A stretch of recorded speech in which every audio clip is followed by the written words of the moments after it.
and please remain within the rules of respect and decorum.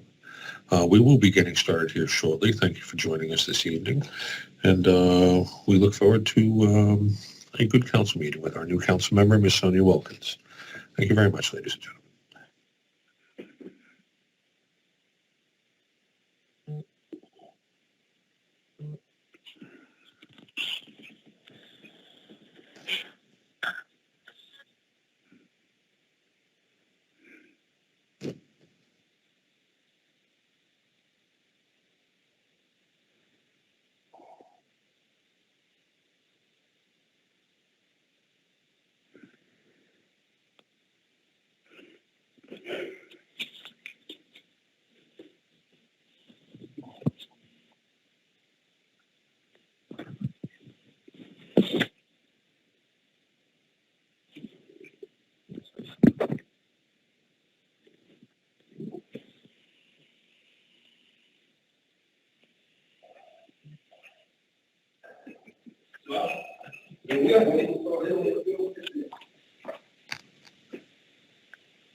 Good evening, ladies and gentlemen. This meeting is being called to order. Adequate notice of this meeting has been given in accordance with the Open Public Meetings Act pursuant to Public Laws 1975, Chapter 231. This agenda is complete to the extent known and was sent to the Trenton Times, posted on the first floor bulletin board in the City Hall, filed in the City Clerk's office, and posted on the City of Trenton's website. Formal action will be taken. Roll call, Mr. Conlon. Yes, ma'am. I'm just seeing if we have a quorum here. Hold on. And that would make a quorum. There we go.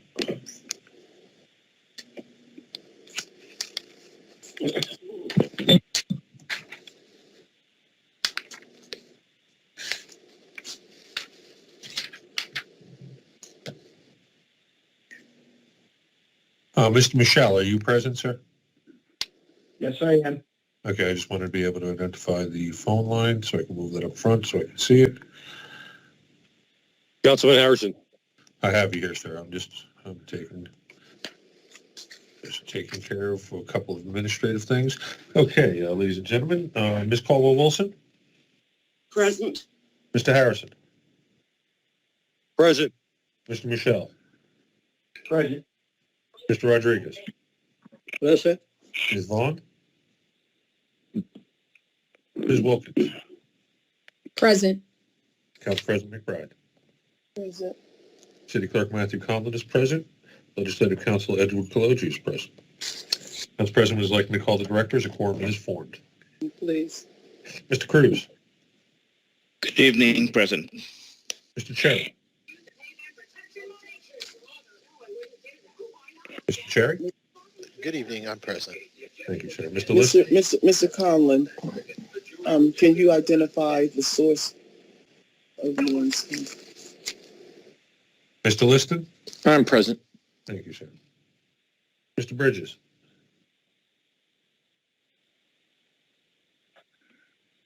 Anybody from the law department present? Sally Samuel on behalf of the Law Department. I actually thought that Wes was going to be on, but I am on, so I will respond for the Law Department tonight. Good evening. Good evening, ma'am. Mr. Wilson? Present. Mr. Douglas? Good evening, I'm present. Mr. Daniels? Good evening, I'm present. Dr. Lopez? Good evening, I'm present. Mr. Onatieri? Present. Ms. Richardson? I am present. Good evening. Mr. Lavenberg? Present. And Mr. Cruz is acting as the acting director of the Department of Finance. Council President, the council and the directors are here as noted. Would you like to proceed? Yes, invocation and the flag. Yes, ma'am. Ladies and gentlemen, if we could all bow our heads and for the invocation. Almighty, we ask for your guidance during this meeting, that our council people may act with all guided wisdom.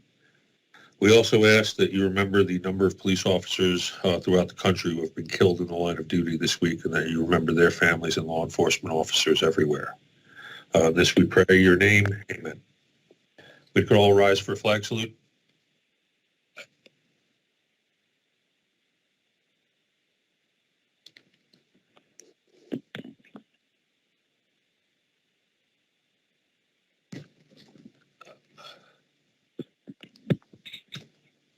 I pledge allegiance to the flag of the United States of America and to the republic for which it stands, one nation, under God, indivisible, with liberty and justice for all.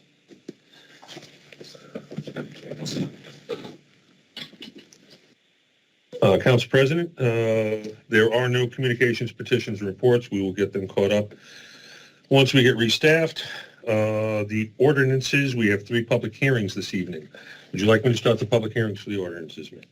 No, before you start the public hearing, I would like to do do some house cleaning items. And the first one is the resolutions. Let me get the numbers. I think that's from the law department, the cannabis ordinance. That one. Yeah, Council President, as we discussed, Council President, Northeastern one, we're going to pull that. As we discussed last meeting, we're going to have the Cannabis Committee before Council. The next meeting after the Cannabis Committee is in place, we'll be reintroducing that as discussed earlier today. All righty, so that's resolution 22-023, ma'am. Yes. And then the second one is the $290,000 extension. Yeah, Council President, I'll let Ms. Samuels talk to that with respect to that ordinance. Okay. Let me find the number.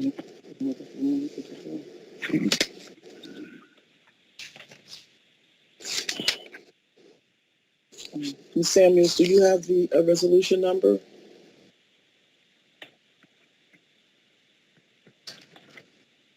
Mrs. Samuels?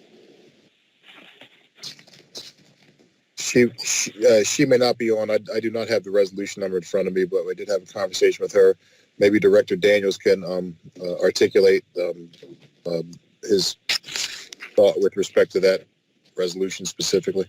I am on. Sorry, Council President. I could not unmute myself. I was struggling. Sorry, Sally. My apologies. Yeah, no worries. But Director Daniels could definitely speak to it. I wanted the resolution number before we went any further. I was trying to pull it up on mine. And that's what Ma'am, that's resolution 21-570. I believe that's the par. Is that? 21-570 is not on this docket, sir. No, that's not it. It's not that. I'm looking for it myself. Is this the planning extension? Yes, it is. Yeah, It's the right. It's the one to extend the no money contract. Yeah, I believe it's 28 or 29. It's 29. 14. 14. It's 22-14. Thank you. It's the first one. Okay, I'm all over the place. Thank you. So, who's going to speak to this, Mrs. Samuels or Mr. Daniels? So in essence, Council President, we're going to request that be tabled tonight just to the next meeting. I have been in conversation with Council Ed Kaloji, and we have to proceed with this particular contract due to the ambiguity in the local public contracts law. We're going to proceed with this contract as a non-fair and open contract, so the entire resolution has to be revised. And so based on our conversation and council's conversation with you, Council President, we're just going to request that this be tabled till the next meeting. Well, respectfully, I hate to interject. If you table it, you're going to run the same resolution back. So why not pull it and amend it? So then I was going to say that. We're actually going to pull that. That's right. So we will pull it and we will provide a revised resolution so that we're citing the proper section of the law that we're going to proceed under. Okay, great. Thank you. I thank you, Mr. Bridges and Mr. Samuels for that. And so those will be removed from the docket by way of pulling that. And So noted, ma'am. I've noted that for the record. all right, thank you. And so you may continue with the public hearing for the ordinances. There's a lot of Yeah, I'm looking for in it. the background.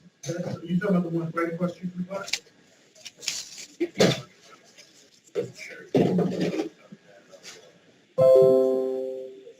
I got it. Ladies and gentlemen, if you could remain and leave your microphones muted throughout the meeting. There is no reason to have an unmuted mic until public portion. We greatly appreciate that. Council President, I'm going to proceed with the public hearings per your instruction. First, we have public hearing on, and I declare open a public hearing on Ordinance 21-031. This is an ordinance revising and amending Chapter 2 Administration Article 12, Fire Department, Section 259, Establishment Fire Department, Section 260, Authority of the Fire Director, and Section 261, Responsibilities of the Fire Department, and adding Section 262, Authority of the Deputy Chief, to the Trenton City Code relating to the City of Trenton Fire Department.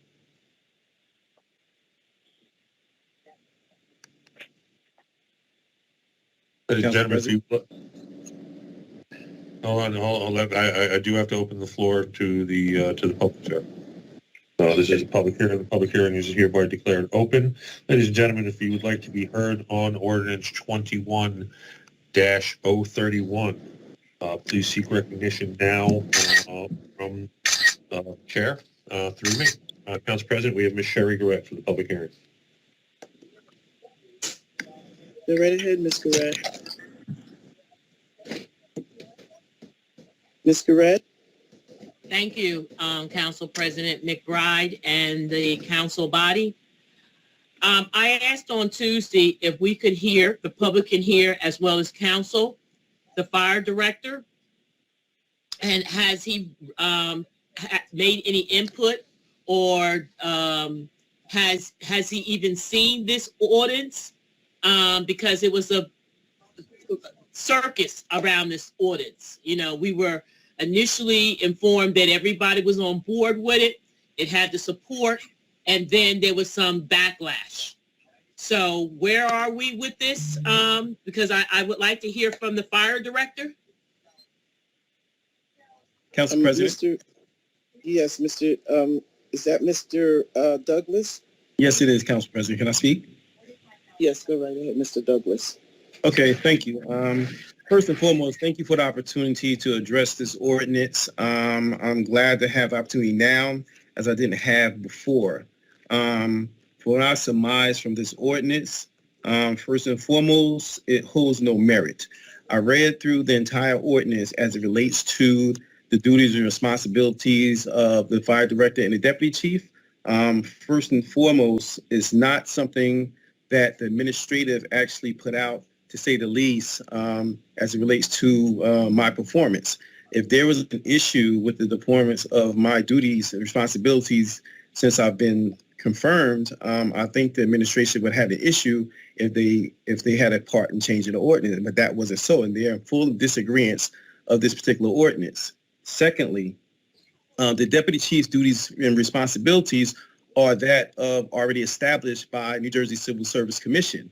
In addition, in the fire department, I have two deputy chiefs, one of administration and one of operations. This ordinance does not speak to that, nor needs to, as their duties are already defined in the fire department's SOPs as the administrative deputy deputy chief position and the operations deputy chief position.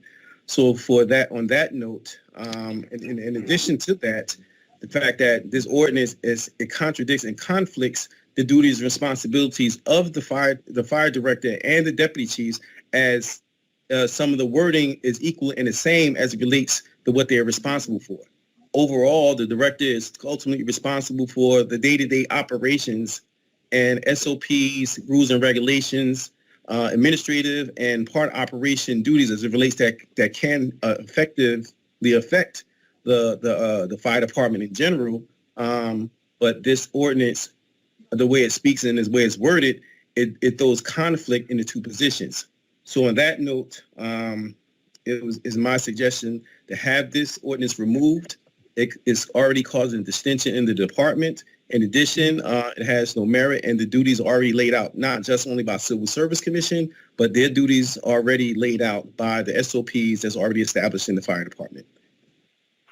That's all I have to say. May I comment on that? President? Okay, go ahead. Council President, Yes, I'm on the line. Councilwoman It's Vaughn. Councilwoman Vaughn. All righty. Mr. Conlon, Councilwoman Vaughn has come into the meeting. Go right ahead, Mr. Red. I apologize. I have to agree with the fire director because based on what he has, the issues that I perceive that was going to be created by this ordinance, I really don't see how this came about. And I think it needs to be explained in more detail who requested for who actually wanted this ordinance drafted and put on the books as far as regulating the fire department. I just don't understand why this is being brought up, because I just think there's some underhand, and this is just my opinion. I'm not saying it is. I'm not accusing anybody, but it just seems like there's some jostling or some repositioning for some reason that's not going to benefit the whole fire department or the city of Trenton, the resident city of Trenton. And we don't need firefighters who are,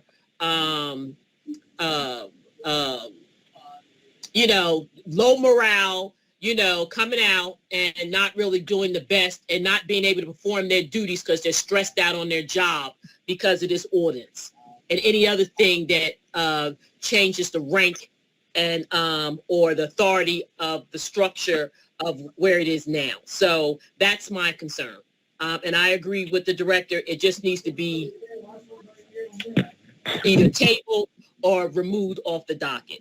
That's all I have to say on it. Thank you. Thank you. Next, Mr. Conlon. Ladies and gentlemen, are there any other persons who wish to comment on Ordinance 2131?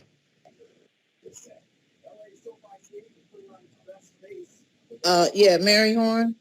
Yes, Ms. Horn. Council President, Ms. Mary Horn. Go right ahead, Ms. Horn. I concur with the fire director. The rules of engagement has already been established with the fire department, and to just go and change without any reason or fashion to why you're changing it, because if it's for the fire department, director has been chosen to be authoritative in the fire department, and that should remain so. And while we're making changes to it, there's no rhyme or reason to that. And I concur with Ms. Garrett, and I concur with the fire department, director. He was hired to do a job. He's there. He went through all the rules and regulations. He has established himself. And if it's just for reason for it can't be for experience. Evidently, he's experienced because he would not have been chosen for that job. So if it causes dissension in the group, I think it needs to stop here. And I agree. It should not even be on the docket tonight. Thank you. Ladies and gentlemen, does anybody else wish to be heard? Council President. This is a public. This is the public portion. Yeah, Mr. Walker is trying to get on. And so am I. I'm trying to get on the video. I can't even get in. It's not an issue that is in the realm of my control. Mr. Rivera, is there any issue that you're aware of? Councilwoman, who did you say was trying to get on? Wayne Walk. He's trying to get on. I will try to email him the link directly. To answer your question, Mr. Conlon, there is no issues I'm aware with Microsoft Teams, but I'll look into it and message you privately. I appreciate it. And I just emailed Mr. Walk the link directly. Yeah, he wants to speak on it. Ladies and gentlemen, while we wait for Mr. Walk, does anybody else have a comment for Ordinance 2131 during the public hearing?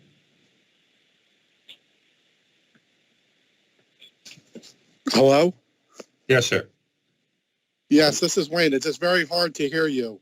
This is Wayne Wolk. Yes, sir. We Council can hear- President, Mr. Wayne Walk. Yes, we can hear you, Yes, I'm sir. sorry. Okay, thank you. I just can't hear you guys, so I am just going to speak on, this is the ordinance concerning operations for the fire director?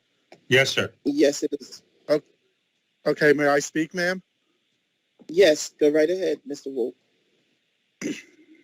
Okay, I would just like, my name is Wayne Wolk. I am the president of Local 206. I have involved with the union for the last 22 years. I've been involved, I came on the job right when they first started the director, taking it from the chief and putting it into civilian control, which we have absolutely no problem with. So just a little history back on this. When we first went into this, everybody should know, the ordinance was set up for really for fire chiefs to come in when they did the thing that had operational experience within the job. So as everybody knows, we had 4 permanent directors, Mr. Douglas being the 5th permanent director that we had. And every director before Mr. Douglas has had decades of experience on the operational side of the fire service. When Mr. Douglas name came up, I met with the administration concerning the qualifications of Mr. Douglas and not having the operational command operation background to come into the department. And that's a big concern with our ordinance as it's currently written, because not only do we have the administration.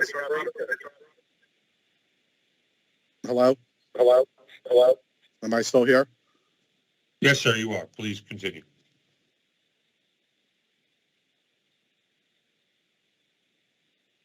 Go right ahead, sir.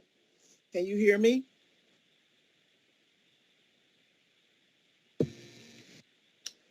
Mr. Conlon, I believe. Yeah, he's still here. He's still here. He's muted. He muted himself, and I did not mute him. Mr. Walk, Hello? if you hit your space bar, there you go, sir. Yes, please continue, sir. Hello? Can Yes, you sir. hear me? Please. Yes. Sir. Please continue. Okay, I'm sorry. Okay, so as I was saying, I don't know where I left off, but in our ordinance, we have both the administration side and an operational side. And when Mr. Douglas was first came up, I had concerns because I knew while he is a great administrator, and I've known him throughout the state for my job in the state, I knew that he didn't have the operational experience to run the operation side of a 240 man and woman department. So, like I said, everybody before Mr. Douglas, from Director Bashir, Director Laird, Director Sawyer, Director Keenan, all had decades of operational experience. And that is why the union never stepped in and said a word about anything. So it's not my job to appoint. It's the mayor's and with advice and consent of the council. Unfortunately, when this came up, I knew that the operational side was lacking. So I voiced my opinion to this administration. The administration, before putting Mr. Douglas up, agreed with that assessment and informed us that they would go before council and ask that the operation side be changed, that they would put the operation side into day-to-day on the uniformed firefighters, and Mr. Douglas would run the administration side of the department. And by the way, I believe Mr. Douglas is doing an outstanding job on the administration side. But because the city the administration decided to go this way, there is no choice now but to separate the operations from the administration. You can't have an individual running the operations of a fire department who does not have that experience. Mr. Douglas has 7 years as a firefighter, and I believe he has 8 as an arson investigator. He does not have operational command experience to run that side of the department. Now, that's Mr. Douglas. If we continue on the way we're going and the city decides to hire somebody else that doesn't even have any fire experience, how can we expect somebody to run the operations of a fire department that has no experience doing it? That is all this ordinance does. Mr. Douglas will be the leader of this department. This is done throughout the state and both the fire departments that have both a chief and a director, and it's done in the police departments that have a chief and a director. The day-to-day operations of this department under this ordinance will fall to the uniformed firefighter, and the administration side will fall to Director Douglas.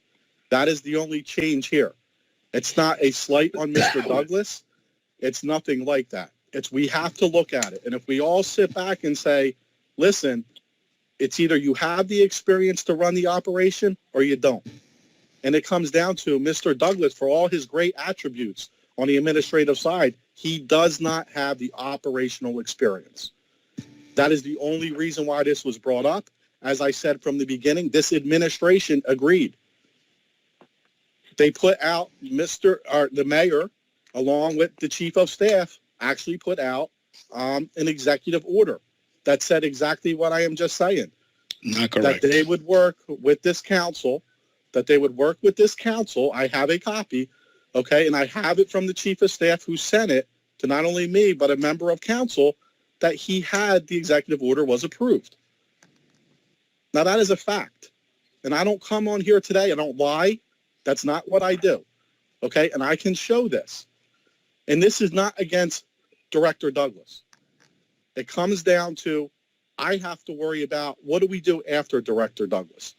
What happens when the next person that comes in has no experience? We're just going to turn operations over? There's men and women's lives are on the line, not only in my department of people I represent, but the citizens that we work for. The residents deserve the best that they can have on the operation side, and they deserve the best they can have on the administration side. I have zero problem with Director Douglas on administrative. I think since he came to this city, while I don't agree with everything, I believe he has done a great job on the administrative side. And that's not to even say he's jumped in on the operations yet. But if this ordinance is not fixed, it's a recipe for disaster moving forward. It needs to be addressed. And I'd be willing to answer any questions on anything. But I wanted to make it perfectly clear. And I didn't hear any comments because I'm sorry, I can't really hear anybody. But as I said before, the union has never stepped in, ever, and questioned anybody coming on this job that was appointed as a director, because everybody had decades of fire experience. And the only reason we stepped in now is because of already what I articulated. And if I can answer any questions, I'd be more than happy to. No, it's not your position to answer questions, Mr. Sorry, ma'am. Sorry. Okay, so Council President McBride? No, Miss Garrett. Miss Garrett. Is this still public comment, Council President? This is, yes, ma'am. Yes, this is the open public. This is public. All righty. Thank you so much, Mr. Wolf. We appreciate. Ma'am, can I just make one more point? And I'm sorry if I may. I did get back some feedback to me about the Office of Emergency Management. And I just want to make that we were trying to take that from whoever the duly appointed director was. Two things I would like to say. That came out of the administration. And I will have to agree with the administration on that because the law under the Office of Emergency Management must go to a person that lives in the municipality. It doesn't have to go to a firefighter or a police officer or anybody. It just has to be somebody who takes that class. That could be the Office of Emergency Management Coordinator. So I just wanted to put out, I did hear back from that, but in no way are we trying to diminish anything here. It's just the law in the state of New Jersey. Thank you. Okay, Thank you, ma'am. Does anybody else wish to be heard? Any members of the public wish to be heard for the public hearing on ordinance 21-031?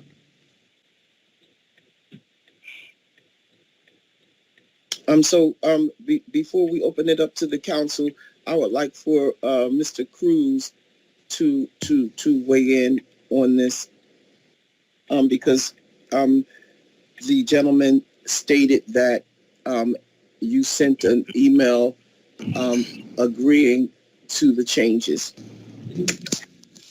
Thank you, Madam President. There were conversations that were had with the representative of the union who just spoke, and the conversation that we had was that there were going to be some adjustments were going to be made. However, when we sent the language that we felt were fair to the director and fair to the union vehemently declined our changes, and they decided to go with their own changes without consulting with the administration. We had a meeting with a couple of the council members, along with the union representative, that led to no agreement, because we don't agree with the changes that are being put forth with this ordinance. So we don't agree. We are very confident that Director Douglas has what it takes to continue to be the fire director of this city, appointed. When we did the vetting, Mr. Douglas meets the requirements to be a fire director. As he mentioned, there have been several other directors from the past that have served with the under the same conditions that the ordinance requires. And Mr. Douglas pretty much meets all of the requirements, and we feel that there is no need. As he mentioned, civil service already took care of the changes, as well as the SOPs that are issued by the director. So we are very confident that the director can continue to perform those services, and there is no need for the changes that are being presented to you today. Who wrote the ordinance, Mr. Cruz? It was definitely not us. That ordinance that's in front of you today is an ordinance that someone prepared without the input from administration or the law director.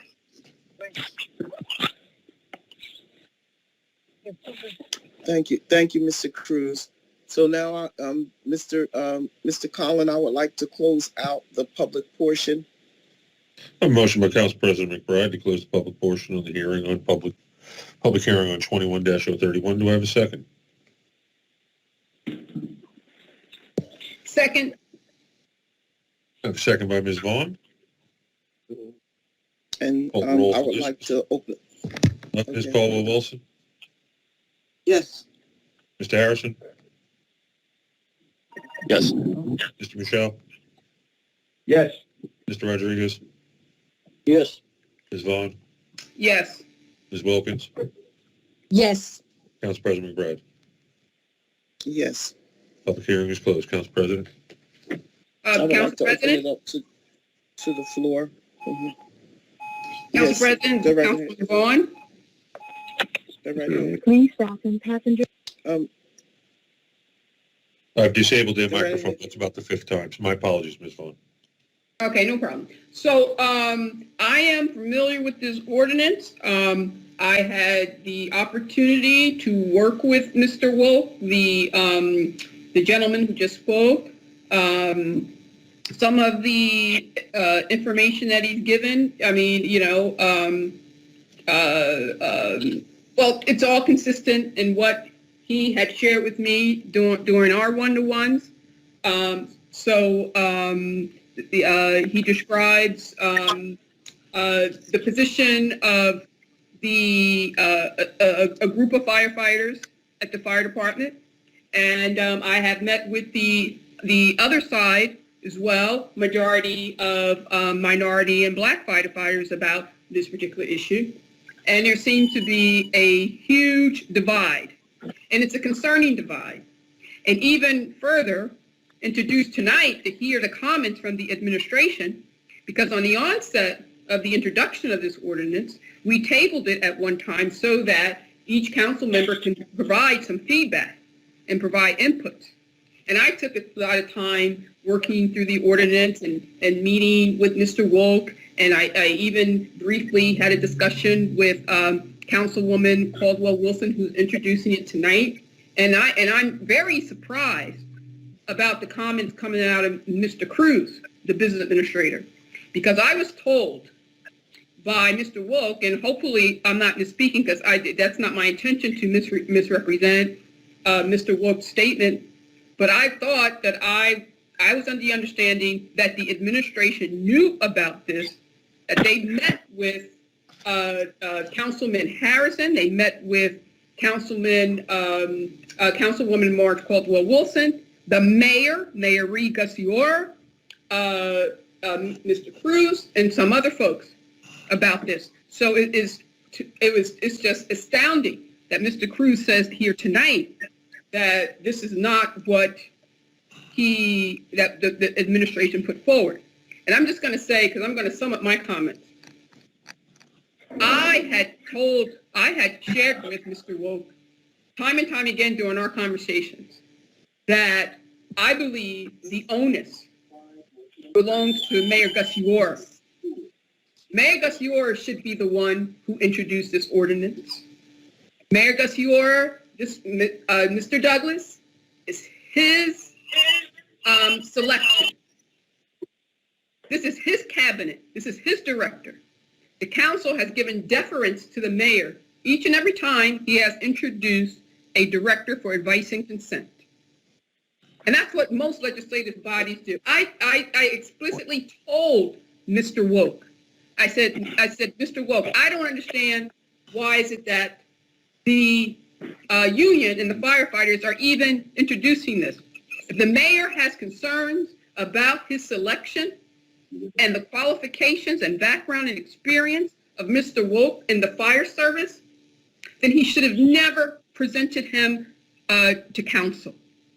And particularly during this short time span. Mr. Douglas has only been here for a short period. I'm sure if Mr. Douglas thought that the mayor did not have his confidence, he wouldn't even took the job in Trenton.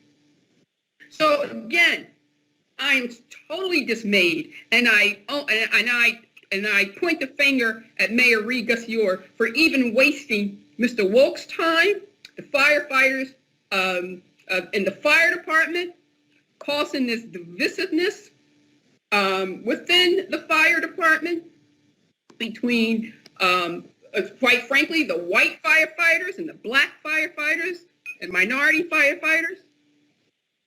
Anytime there's a black leader over at that fire department, there's always some political backlash. And Mr. Gussior just doused more kerosene on it. I hold him responsible. Again, time and time again, it's been a total, it's just a total snafu. Situation normal, all effed up when it comes to Mr. Gussior and his administration. It's been a revolving door with these executives, and he needs to come on this line and explain this. He cannot hide any longer. He cannot hide behind Wayne Wolk. He cannot hide behind Councilwoman Caldwell Wilson. He cannot hide. Mr. Douglas is his choice. He vetted Mr. Douglas. He brought him to Trenton. So, Mr. Gussior, stop hiding and come and stand beside your selection. What executive doesn't support the very person they put up? That just shows what a weak leader you are. If I was Mr. Douglas, I would hand in my resignation to you today. You should stand up for Mr. Douglas. You should have stood up for all your directors. But in time of crisis, you're going to put everybody else in front of you. So I will not be supporting this. It's an embarrassment. And Gussior, again, should be ashamed of himself. For once, show some leadership. Show some loyalty.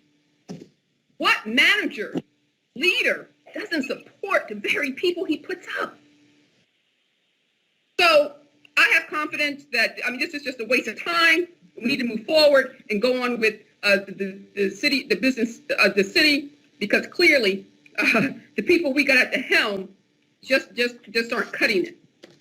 So now the council is burdened again to clean up the mess of the mayor, Gus Yor. We always got to clean up his mess, Council President, and I'm tired of it. And Mr. Wolk, I'm sorry that we wasted all this time. And Councilwoman Caldwell-Wilson, I'm sure your intentions were well-intended, but you can't work with this mayor. He's all over the place. He doesn't know what he's doing. Wasting everybody's time. The people's, his own administration, the department professionals and workers in the city.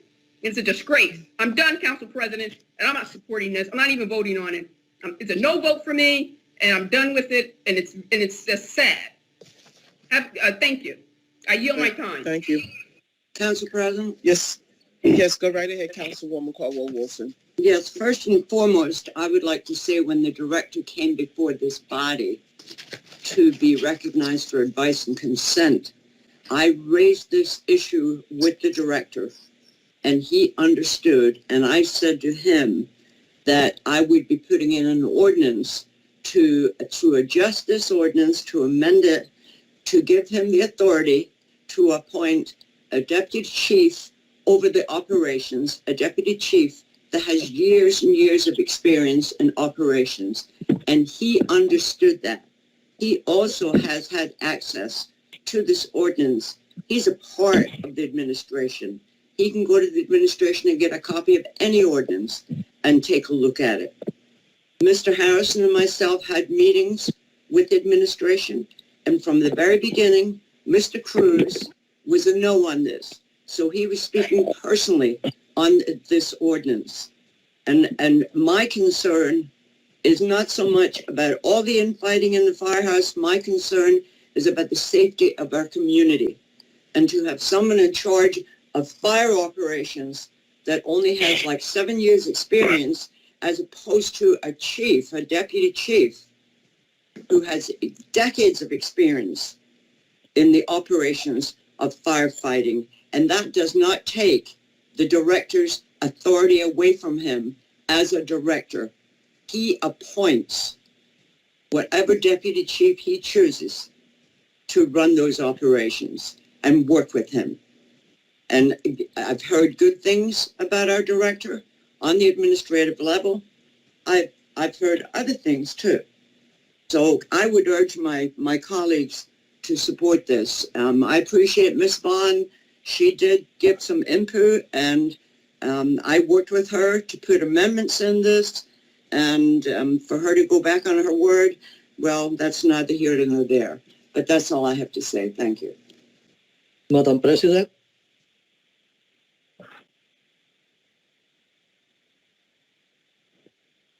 Go right ahead, Councilman Rodriguez. Well, I'm aware of this situation very well. This ordinance started way before Mr. Douglas was appointed. During the process of selection of the firefighter director, I never received a copy of Mr. Douglas' resume. I got it from other sources. And I also received 3 or 4 more resumes of Afro-Americans that were very well qualified. That have been directors in other departments, that have been chiefs already for years. And my choice was one of them. But at the last minute, they came and with Mr. Douglas, I don't know, when during the process of confirmation, I said it was a political thing. That's the only way that somebody with just 7 years of experience as a firefighter could become the fire director. You know, going back some years ago, we had a fire chief. We didn't have the fire director. It was a fire chief under the safety director, the same as the police department. If Williams was the last one, then they came up with the Mayor Palmer for political reasons. decided to switch the system around and establish the position of director. Director, a civilian person that does not know anything about, does not have to know anything about the fire department or the police department to run the day-to-day duties of both departments. That's why we have problems. That's why we have problems with these directors from the outside. They don't know the system. They come here and they get lost. I believe that we could do further than this. We should start the changes to come back to the fire chief position, to have the fire chief run the whole thing and get rid of the director, as well as the police department. Both should be run by the senior officer there, not by an outsider that comes in with different ideas. And we have bad experience with that recently with the police department. So I believe that I will vote for this because I believe that the selection was the wrong selection based on the people that were applying. There was some excellent, with experience Afro-American applying for that position, and all of a sudden the mayor appoints one with only 7 years of experience in the operation as a firefighter, not with a rank, he wasn't a chief for 7 years or nothing, So I found that appointment to be a political move. Mr. Douglas probably was recommended by some of the mayor's friends, and that's why he speak up for it. Also, I remember very well that ordinance is not new. Mr. Douglas, you have seen that before because that went back and forth to the law department, to Mr. Kalaji. I remember Ms. Bond objected to some language, and she agreed that if the language, some words that were there were changed, she would be okay with it. So that went back and forth. The law department knew about it. Definitely. They had it a couple of times. They amended it. How come Mr. Bridges don't know anything about it? I remember the process. It was a back and forth. Remember that Councilwoman Cardwell was the one that introduced it, but then she agreed and she told publicly, it's in the record, Councilwoman Bond, that she will be willing to sit with her to make changes, amendments to this ordinance. Come on, Councilwoman Bond. You forgot that? I remember it very well. Okay, I will vote for this. Thank you. Is there any other council members that would like to speak to this ordinance? Council President. Michelle. Oh, sorry. Councilman Michelle, sorry. Go right ahead, Councilman Michelle. Yes, in regards to this ordinance, we should never decide an ordinance by the color of your skin. He has the qualifications for administration, but he don't have the qualifications more than 7 years as a firefighter. This was all worked out that this was going to be, it's for the city of Trenton and the residents. And when you look at everything, Wayne Wilk said he don't have a problem with the administration part of the work that he's doing. He's excellent. But he just don't have it on the other end. Do we worry about the firefighters and the residents in there? Who's going to take care of them if you don't have it? If you don't have it, you don't have it. Nobody's trashing anybody. This is for the well-being of the city of Trenton. Let's get on the ball for once and do something right.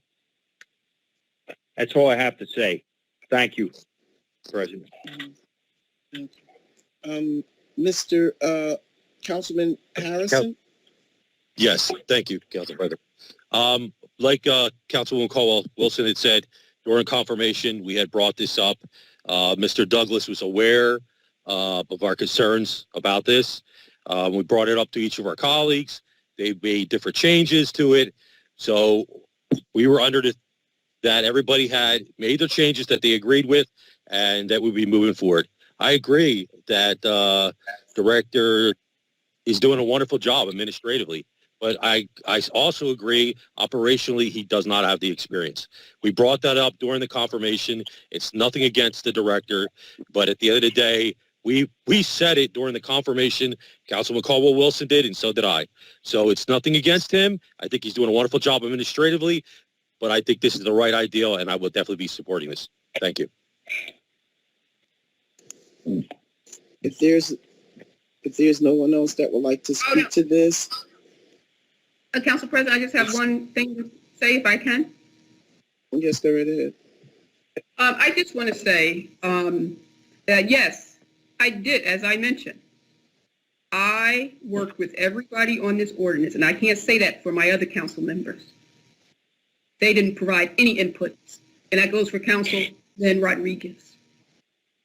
No inputs whatsoever. Didn't read it, didn't provide it.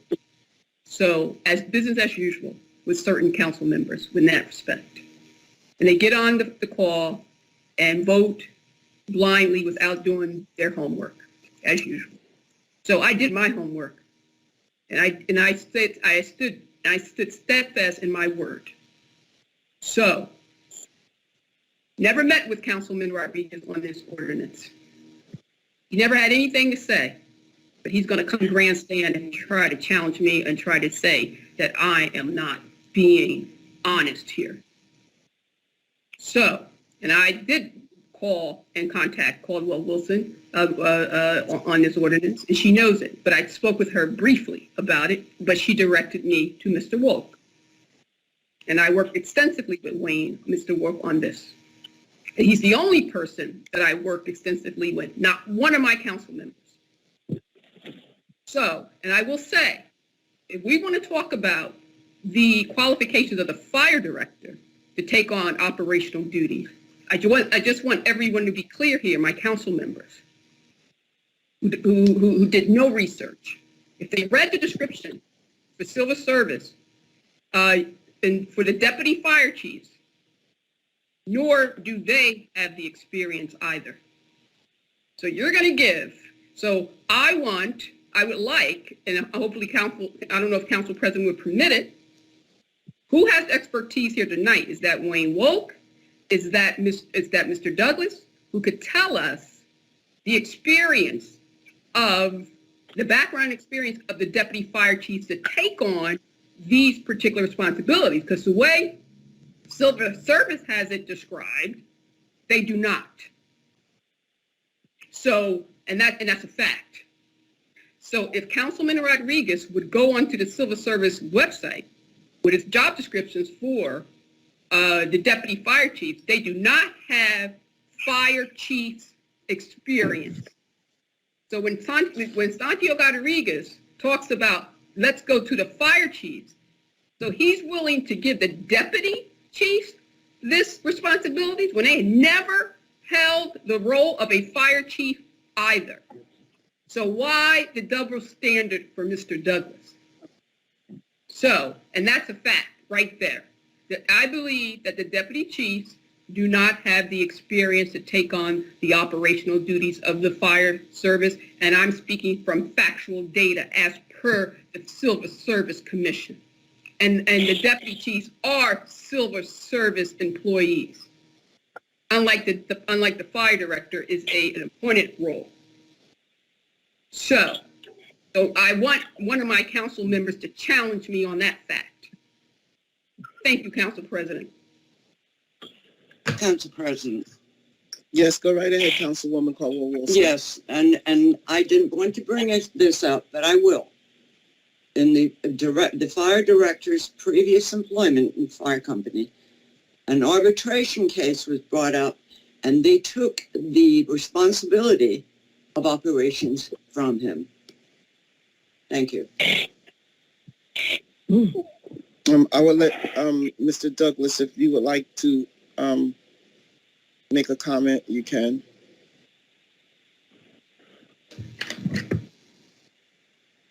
Council President?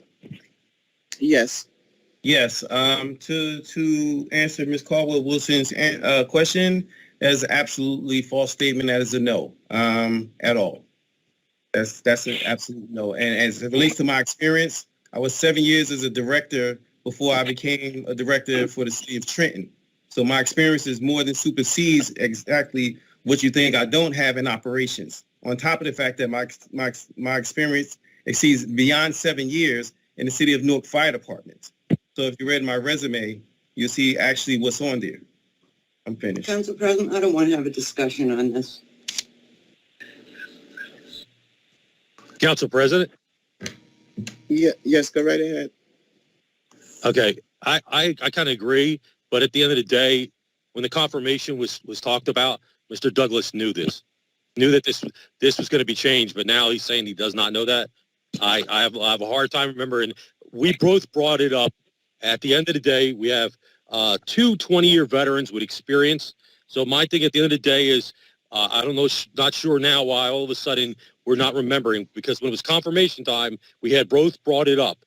We both brought it up. Ms. Caldwell Wilson said it first, and then I had the same concern. And he understood that. And he said he agreed that there would be changes made. But now he's saying he doesn't agree with that. So I don't understand what's going on here. Why all of a sudden now he doesn't remember that? So at the end of the day, every one of my colleagues had a chance. Like Ms. Caldwell Wilson said, everybody had a chance to put their input, and everybody did.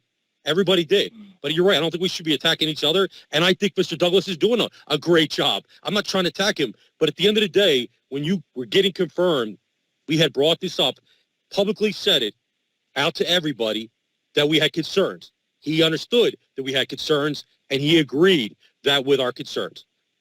That's it. So at the end of the day, like I said, we were, Ms. Caldwell Wilson, myself, and anybody else who made changes, we were upfront about this. So at the end of the day, like I said, I think Mr. Douglas is doing a great job. But at the end of the day, I think when you go back and listen to that confirmation tape, and you'll hear it, both of us said something, and then he confirmed it. So at the end of the day, I stand with what it's doing right here, and I think this is a phenomenal ordinance. Thank you very much. All righty. I'd like to Mr. call the Collins. question. No, Council President? pardon me. No, Councilwoman The Vaughn. question. No. Pardon me. Councilwoman Caldwell Wilson, what do you say? The question, so we can go to the vote. I have the right to do that. I believe she said she's calling the question, ma'am. Right, but I had already begun to ask you to move on. This was a public for public comments and for the council to speak on it, and everyone had the right to be heard. So I was calling Mr. Conlon so he could move forward. Yes, ma'am. This is the second reading and final adoption or rejection of Ordinance 2262, Authority to the Deputy Chief. Could someone find the echo and mute the party? Authority of the Deputy Chief to the Trenton City Code relating to the City of Trenton Fire Department. Now call the roll. Ms. Caldwell Wilson. Yes. Caldwell Wilson votes aye. Mr. Harrison. Yes. Mr. Harrison votes aye. Mr. Michelle. Yes. Mr. Michelle votes aye. Mr. Rodriguez. Yes. Mr. Rodriguez votes aye. Ms. Vaughn. No. Ms. Vaughn votes nay. Ms. Wilkins. Abstain. Ms. Wilkins abstains. Council President McBride. Yes. Yes, the ordinance is adopted by a vote of 5-1 with one abstention. It shall be sent to the mayor tomorrow. Next, we have Ordinance 21-32. I now declare open a public hearing on Ordinance 21-32, an ordinance amending Section 2-29 redevelopment functions in Section 2-1 City Council of the City of Trenton Code. Ladies and gentlemen, this is a public hearing. If you'd like to address the council with regard to Ordinance 21-32, please wait to be acknowledged by the council. Does anyone from the public wish to speak during the public hearing of 21-32?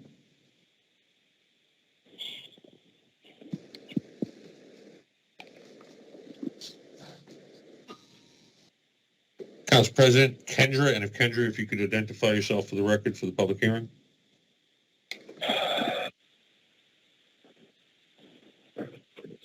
Hello? Yes, Kendra, can you give me your full name for the public hearing, please? Kendra Lynch. I'm sorry, could you repeat that? Kendra Lynch. Council President Kendra Lynch. Go right ahead, Ms. Lynch. Hi, I just wanted to say that I was in favor for this ordinance. I think it's going to be something that's going to be unique and is going to be very good for the city of Trenton.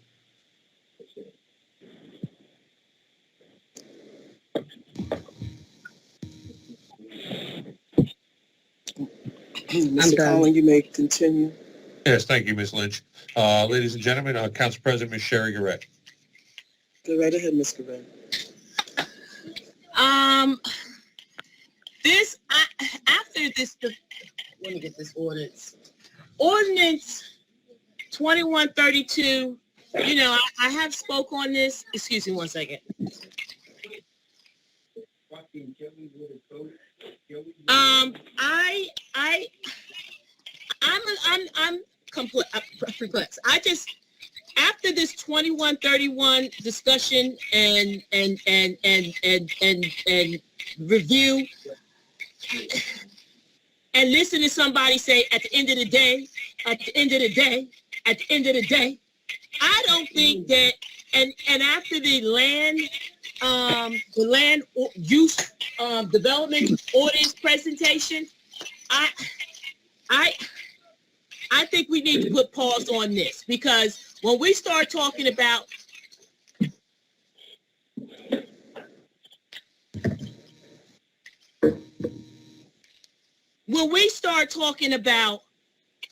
experience, none of us has the experience until you get into the trenches. You learn, you improve, you master your skill of what it is that you need to be effective and efficient. So I'm just a little, so my question, I guess, and my concern is with 2132, are we passing this and then city council, you have this authority, it is under the Faulkner Act, but is any of the people, any of you on the council going to go to the Rutgers University with continuous with government services, where they have a redevelopment for municipalities? They have about 8 or 9 classes, because when we start talking about experience and knowledge of something, do the council for an incoming council who's going to be sitting in those seats like you're sitting, and if some of you are not going to be running again for your roles, can we trust to give this authority that much latitude? Or are we going to be putting people, if we do create an authority, are we going to be putting people, appointing people on this board or the redevelopment authority that's supposed to be created out of this ordinance or these ordinance? Are we going to put inexperienced people there? Are we going to, like, come on. Like, there's got to be more of a plan here. There's got to be more of a vision, because I'm kind of skeptical about this 2132 after listening to 2131. Okay? Because I have a feeling that we're going to be revisiting this 2132 about the redevelopment authority as somebody, especially of color, especially black, okay, especially black, who will be running it. Then all of a sudden we want to put another ordinance because they don't have a certain skill base that is all political. All this stuff is political. So I'm just a little confused, not confused, but I'm a whole lot concerned about giving you all the authority, but based on how you spoke about 2131 and all this jostling BS, and now you want 21. I think it's a great idea.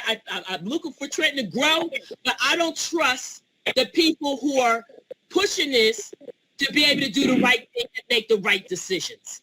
So I'm a little concerned about 2132, especially when somebody's talking about at the end of the day, and you think I want you to be making choices on behalf of the residents and behalf of me for the city of Trenton, and you can't even articulate well enough in that position, and you sitting on that diocese, and you can't even speak correctly?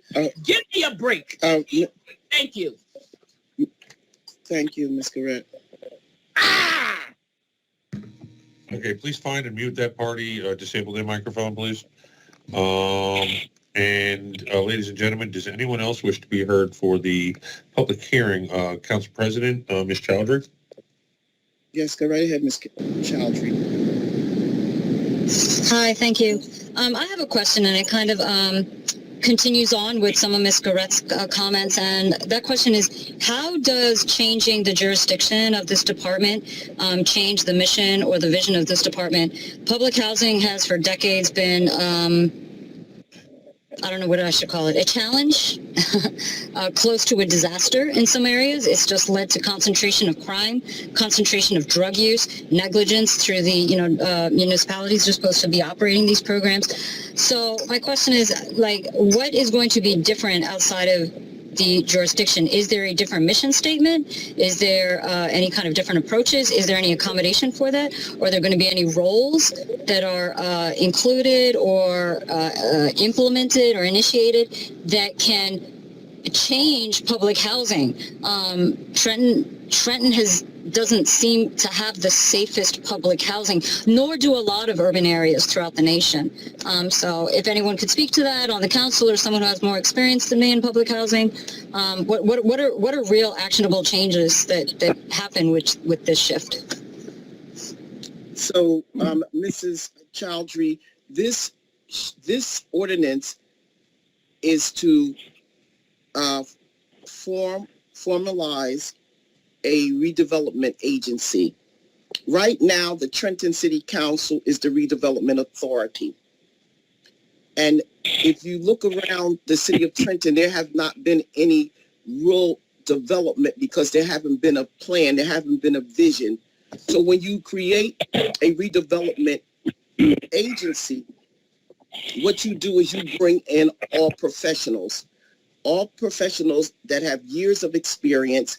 They come with an executive planner. The executive planner comes with a team, and then you have people from the city on the selected, but everyone have to have a certain amount of redevelopment experience, talking about years. So what we're attempting to do here with this ordinance is to move it from the Housing and Economic Development Department and place it into an agency's department. We talked about it early on the first reading. If you go to Hoboken, Jersey City, New Brunswick, you'll see that their city grew and they were able to build their cities out because they had a redevelopment agency, and the council did not have to do the vetting. It came from people like our redevelopment attorney, Mr. John Hoffman, and then the actual agency has that executive planner put in place, and all of the people that fall under those titles are all experienced in development. And that's what we want to do here in the city of Trenton. We want to put our city in the hands of professional developers, professional attorneys that specializes in this area. And that's what we're attempting to do, because right now the redevelopment authority is the council, and our housing and economic development director, there is no experience there with him. The council doesn't have the experience, and we need to get this agency up and running so that we can get a vision, talk about the vision, talk about the plan, how to move forward with the vision and the planning part of it. That's what we're attempting to do here with this ordinance. Council President, Ms. Jeanette Smart. I'm sorry, Ms. Go Chowdhury. right ahead, Ms. I'm sorry, Ms. Chowdhury, were you done with your questions and comments? Yes, thank you. Thank you for that explanation. Council President, Ms. Jeanette Smart. Go right ahead, Ms. Smart. Good evening, Council President and council members. My question with this is, will there be a budget or a cost for this agency? Is there any monetary any monetary thing that the city residents will be responsible for this agency? And where will this agency be housed? That's all. Thank you very much. Well, once the ordinance is passed, then you have to go over to the over to the local DCA and Local Finance Board. We have to the local finance board and submit an application. And once we submit that application, then they will approve it or not, and then we'll take it from there. Then the cost related basically comes from the people, the developers, the people that wants to come in. They pay a fee, and that particular fee goes toward the expenses of the executive planner. But there is a cost related, but that cost has to be worked out once the application is approved from the local finance board. Council President, may I add? I just clarify. Yes. Go right ahead. I just want to clarify. Thanks for that explanation, Council President. I just want to add to that is that to the question about how the redevelopment agency will be funded. All municipal redevelopment agencies and/or authorities are for lack of a better term, they're self-funding. All projects, all major redevelopment initiatives that come into the city that have been approved, that have been assigned redevelopers, that the value of that project will pay for the operational and expertise that's coming out of the agency. The executive director of the agency will be a hired hand and will have a salary. But the other operating costs, the attorney will be on contract, the redevelopment attorney that supports the agency will be on contract, and any other resources. And the total cost is always calculated based on the value of the redevelopment project. Supposing hypothetically is a redevelopment project is $100 million, a percentage of that $100 million will be charged on the onset and be part of the terms of the contractual agreement with the designated redeveloper. That's how redevelopment is funded in a city. So the cost, as Council President said, gets pushed back on to the redevelopment as part of their project. Thank you, Councilwoman.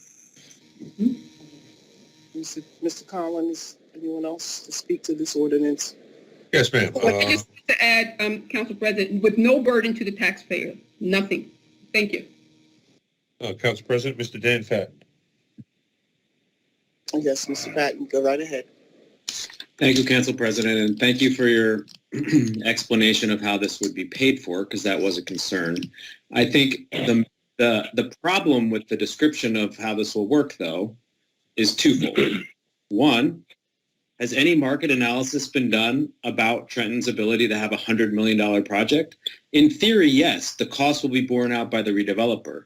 But in practice, what will happen is that you will stifle development. You'll have no development projects because you're going to put what ends up happening is the cost gets put on the redeveloper. So you're going to pay for your executive director and your senior planner and your attorney, and that cost goes into the development cost, which is going to then prohibit development in the city. So look, I actually think it's a good thing if council wants to designate a redevelopment authority. But I do think that there's a lot of questions, and when you actually look at the text of the ordinance that's included in the city council packet, it doesn't really say this at all. It says that you're going to delete text in section 1, chapter 2, and then it says that the development functions of the city shall be performed by city council with assistance from its designees. So a lot of the detail and the concerns that I think citizens have about this is because there's a lack of detail in the ordinance language that we've seen. I think there's also the question about appointments to this authority. So it does seem to many folks, including me, that this is a bit of a power grab by the council, as I said on Tuesday, because ultimately council does have the ability to assign the redevelopment, right? Like you are the ones that approve the redevelopers. In this situation, if you're also appointing the redevelopment authority or acting as the redevelopment authority, then you're also approving what those same people you've given the redevelopment rights to come and propose to you. There's a little bit of an issue about having too much authority on redevelopment couched within the council. I don't think this is entirely a bad thing, but I think there's a lot of details that are missing here, and that there's serious concerns about driving up costs and essentially stifling redevelopment, which is not what we want to happen in the city. We have a blight problem. We have too many vacant properties, too much property that needs to be redeveloped to willy-nilly change the law without any details about how it's actually going to function. And, I want to point out the deep irony here of Councilwoman Vaughn calling out divisiveness and railing on about leadership and wasting Council President, excuse me. Ordinance. I know we have supply chain issues, but as far as I can tell, there's no shortage of mirrors. Excuse me, stick to the subject. Okay, Mr. Conlon? Yes, ma'am. Ladies and gentlemen, does anybody else wish to be heard for the public hearing of Ordinance 21-32? Yes, Mary Horn. Mary Horn. Go right ahead, Ms. Horn. Yes, I would just like to state here that 2132, Mr. Fadden is pointing out that it would be twofold with council being the head of the redevelopment and having to make both decisions about what gets developed and what does not get developed. Well, right now, and an issue with vacant homes, right now we're in the middle of a tax of a tax acceleration. You talking about abandoning houses and abandoned buildings? It's going on right now already.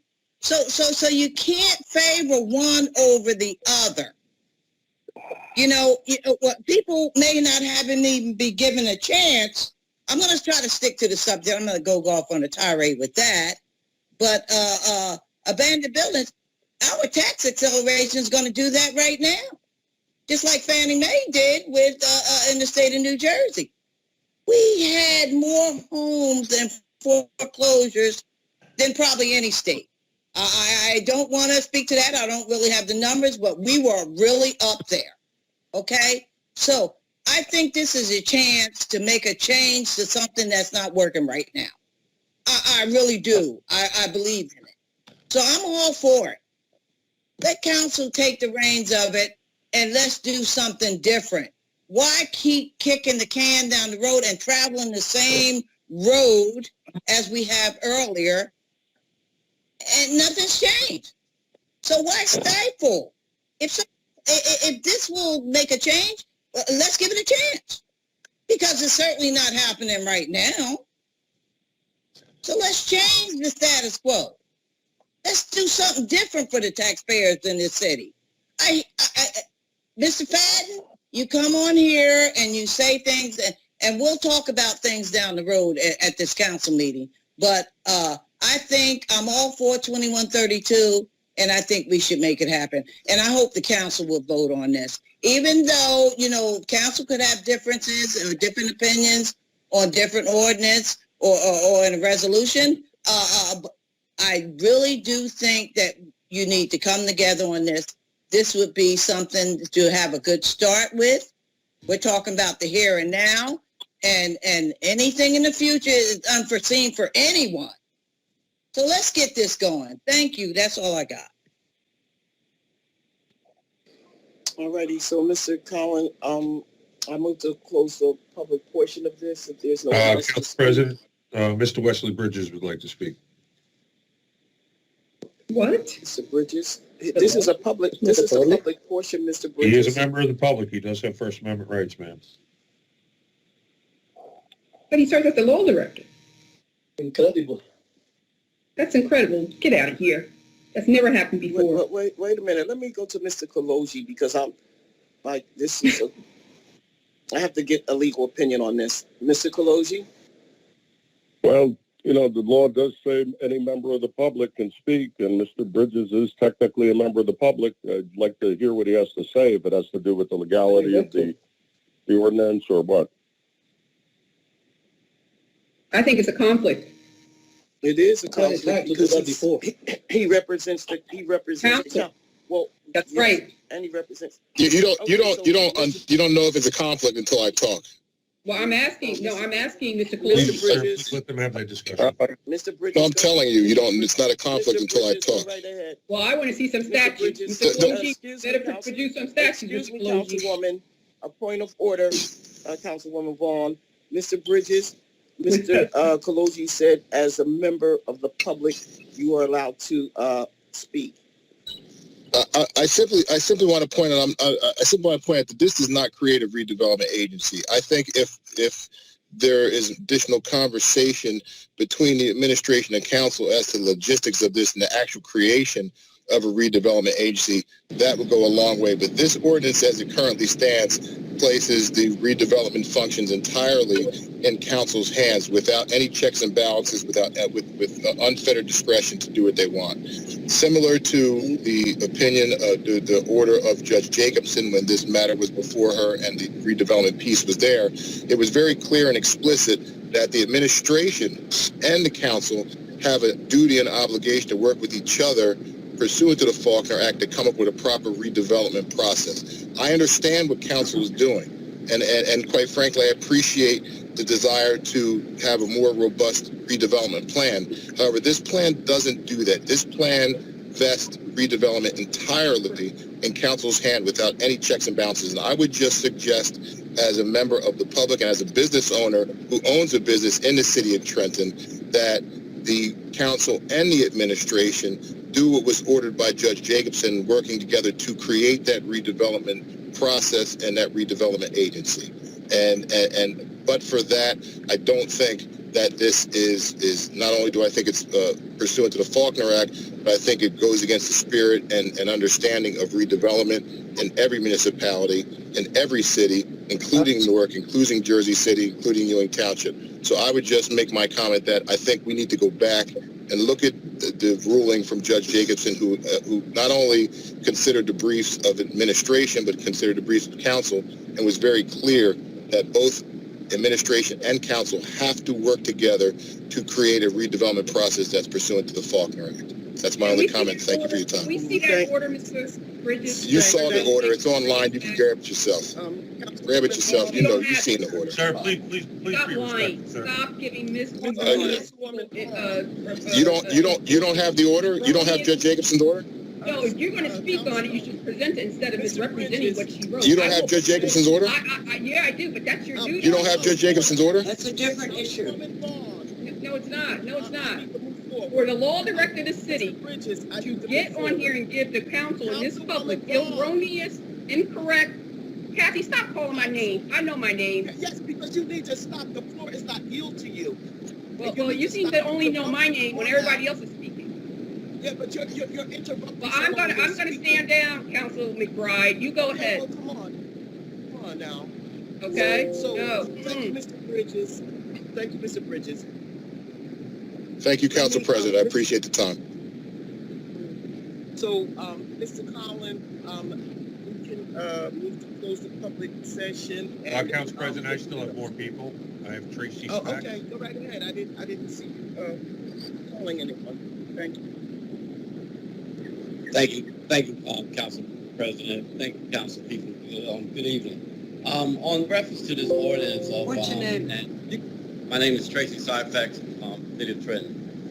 Based on this ordinance, and we've been down this road before where council have looked at some projects here in the city and have just give developers and give people here that actually live in the city a hard time to acquire property. Turning over redevelopment authority to this council, just the way this meeting is going right now, will scare developers to death. Will scare developers to death. So I am totally against And I'm someone who has done redevelopment in the city for close to 30 years. Someone who is totally against handing over all powers to this council and letting them become the redevelopment authority. My case in point was proved just by this meeting. Folks will run away from this city at 100 miles an hour. Thank you. So I just want to make it clear to everyone on this call that the council, we are the redevelopment authority. We don't have to, this ordinance is going to give us the tool that we need to create a redevelopment agency. But we don't have to grab for power that is already in the hands of the council by way of the Faulkner's Act. So let me just be real clear on this. Our redevelopment attorney wrote this ordinance.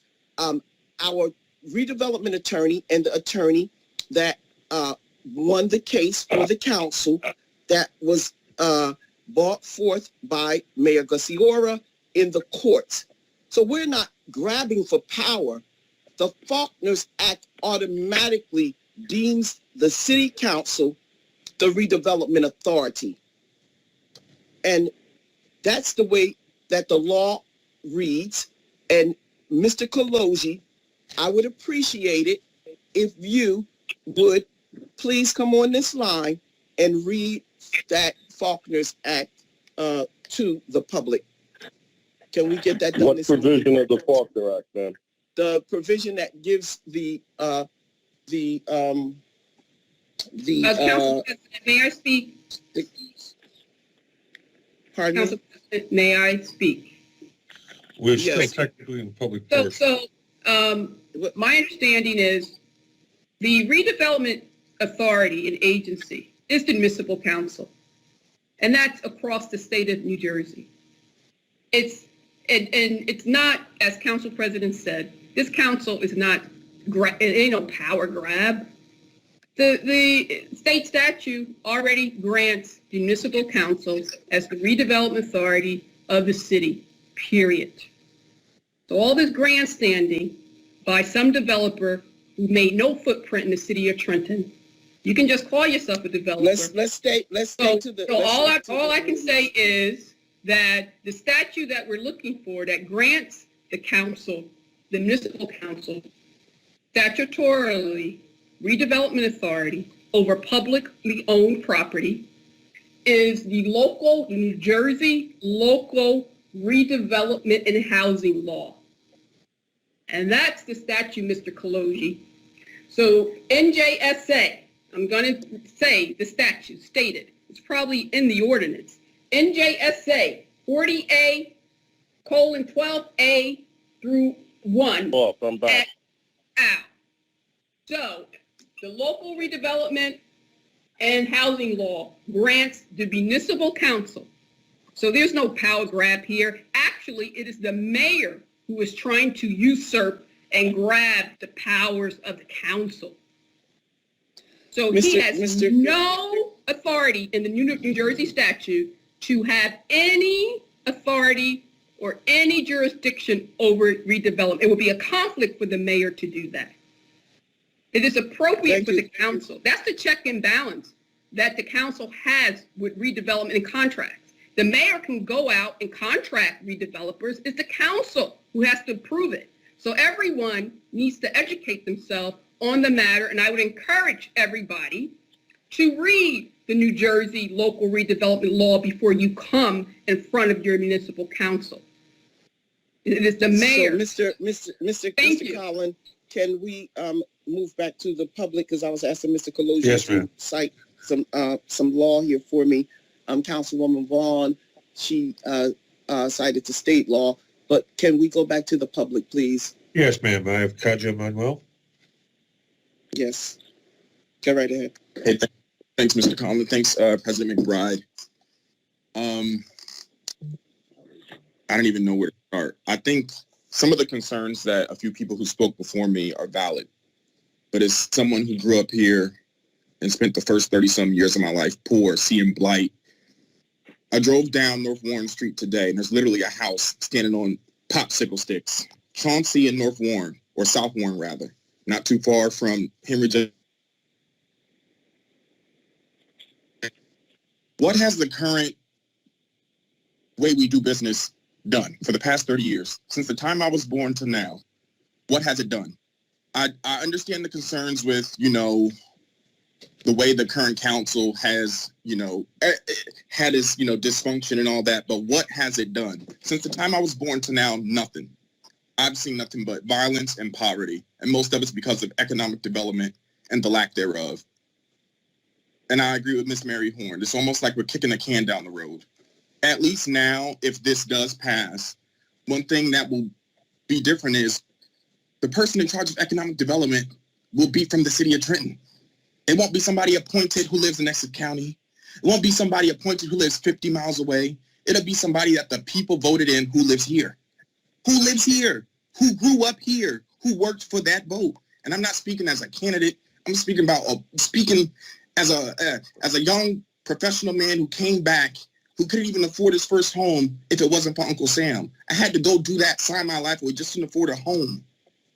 There's a lot of people here who want Trenton to come up. I'm one of them. What has the current way we do business done for us? Nothing. There's homes on popsicle sticks. Go down where my mama lives. Go down the boulevard. There's shacks, literal shacks that people actually live in and pay over $1,000 to live in.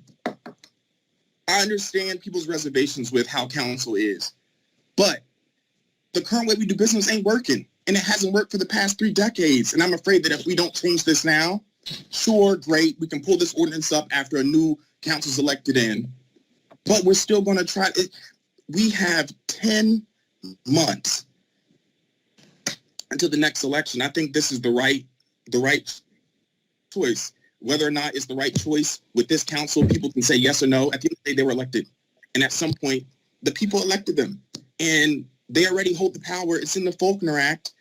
I hold those same reservations, but it feels like we are kicking the can down the road. We don't have 30 more years to wait and hoping and praying. We've done that for 3 decades. Where has it gotten us? For the past, I'll tell you where it's gotten us. It's got us 80 bodies over the past 24 months. That's what it's gotten us. I don't want to wait 30 more years. If this does not pass now, we'll be trying to do it again in 12 months. And that's the hard fact, because people like me and people who have to live here for the next 30 years, people who will actually be around for the next 30 years, are tired of seeing house stand up on stilts. It's ridiculous. We're the state's capital in 2022, and there's homes literally standing on popsicle sticks. And we're arguing about the redevelopment authority. How has it worked? I'll wait. I hope somebody jumps on and tell me how's it worked for the past 30 years. Because it hasn't. And thank you, Mr. Conlon. And I support this resolution as a citizen. Thanks. So, Mr. Conlon, can I go back to Mr. Kaloji, because I had asked Mr. Kaloji a question based on the fact that one of the speakers was saying that this was a power grab. I just wanted Mr. Kaloji to expound on what statute authorizes this body. It's right in the ordinance, Council President. Okay, Right I understand. Okay, I got that, but I asked Mr. But read Kaloji section 2 of the ordinance. It's right there. I said I asked Mr. Kaloji, do you mind, Councilwoman? No, but you're not giving the information to the public. Okay. Yes, ma'am. There's a lengthy statute separate and apart from the Faulkner Act, which is called the Redevelopment and Housing Law. That's at 48:12. Well, the operative section I'm looking at is 11, but it starts around 7 or before that. But in any event, 48:12A-11 clearly gives the governing body the power to create a redevelopment agency. So the council is in no way appropriating any additional power. They're simply exercising power that's already been given to them under the statute. Thank you. Now, I don't know if that's responsive. I'm sorry. Yes, that's good. Okay, someone put something up. The clerk put it up. Okay. It's the section Mr. Kaloji just cited. I figured it'd be helpful. All righty. And Mr. Collins, you may continue. Yes, ma'am. Ladies and gentlemen, does any member of the public still wish to be heard for the public hearing of Ordinance 21-32? This is the ordinance amending Section 2-29 redevelopment functions and Section 2-1 City Council City of Trenton Code. Do I have a motion to close the public hearing? So moved. The motion by Second. Council President McBride. I have a second by Ms. Caldwell-Wilson. Call the roll for this. Ms. Caldwell-Wilson? Yes. Mr. Harrison? Yes. Mr. Michelle? Yes. Mr. Rodriguez? Yes. Ms. Vaughn? Yes. Council President McBride? Yes. And I'm sorry, Ms. Wilkins, my apologies. I'm not used to that one yet, so Ms. Wilkins, I do apologize. Ms. Wilkins, your vote, ma'am? That's okay. Yes. Rodriguez. Good, I'm on a call. I'm on a council meeting, obviously. Mr. Bridges, we can hear you over, sir. Councilman speak now? Rodriguez? Yes, you may. Yes, I have to admire the comments by Mr. Manuel. I came to Trenton in 1970, probably longer than you people have been living. I was in Trenton when there was industry, housing, very few vacant properties in Trenton back then. Crime was low, education was very, very good. Everybody went to Trenton Public Schools. Trenton High was one of the best in the state. But after the years, the lack of good administrators in the city caused our industries to leave the city. And they set up this taxation thing. Every time they needed money, okay, a company left, so we replaced the money from that company with property taxes. And sadly, about 50% of our property owners, they lost their properties. The city took over those properties. Those properties are still vacant today. Some of them have been vacant for close to 35 years, 40 years, which is a shame.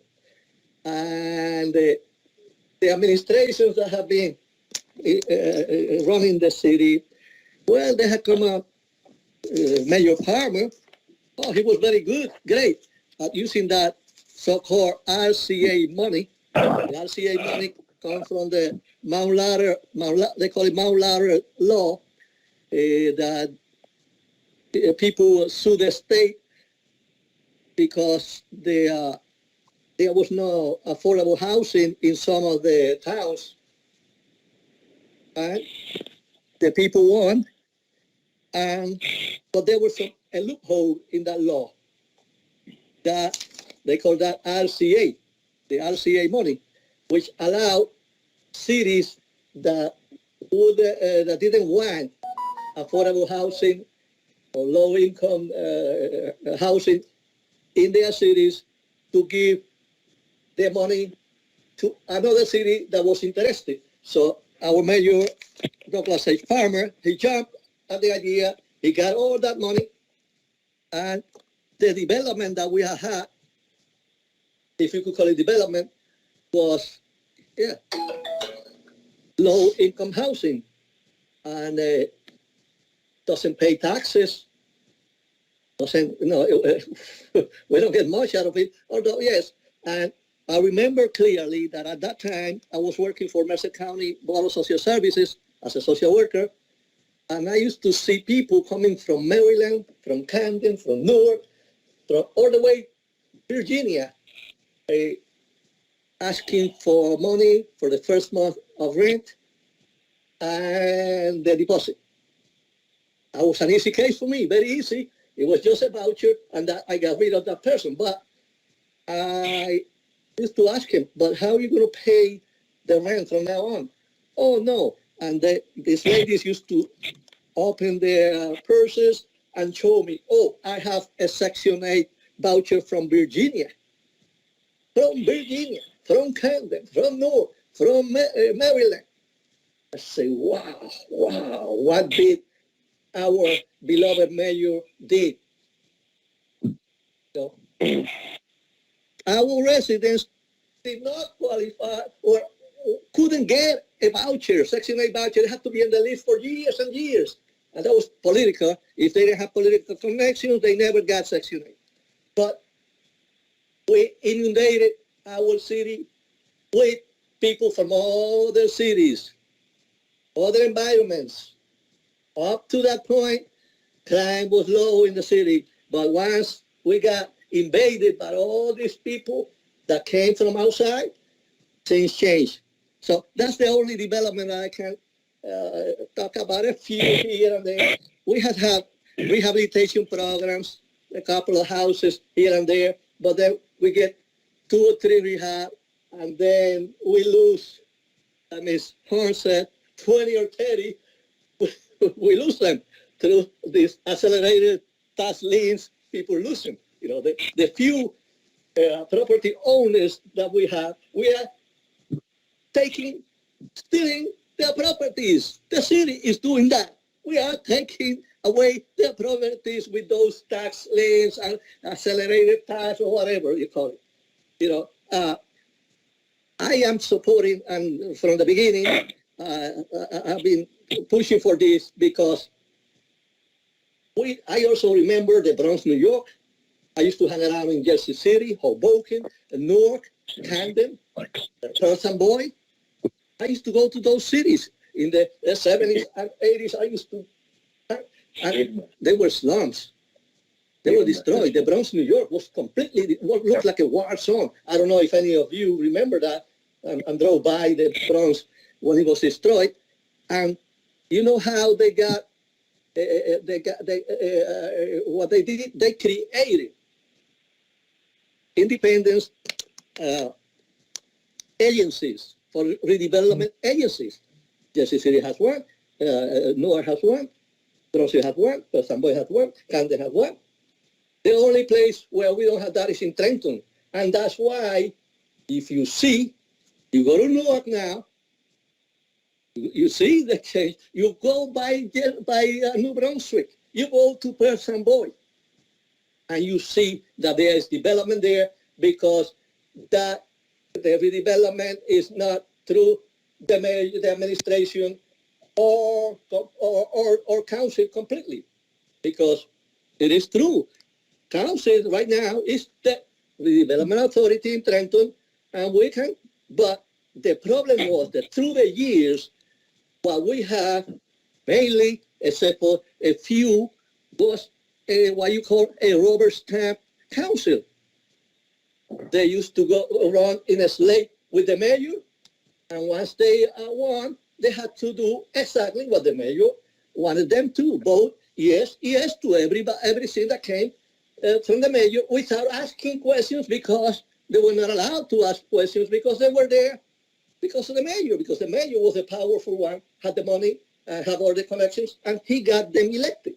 Now, this council, that's why some of our residents, they are confused with us because they say, wow, they are fighting with the mayor. We are not fighting with the mayor. We are fighting for council's rights that have been violated since day one by the mayor. Mayor have taken us to court about 15 times already because he wants all of us to vote yes to whatever idea he has. Being good, being bad, doesn't matter. Well, if you, yes, well, buy this building for $8.5 million. Oh, if you vote against that, you are against the city. No, we are watching bonds. Yeah, issue bonds. But those bonds have to be paid back. Somebody has to pay for them. And who, according to those ordinance, you know who have to pay? The taxpayers. If waterworks or if the city defaults on them, it's the responsibility of the property owners. We have to pay that, all that debt. And what we are trying to do is rescue Trenton, start something new. I'm not going to be in council. I'm not going to be, this is my first and last term. But there will be young, smart people, hopefully, like Mr. Manuel, that will take over. Or any other people, or the ones that are planning to run, that are smart enough to not to fight for against the status quo, because in Trenton we still have ex-mayors that come to City Hall whenever they feel like, and they tell the mayor what to do. And I see it myself, you know, it's a shame, but that's the way it is. There's outsiders, political figures, or these kingpins from wherever that come into City Hall whenever they feel like, and they go to other departments. Although City Council people cannot do that. I'm not allowed to go to speak to the directors according to the mayor. I have to ask permission to the mayor to speak to a director, but they are, you know who I am referring to. Mayor Palmer comes and walks all over the city, all over the City Hall. He goes to see the people that he appointed there years ago. He is the mayor, and that's what Mayor Gutierrez said at the June 12th celebration at Mill Hill Park. He introduced Mayor Palmer, and you know how he said, Mayor for life, Douglas H. Palmer. That's what he said. And I was there. I'm not lying. Nobody told me. I heard that from our mayor. I sat with the mayor at the beginning of my term. I told him, you have to put your pants where they belong, because they are going to put pressure on you. These politicians and everybody else. Councilman, So, can we stay to the ordinance, Councilman? Yes, I will be voting for this, yes, for this ordinance, and I hope that my colleagues also vote yes for this ordinance, because it's about time we start redeveloping Trenton. Thank you very much. Councilwoman Vaughn? Yes. Yes, go right ahead. Yes, I concur with all the comments that Councilman Rodriguez outlined, and for that, I will definitely be supporting this. It's the right thing to do. It's the smart and intelligent thing to do, and it's certainly the progressive thing to do for any municipality. Here we are in the 21st century. Trenton has to put a lot of the structures in place that it has suffered for, that have been non-existent for the past 40 years. We learned when we first came on council by one of New Jersey's renowned redevelopment attorneys, James Locke. It was, I believe, 2 weeks or 3 weeks into our tenure. And he came to the council and he educated us. And he told us what our statutory duties are and our fiduciary responsibility to prime redevelopment property in the city.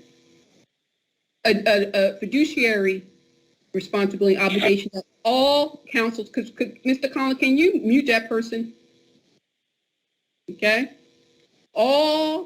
He outlined the fiduciary obligation that the council had, the municipal council had, to provide oversight to prime redevelopment property in the city that's owned by the taxpayers of the city, which is the reason why the council has the governance of it, not the mayor.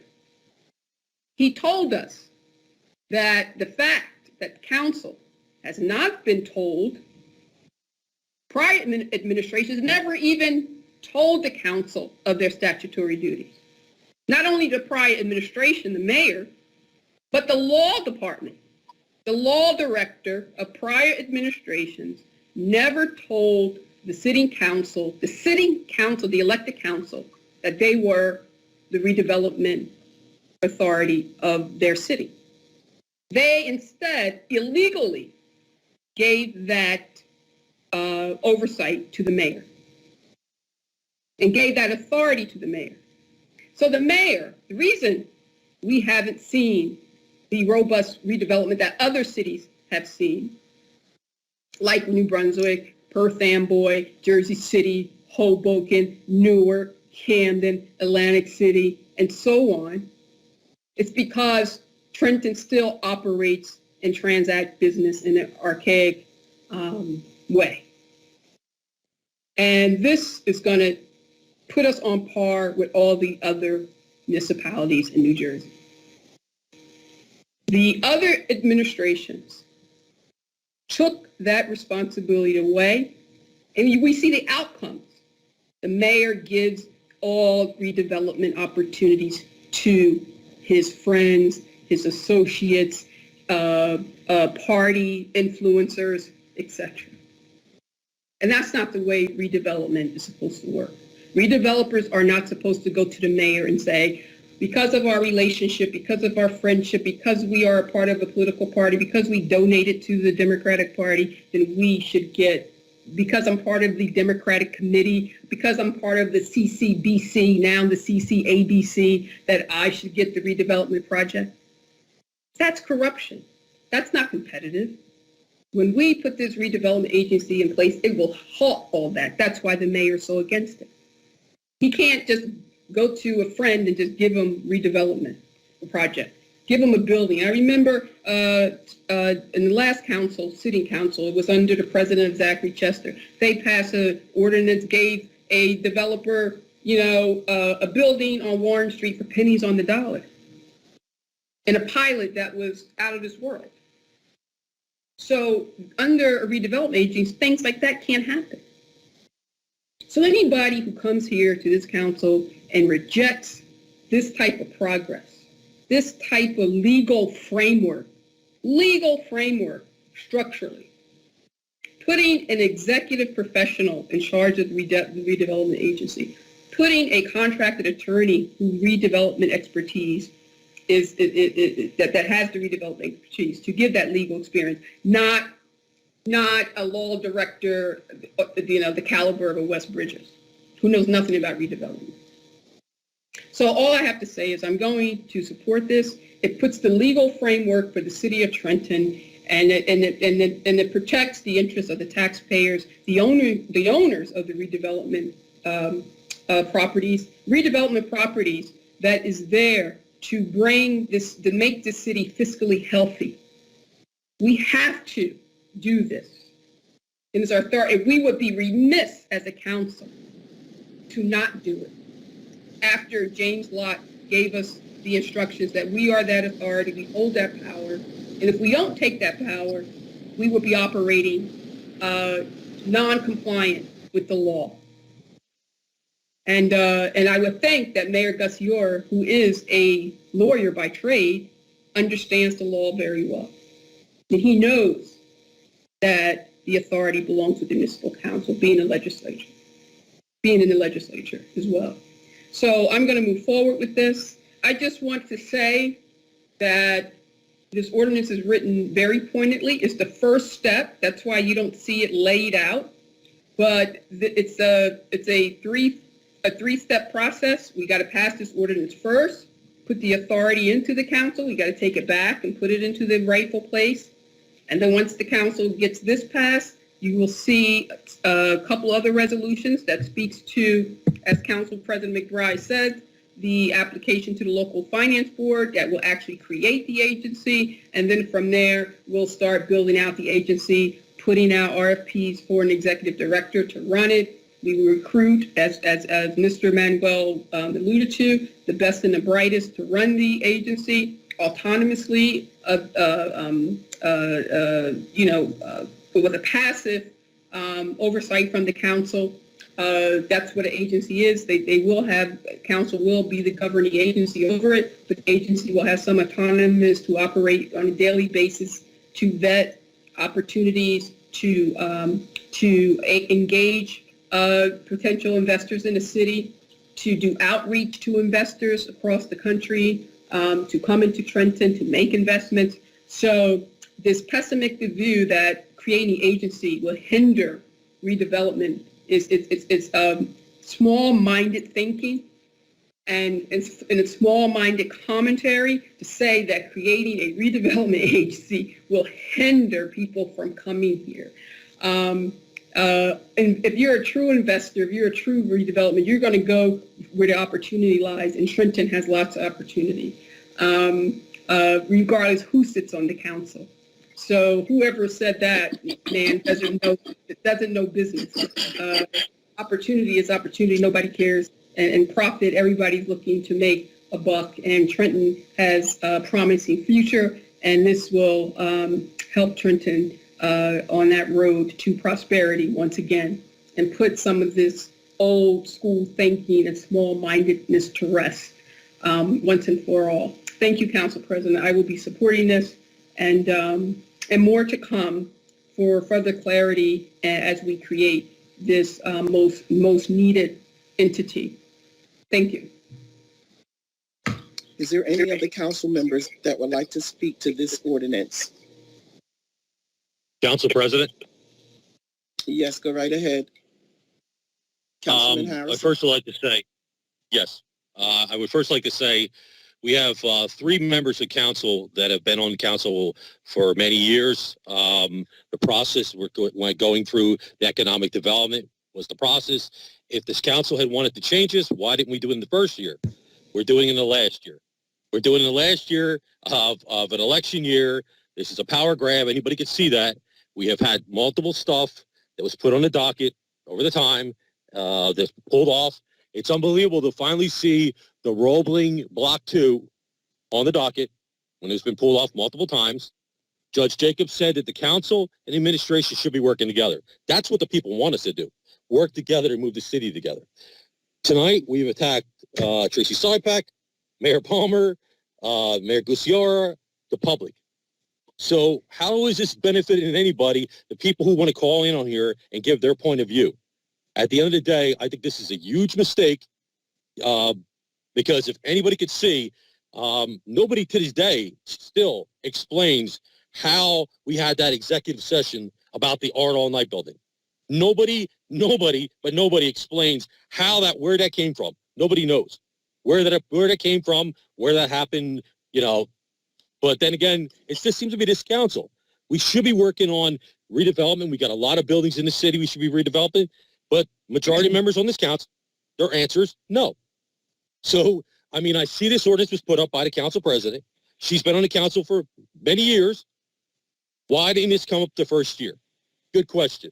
Because at the end of the day, you just keep pulling stuff off the docket. You keep voting against the docket. You keep voting against the people. We're not listening, but this is all about grandstanding. Anybody could see it.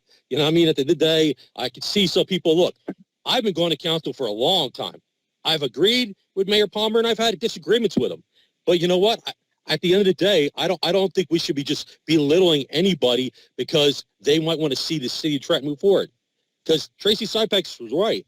We got elected to do what's best for the people. But all we do is vote no, we yell, we attack directors, it's on and on every meeting. These meetings go on forever because all it is an attack show. So at the end of the day, like I said, this is a power grab. Some people on this council don't seem to realize that we could have done this the first year, but we never did. We weren't concerned then. Now it just seems like a lot of yelling and a lot of chaos when it shouldn't have been.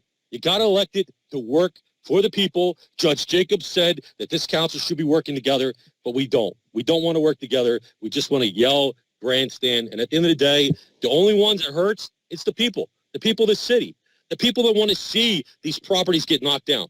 They want to see these vacant buildings get knocked down or redeveloped. There's redevelopment all over the city that could happen.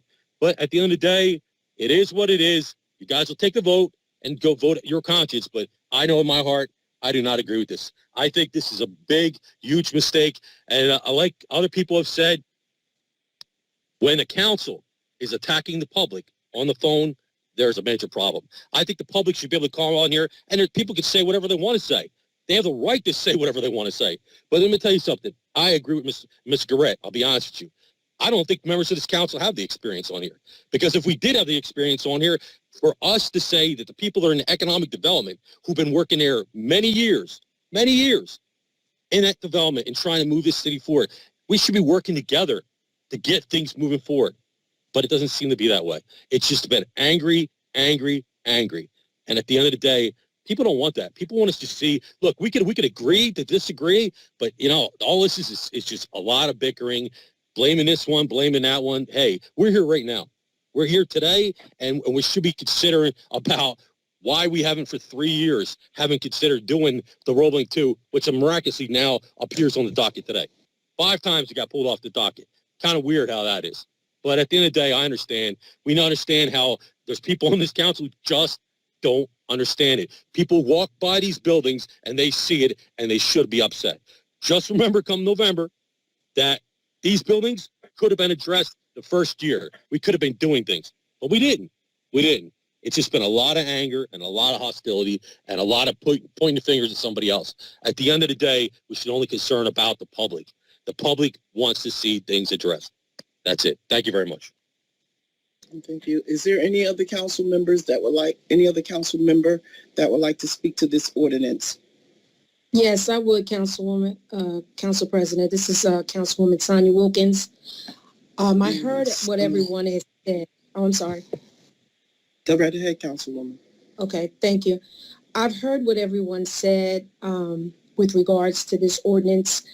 The passion and the drive that I heard in the gentleman, Mr. Manuel, the passion and the drive that I heard in Ms. Horn, and even the others that ask questions out of concern.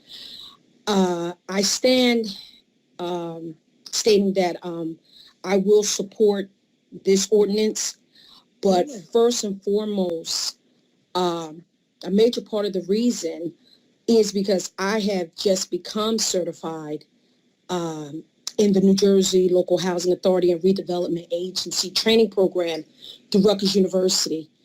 I had been taking courses over the last 6 to 8 months.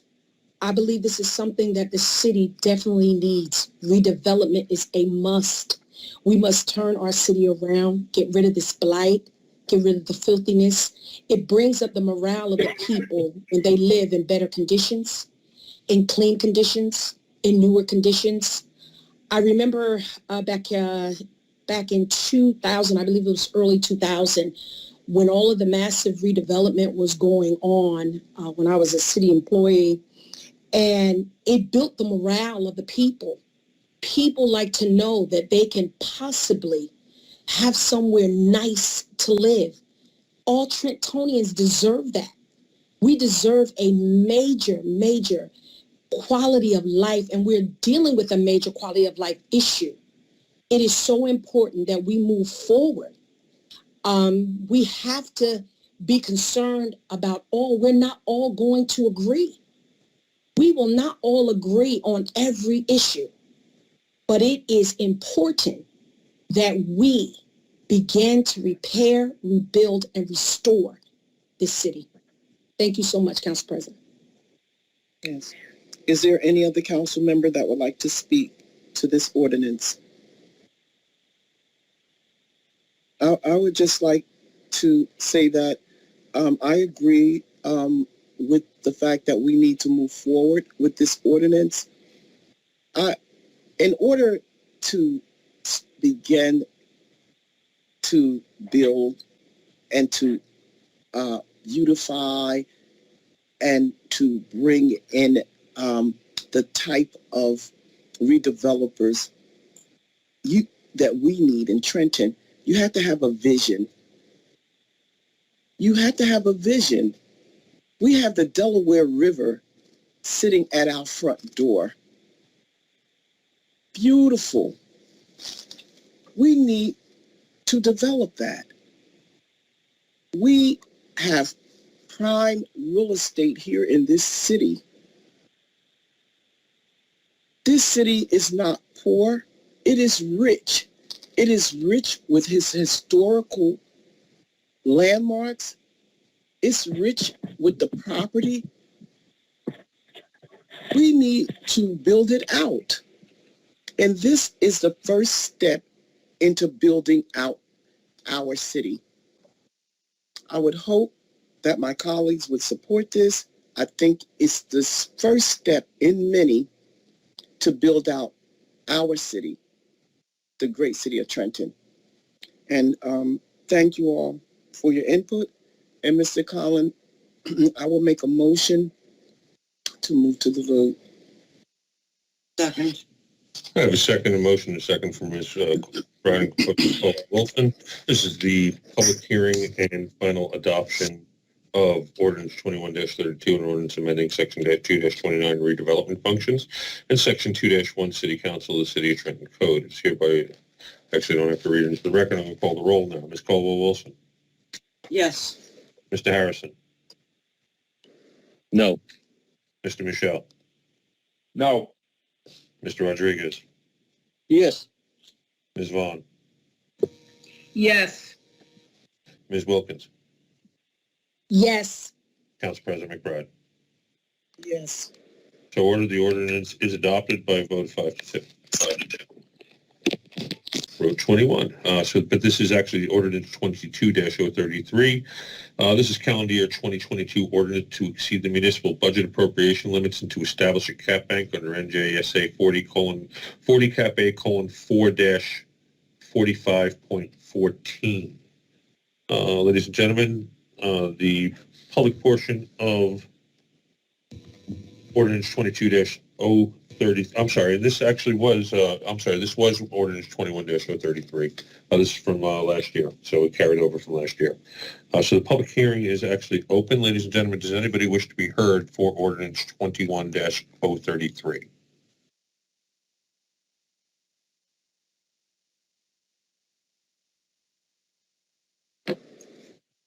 Once again, this is for the cap bank, Ordinance 21-033. Does anybody wish to be heard?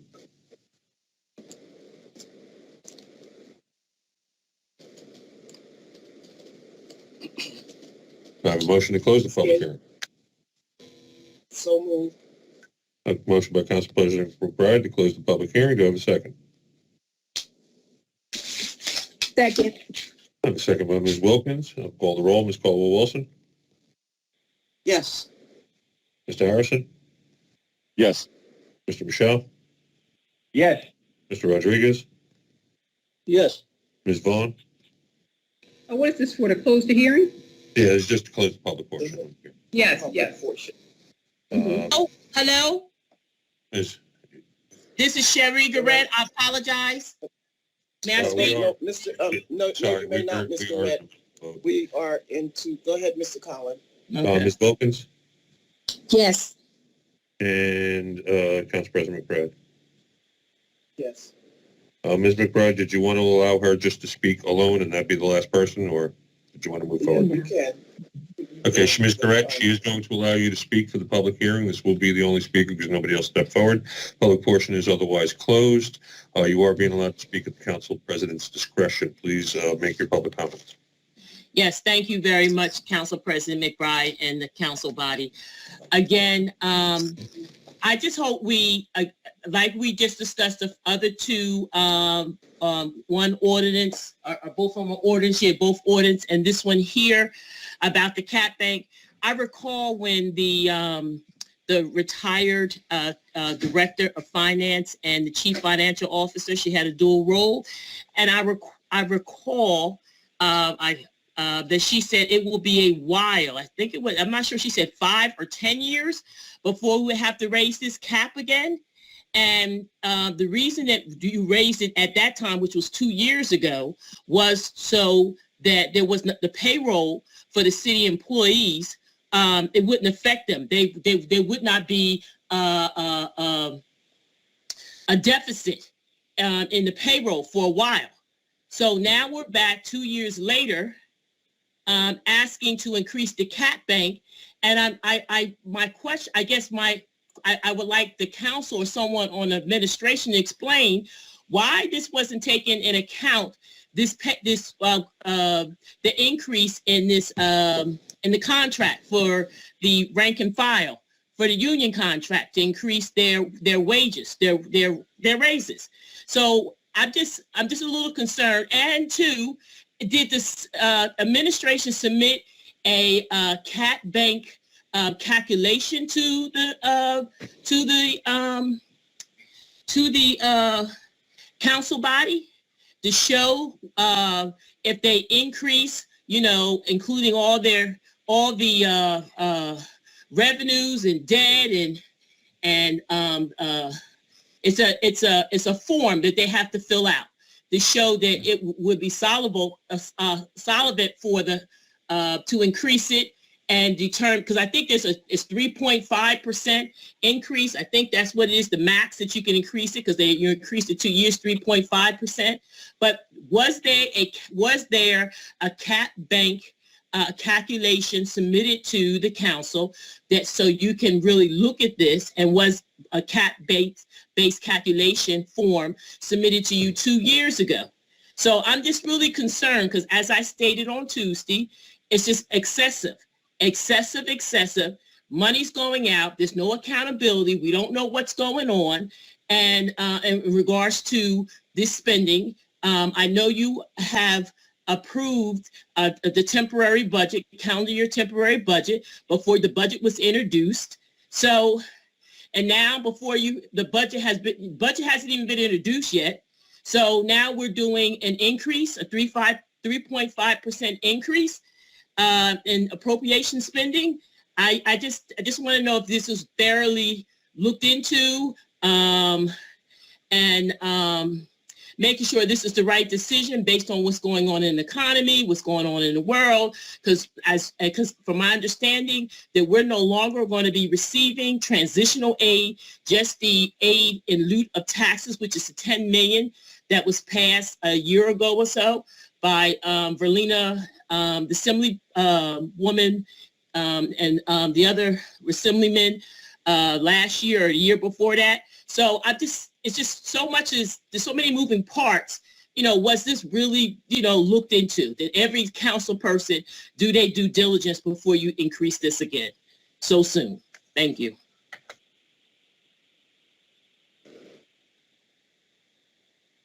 So the thing that I wanted to ask Mr.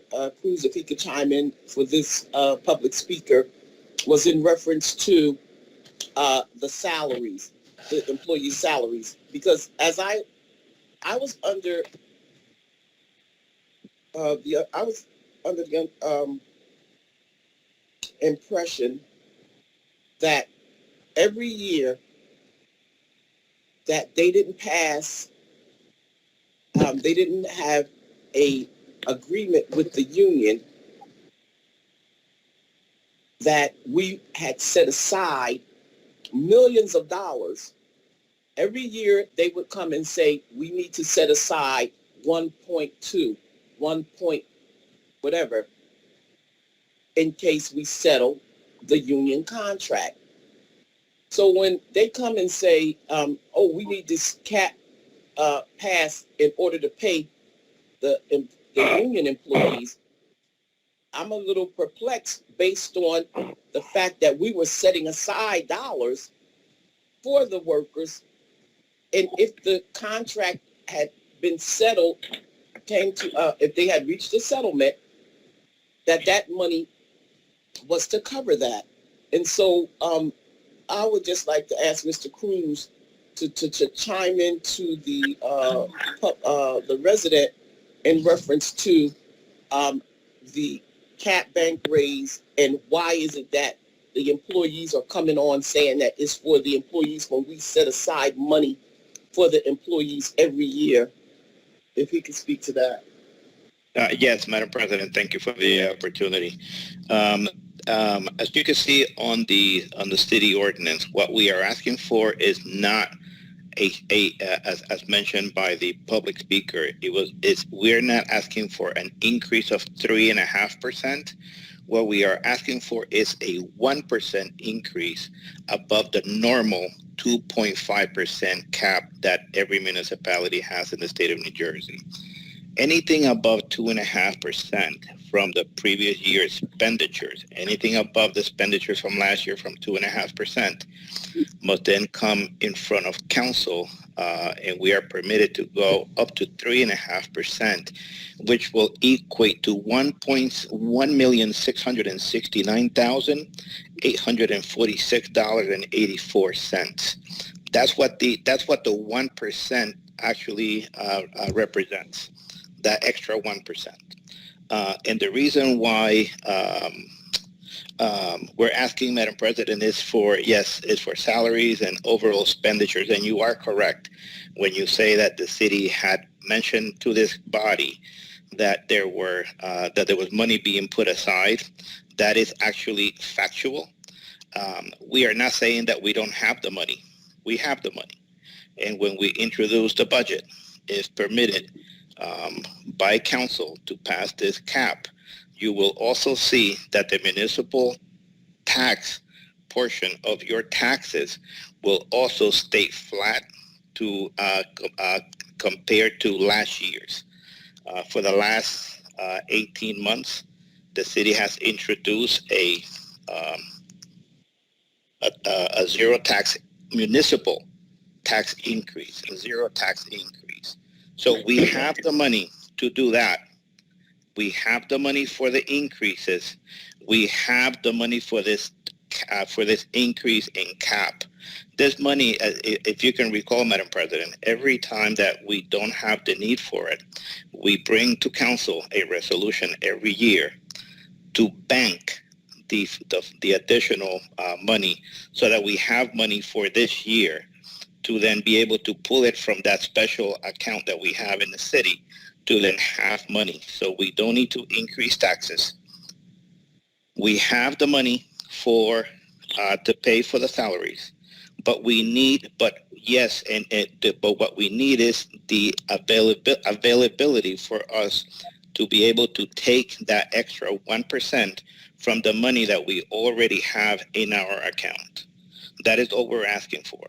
We're not saying that taxes are going to go up and that the money isn't there, because we have been responsible with the city's funds. We have money in the bank that we can use to cover this 1% increase from 2.5% to 3.5%. And that, as I mentioned, is $1,669,846.84. Thank you. Next, Madam Mr. President. Collins. Thank you.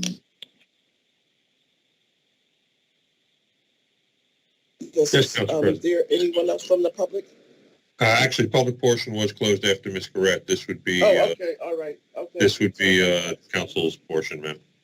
Okay, I apologize. Is there any council members that would like to speak to this ordinance?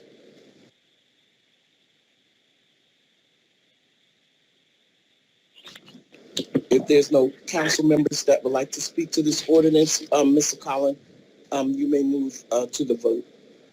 Yes, ma'am. This is Mr. Harrison, did you still want to introduce? Yes. Do I have a second?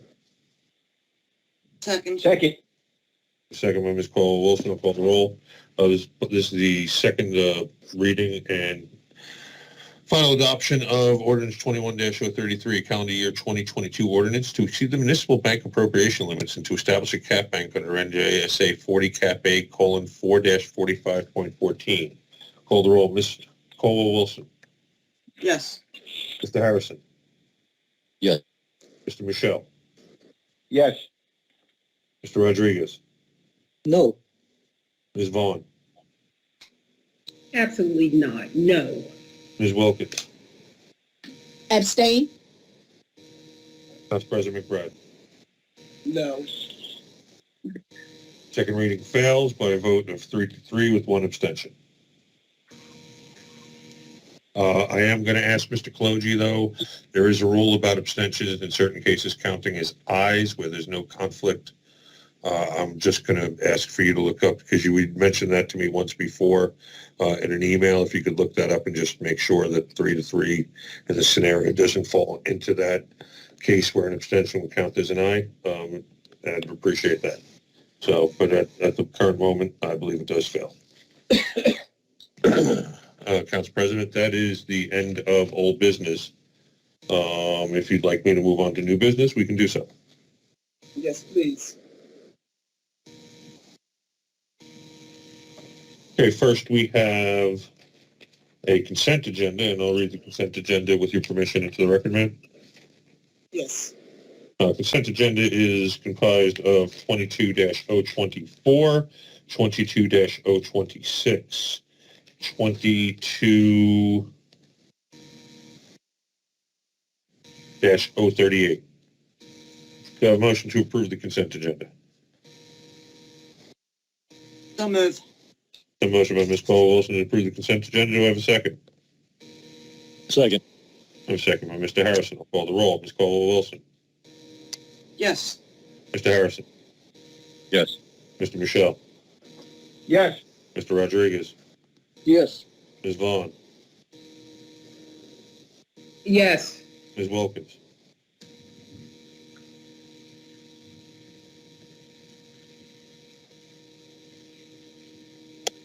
Yes, I couldn't be unmuted. Yes. Oh, you're fine, ma'am. And if you're on a computer, spacebar works real good. And Council President McBride. Yes. Consent agenda passes with vote 7-0.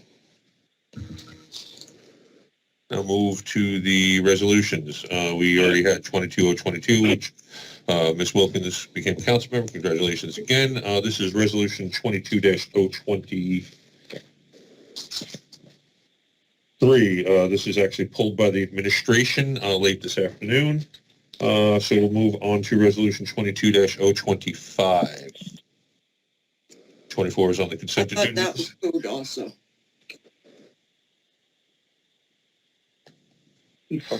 This is one that was sent back for an amendment, so it wasn't actually pulled in total. It was actually pulled for an amendment. Did the administration still want to pull this, or Council President? Was the amendment made? Well, yeah, they actually did make the amendment, but I believe at the time of the conference session, the amendment that was put on the record was amending it to 1 year. It still says a period of 2 years. The amendment that I actually received was for 2 years. And it should have been 1 year. Madam President, if I may say a few words. Yes. Thank you, Madam President. The resolution was actually done for a 2-year contract with an option for a for a third year and a fourth year.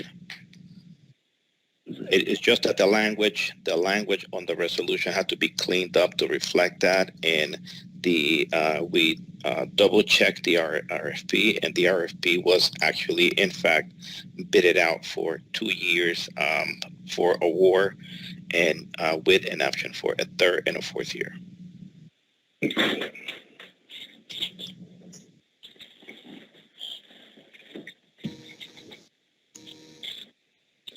Mr. Collins, you may continue.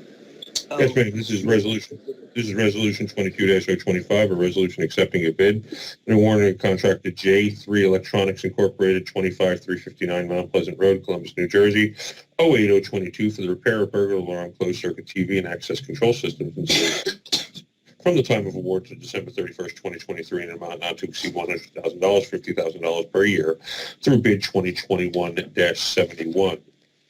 Council President wants me to move to the roll. Ms. Caldwell-Wilson. Yes. Mr. Harrison. Yes. Mr. Michelle. Yes. Mr. Rodriguez.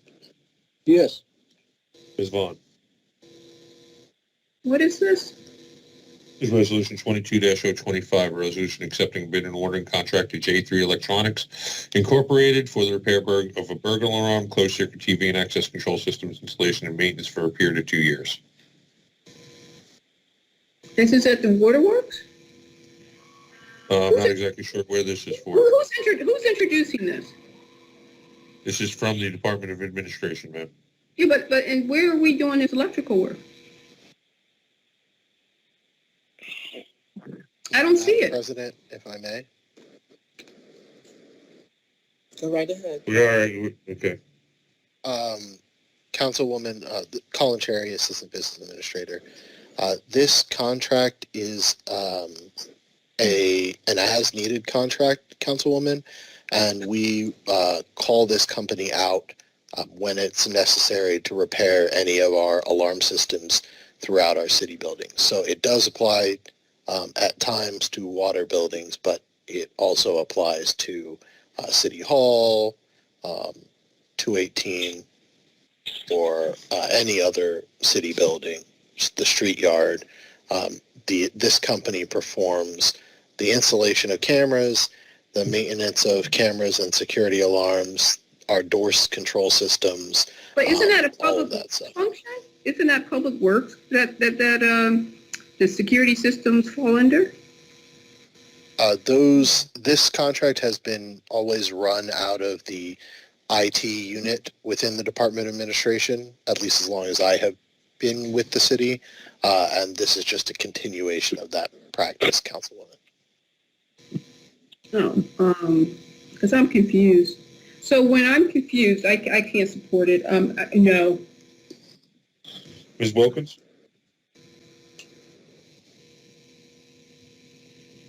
Yes. Council President McBride. Yes. Resolution is adopted 6-1.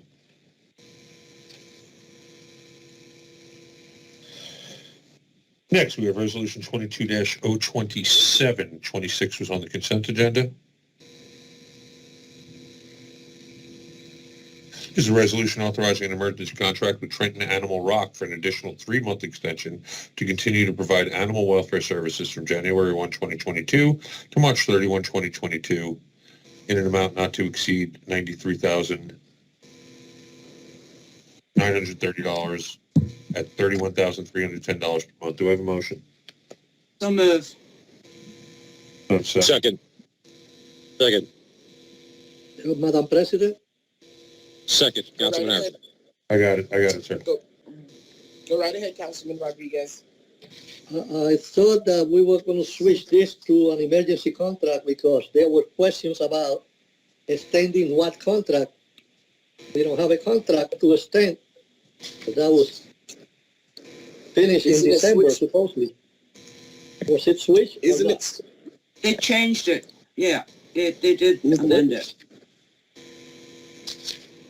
So this is the one that I cannot see because letters are too small and I didn't get the amended copy. Mr. Conlon, he's asking you if they switched it to the emergency contract. Yes, they did. It's on the screen, ma'am. And I did Can send you the zoom amendment. it? Couldn't see. He said he couldn't It's see right, the letters. right, That's why it's he asked. right here on the screen, right here. Emergency Little bit- contract. Okay. But it still says 3-month extension. The heading is the same. That part I can't help, and that would be a legal question for Mr. Clogy, whether that's legal or not, or the... Council President, Go right ahead, Mr. Colosi. the resolution can be amended. Instead of stating it's an additional 3-month contract extension, the resolution can be verbally amended to reflect that it is the award of a 3-month emergency contract. Can we amend it on the Somebody floor want to now? make that motion? So we can just remove additional and extension. Get rid of additional, right, and put an emergency 3-month contract.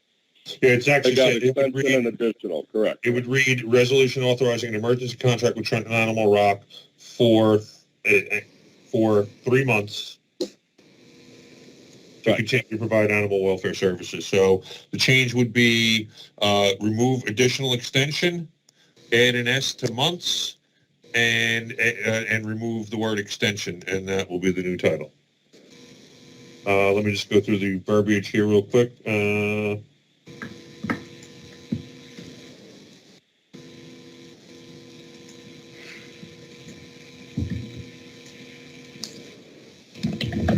Okay, in the second paragraph, Mr. Cologi, I just want to point out in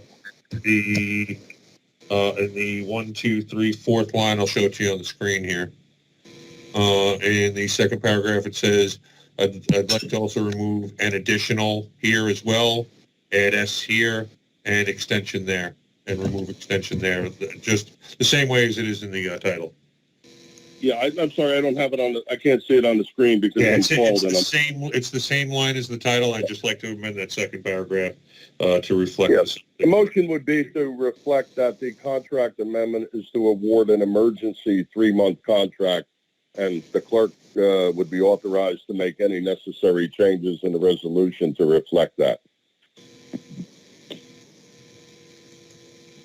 Or I think the administration can consent to is it possible that this hasn't come to actually, we do have a motion on the floor, so it would actually have to be amended, okay? Let me just make sure it's not in any other place. To extend in the now therefore to extend an emergency contract for. To award an emergency contract. To award. So it would be award an emergency contract for and lose an additional, and I'll read this into the for a period of 3 months. For 3 months, right? To exceed, continue to provide animal. Okay, I do have Ms. Caldwell-Wilson's motion on the floor. Do I have a motion to amend 21-027 as? So moved. A motion by Ms. Second. Caldwell-Wilson to amend. A second by Mr. Rodriguez. All in favor of the amendment? Aye. Need one more. Aye. Any opposed? All in favor, seeing none opposed, the amendment, and I'll read the amendment into the record. This is Resolution 22-027 as amendment, a resolution authorizing an emergency contract with Trenton Animal Rock for 3 months to continue to provide animal welfare services from January 1, 2022 to March 31st, 2022, in an amount not to exceed $93,930 at $31,310 per month through RFP 2021-27. This is resolution number 21-425, ordered a contract on September 16, 2021 to Trenton Animal Rock, 1971 North Olden Avenue, number 555, Trenton, New Jersey, 08618, for animal welfare services, animal shelter management to include animal shelter and adoption for small and large animals, community outreach, public education to aid in adoption services, spay, neuter, and rabies vaccine services for small and large animals, and veterinarian care services for small and large animals for the city of Trenton for a period of 6 months from July 1st, 2021 to December 31st, 2021, in an amount not to exceed $187,860 for the city of Trenton Department of Health and Human Services Division of Trenton Humane Law Enforcement and Animal Services. And whereas it is in the best interest of the city of Trenton Department of Health and Human Services Division of Trenton Humane Law Enforcement and Animal Services to authorize an emergency contract with Trenton Animal Rock, 1971 North Olden Avenue, number 555, Trenton, New Jersey, in 08618, for 3 months to continue to provide animal welfare services until a new procurement process is advertised, proposals are evaluated, approved by the City Council, and a resolution and contract are in place. This contract extension shall be from, this contract shall be from January 1st, 2022 to March 31st, 2022. Whereas funds in the amount not to exceed $93,930 at $31,310 per month have been certified to be available in the following account number: calendar year 2022 2-01-40-4030-290. Now, therefore, it is resolved by the City Council of the City of Trenton that the mayor is hereby authorized to award an emergency contract for 3 months with Trenton Animal Rock, 1971 North Olden Avenue, number 555, Trenton, New Jersey, 08618, in an amount not to exceed $93,930 to continue to provide Trenton Animal Welfare Services for the City of Trenton Department of Health and Human Services, Division of Trenton Humane Law Enforcement and Animal Services for the said purposes in the manner prescribed by law. I have a motion by Ms. Caldwell-Wilson. I have a second by Mr. Harrison. Council President, do you want me to move to the roll? Please. Ms. Caldwell-Wilson. Yes. Mr. Harrison. Yes. Mr. Michelle. Yes. Mr. Rodriguez. Yes. Ms. Vaughn. What is this for? This is for the emergency contract for Trenton Animal Rocks. This is the vote to move it or the Yes, vote ma'am. to change it? How come we didn't have any comment?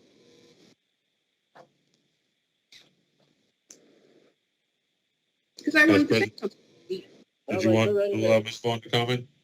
Yes. I just wanted to say very quickly, thank you, Council President. I just want the public to know, because we got a lot of, I don't know about the rest of my council members, but I got a lot of emails flooding my mailbox in support of this resolution. And then I had a few who was concerned about the process of selection. And I paid attention to those because I think that we should all take a step back when we all say that we want Trenton to succeed. Government succeeds at all levels when it's fair in our country. You know, the United States is built on competition. So, and fair and open markets, right? So government must be neutral in its awarding of contracts and spending of taxpayer dollars. So it doesn't matter how good organizations' services are. It doesn't matter. They have to compete. They have to go through the process, and that's the bottom line. And as long as I'm sitting on the council, I will make sure that happens because it's in the best interest of everyone that the law is followed, that the process is followed, that the New Jersey local contracts law is followed. It gives everybody an opportunity.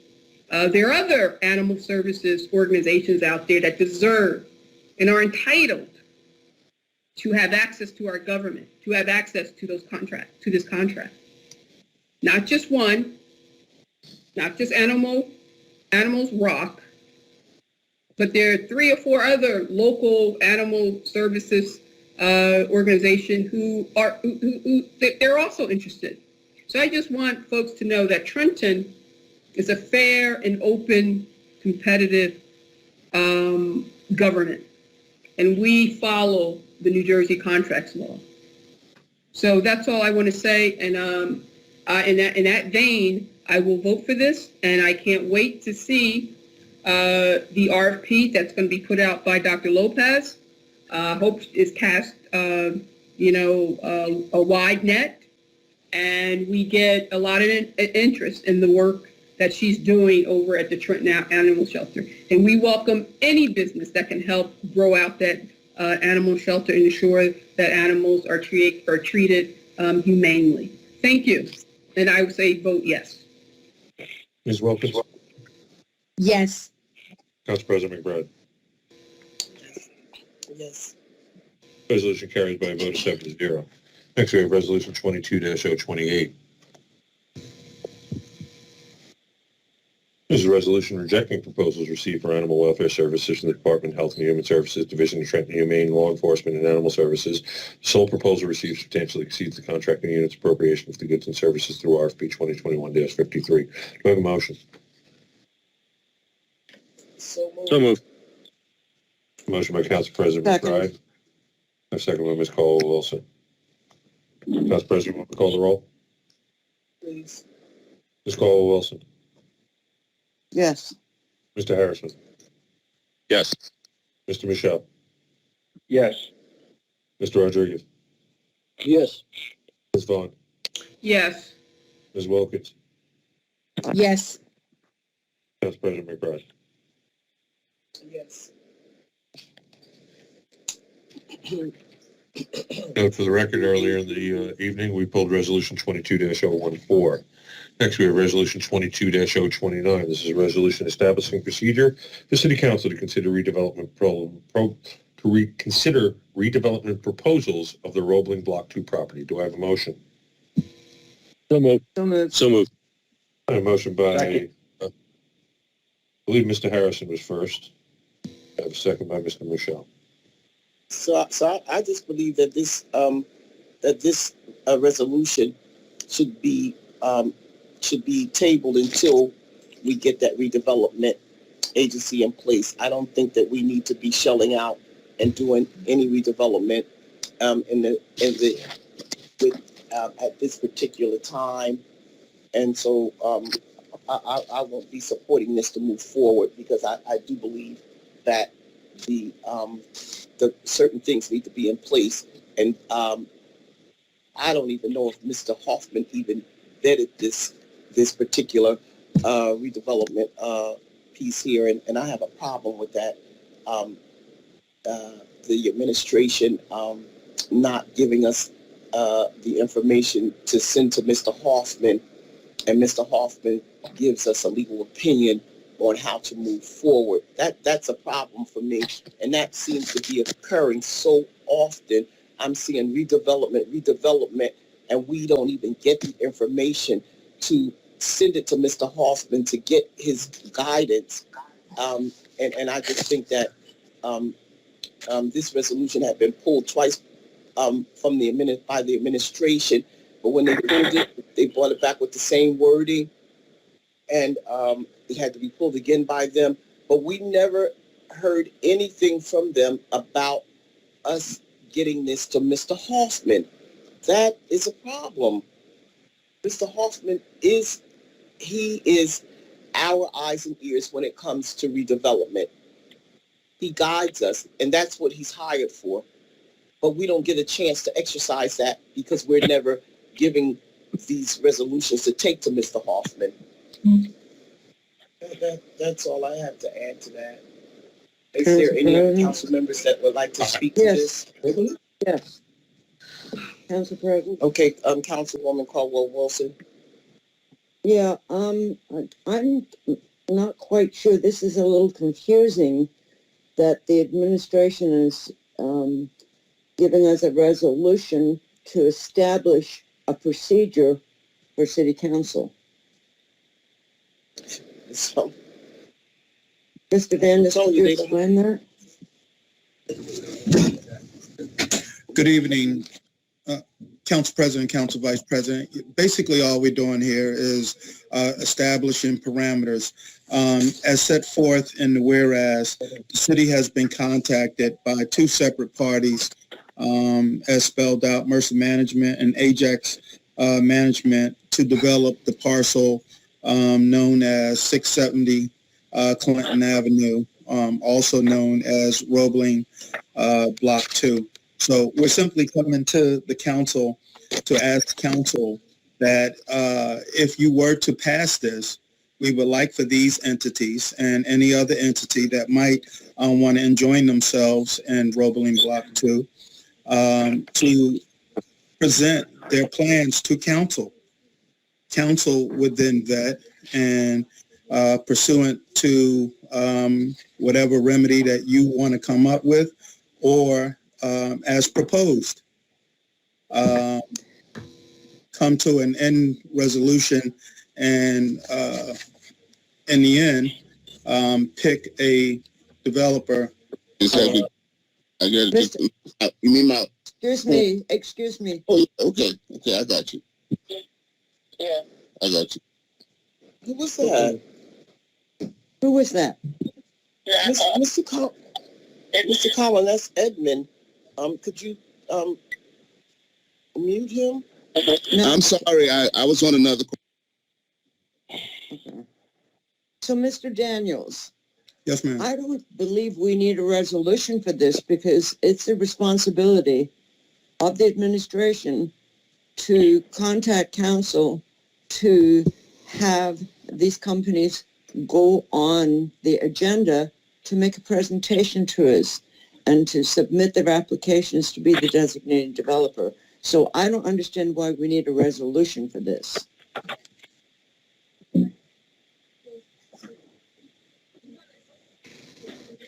It shouldn't be there because they're dictating to the council which way they should take this, and I expressed that on Tuesday night, and Mr. Kaloji, help us out here. Sometimes you can chime in because this is like they're putting a resolution together telling us how to move forward. I'm understanding it, and neither is the Councilwoman Hall. Well, based on what you've adopted earlier tonight, this could be deemed somewhat in conflict of the prior enactment because council is not making the decisions on what the process is going to be.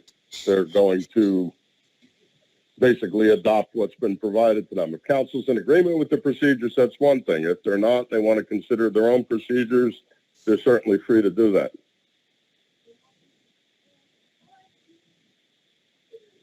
Well, Council President. Hello? Councilwoman Caldwell Wilson, let me make sure that Councilwoman Caldwell Wilson is finished because she still has her hand up. Yeah. I mean, I just have, I'm having difficulty understanding why it is this resolution is necessary at all. I also have an issue. I'm sorry. My apologies, ma'am. I'm sorry? I just wanted to point out, I'm really sorry to interrupt, but council had actually ordered in the prior that the names of certain individuals be removed, and the copy that I received today, the updated copy, still actually has those names in them in the current copy in those 2 paragraphs. I did just want to point that out. Yes, thank you. Okay, I'm sure. Councilwoman Avon. Yeah, and so then, the fact that this is what I was just discussing previously about the fair and open competitive bid process. Because to a certain extent, the same process is applied in redevelopment. And the same process is applied when investors come into the city, and there may be multiple investors interested in purchasing the Roebling Block 2 property besides Ajax and some other company here. And we've already given them an advantage. And everybody on this call should be outraged. Ajax and this company here should not be getting the advantage on the Roebling property. Redevelopment property is the prime property, the prime real estate in the city of Trenton, and they've been given an advantage, an unfair advantage, because they happen to have a relationship with whomever in the city government. We should all be outraged. This is unacceptable. And the fact that, well, there's twofold here. This resolution is usurping the council, usurping the Faulkner Act, usurping the New Jersey State Constitution 1947 for the administration to try to set forth a procedure for a municipal council is an outrage. That's just like council. If we were to put up a resolution to outline the roles and responsibilities of the mayor, what government are we running here? I mean, if I was those 2 companies, I would be horrified that my name showed up on this resolution. Before I had an opportunity to put, now the marketplace knows what their interests are. In the financial service industry, we call this insider trading. It's freaking illegal. So I don't understand, where is our law director, Wes Bridges? Where is Mr. Kaloji? This should not have been made public. So when folks come to this council, the public, these are the things that matter. The fact that the mayor and the council disagree, have an argument, petty. You're missing the mark. You should be outraged about this resolution, about the fair and open process. You, everybody on this call, are entitled to compete for this business. And we've already identified folks. They've already put their urine on the property, which is called an unfair advantage.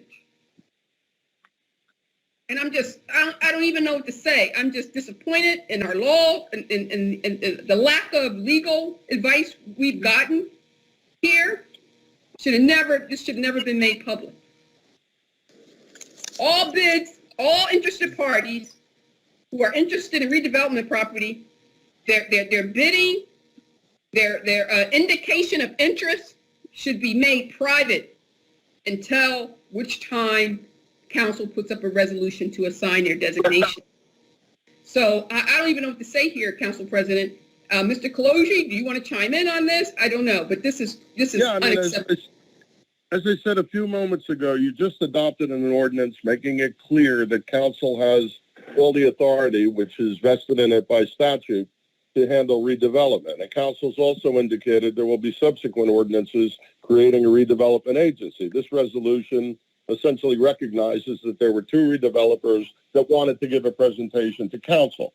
If council is not ready to hear that presentation because of its plans to vest this in the hands of a redevelopment agency, they could simply vote down this resolution, or I don't know if the administration, would be agreeable to pulling it, and then it'll be dealt with down the road when everything is in place. So Mr. Kaloji, what about the fact that they have my name running through this resolution? I've never heard of such. To be honest, I had no familiarity with this resolution until a few minutes ago when we started discussing it. I mean, we could certainly deal with the issue, but I don't know if we have to do that at the moment. Council President, if I may.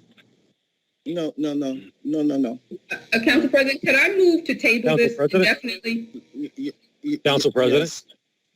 Yes. Councilwoman Vaughn. Council President? I would like to Council move President? to table this indefinitely. Council President? The motion on the floor, Mr. Well, no, Council President, we all have a chance to speak, and she spoke already, so I still have my chance to speak. Okay, according to the rules, a motion to table must be heard without interruption. So I'm going to hear Ms. Vaughn's motion, if that's permissible, Council President. I have a motion by Ms. Vaughn to table indefinitely. Do I have a second to that motion? I second it.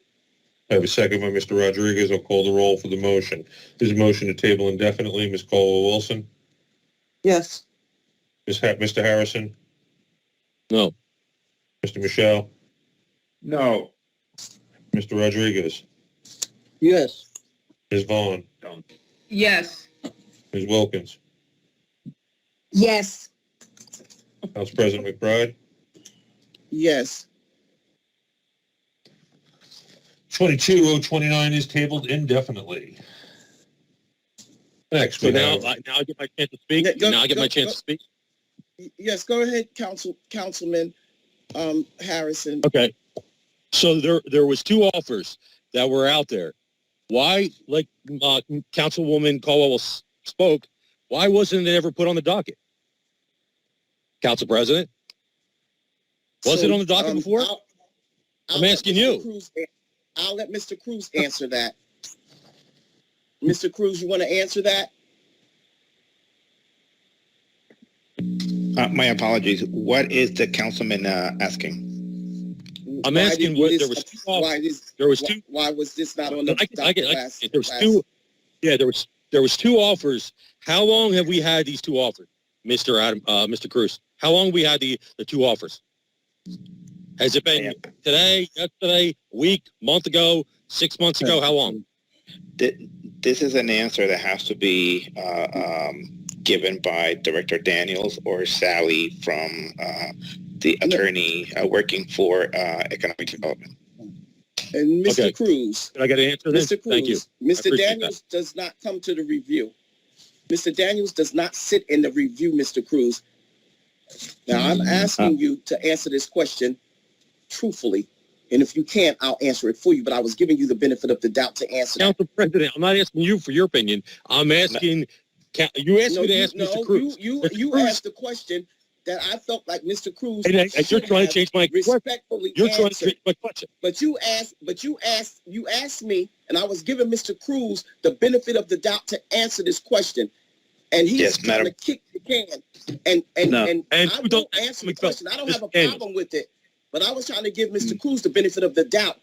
Mr. Daniels never come to our review, so he can't speak to why it wasn't on the docket. But I can, since Mr. Cruz doesn't care to. Madam President, these resolutions were taken off the docket by the administration because it had my name and the vice chair's name all through these resolutions. They pulled it off the first time to make the correction. They did not make the correction. They brought it back to the docket again with the same thing on it. They never made the corrections. And they pulled it last Thursday, to make those corrections again. And today it appears back on the docket just like it was. So I am telling you, Mr. Cruz knew why this resolution came off the docket, and he would not even speak up like he should. And Madam Mr. Cruz, President. that is so disingenuous of you. That is so disingenuous of you. Madam President, that is not what the councilman was asking. That is what he asked. He asked. For Mr. Cruz. Madam What I was President, Madam President, you are correct. We were asked to pull it to change the names, and yes, you made that request. The request was made to the department, and I am not sure if when they made the changes, they made a mistake and they didn't make the changes to the names, but I don't have an explanation as to why your name keeps reappearing on the resolution. This is the one I received today, Adam, because this is the one with the updated voting block with Ms. Wilkins' name in it. Yeah, I'm being told by Director Daniels that the corrections were made and sent downstairs. I don't know what there's happened. my name in black and white. This is the one I received today. This is the only one I received today. This is with the new voting block, Ms. Wilkins, that I asked for on Tuesday, and this still has the names in it, so it was not correct. Sorry, with respect, you are correct. You are correct. Thank you. Yeah. Okay. At the end of the day, Council President, we could have been doing redevelopment in the city, and the redevelopment didn't happen in the city because of the council. End of subject. Thank you very much. Thank you. I just wanted to clarify that. And at the end of the day, you need to admit when you have made a mistake at the end of the day. Mr. Collins, you may continue. The hazard pay off the docket, you still haven't admitted that. You pulled that off the docket too. No, I did not. And you still keep coming out with misinformation. And at the end of the day, you need to get your facts straight. Mr. Collins, may we continue, please? A lot of MSAs. Councilwoman Vaughn had a motion on the floor. Mr. The motion Collins, carried. right? The motion carried. It carried 5-2. The resolution is tabled in. This is resolution 22-030. A resolution designating Vanessa Sullivan as redeveloper of the property located at 651 and 653 North Clinton Avenue, block 21701, lots 25 and 24 within the North Clinton Avenue redevelopment area, and authorizing the execution of a redevelopment agreement and an RCA grant agreement regarding the same. Do I have a motion? So moved. Motion by Mr. Harrison. Is there a second? Second. A second by Mr. Michelle. Floor is open. Okay, so I just want to read something into the record. I want to read this into the record, Mr. Conlon. Okay, so first I need to just emphasize that the council is fully committed to assisting our financially challenged residents, especially with housing. However, this particular matter has raised a number of potential legal issues, as evident by communications with our redevelopment attorney, which is Mr. John Hoffman. There are several statutory options which can be used to support individuals seeking home ownership. This application should be reviewed by our economic development expert, Mr. John Hoffman, to ensure that the path selected is the best and at least less problematic for all concerned. Now, in saying that, I am basically saying that this resolution should be tabled till we get a full financial disclosure, until we find out how we can best assist Mrs. Sullivan. Now, I am not saying that we are going to, this should linger on. What I am saying is when we have the opportunity to right a wrong, we should address it. We should not push this on this young lady, which does not fit meet the criteria to be a redeveloper. She does not fit that criteria. And I don't understand why the administration is trying to grandstand with this young lady instead of us coming up with an option to basically make sure that there's enough monies to cover the cost of those repairs. $50,000 cannot touch it. If a roof is $16,000 and you haven't even gotten into the inside of the house to do any plumbing or any electrical work, what is $50,000 going to do?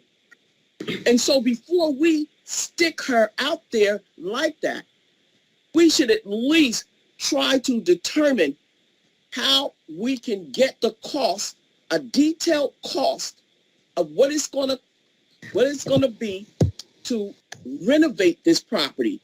We need a detailed breakdown. How much do the house need a roof? And if it needs a roof, how much is that roof?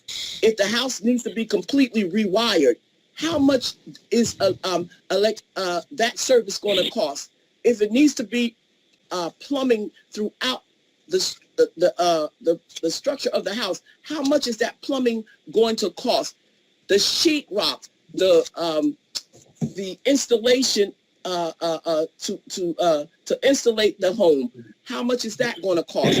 The porches, how much are the porches going to cost? It needs to be broken down. We need to not send this young lady out here to fail. And that's what I am saying to the administration. I am not willing to let you, to allow you to let her fail. There are programs out here.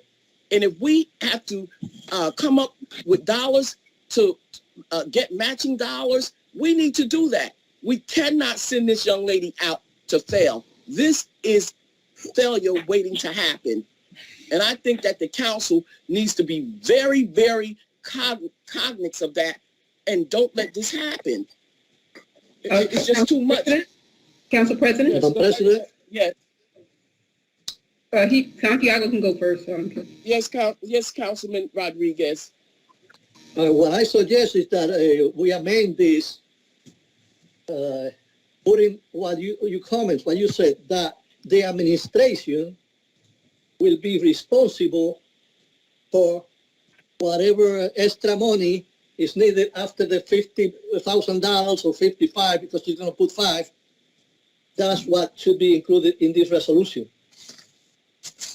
I believe we should amend it, and since this is the administration wants to make a redeveloper, and I agree with Madam President, $50,000, with the way the materials for building have gone up like 3-4 times.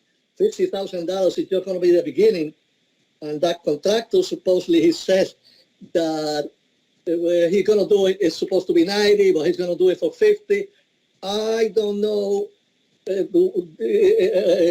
He might come back and say, "Well, that's I made a mistake or whatever. I cannot do that." But I believe that the resolution should add there that if there's more expenses than the 50 plus 5, the $55,000 that are 50 RCA and 5,000 that she said that she's going to put, that the city will take care of the difference. Regardless of how they do it, that's up to them.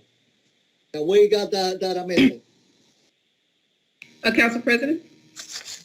Okay, Councilwoman Caldwell, excuse me, I apologize, Councilwoman Caldwell, Councilwoman Vaughn. Yes, I'm going to try to make this real short because I vocalized my objections to this on Tuesday. I want to see families and single mothers and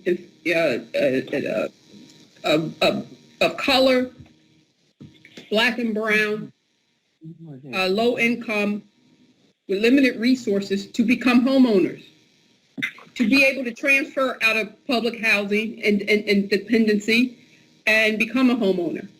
And there are great programs, as Council President mentioned, and even Santiago Rodriguez mentioned it in his early comments about when we were discussing the redevelopment ordinance. He mentioned the voucher program. And that voucher program is still in existence. It's available through the New Jersey Department of Community Affairs, DCA.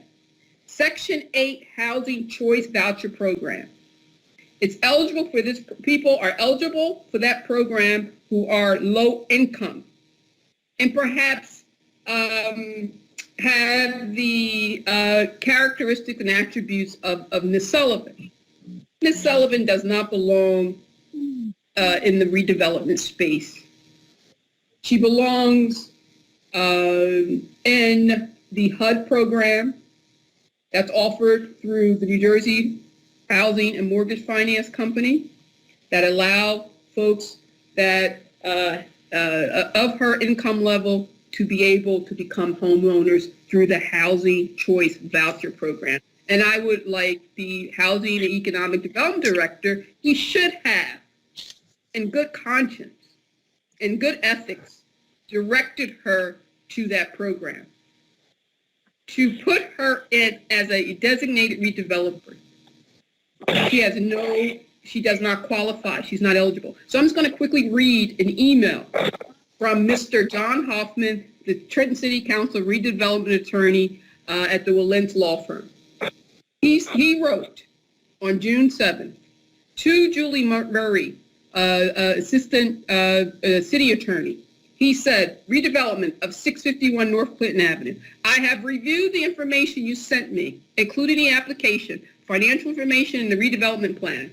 Although the application mentioned a construction estimate, I could not find it in my information. So there was no construction estimate even given to our redevelopment attorney. The use of 651 North Clinton Avenue, he goes on to say, as a one-family home is permitted under redevelopment plan.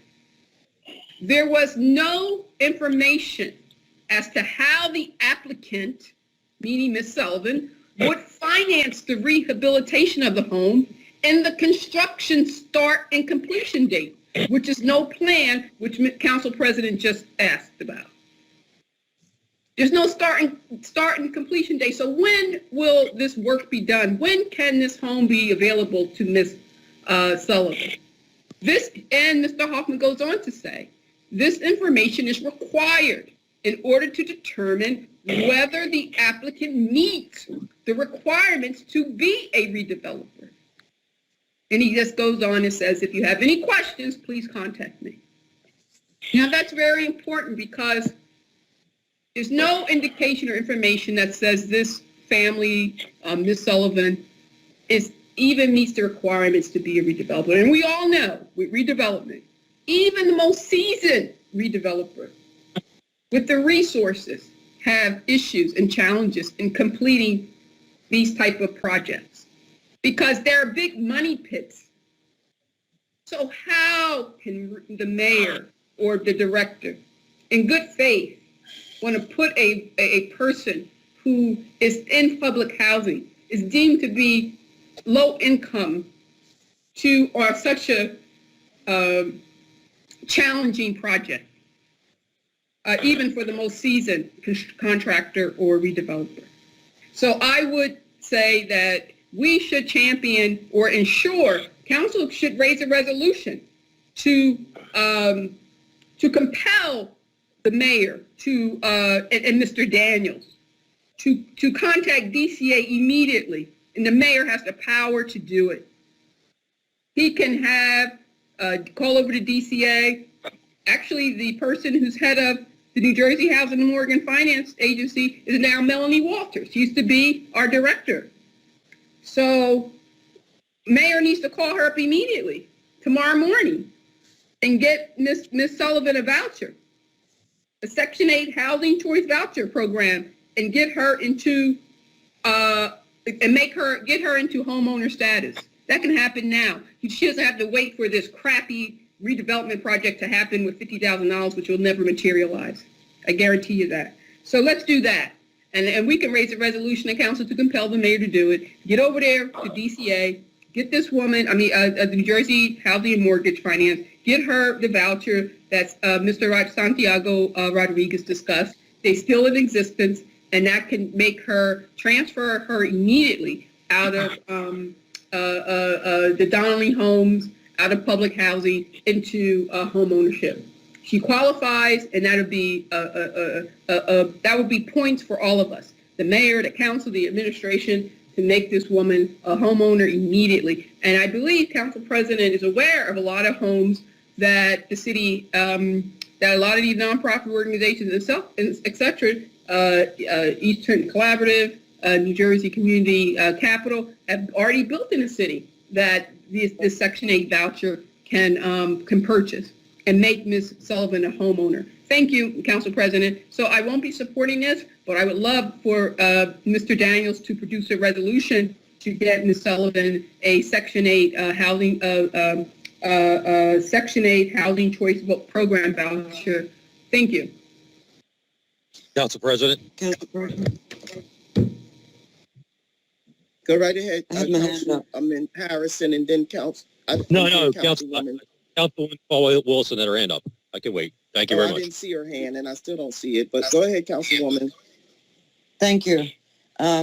So I do understand with Miss Sullivan, this is a very emotional issue. She wants to restore this home, live next to her mother, and with the beautiful garden that they have by her mother's house that take care of that whole family thing. We cannot bring emotions into this. We have to be realistic about this. And it just concerns me that once this project starts, and as Councilman Rodriguez said, the cost of equipment, the cost of wood, and everything is gone. I just replaced one window in my home, a wood window, $2,000. So even Councilman McBride and Councilwoman Vaughn are absolutely correct. We need a breakdown in these costs to assure us that $60,000 is going to carry the cost of restoring this home to the way it should be, and not just slipshod and patchwork and whatever. And to look down the road, nobody knows what the taxes are going to be in 5 years. Nobody knows what the cost of equipment is going to be 4 or 5 years from now. Nobody knows what the utility costs are going to be, or even the water bills that are constantly going up. And you cannot base those unknowns on her current income. So, I wish the administration would take a longer look at this. Maybe we can work it out. Maybe there is another program where they can actually set aside to help folks that run short when they're rebuilding a home. But as it is right now, it's just way too sketchy, and I'm concerned because I really do want this woman and her children to have their own home. And I would love for you to be next to your mother, but that's not always possible to get everything that you wish.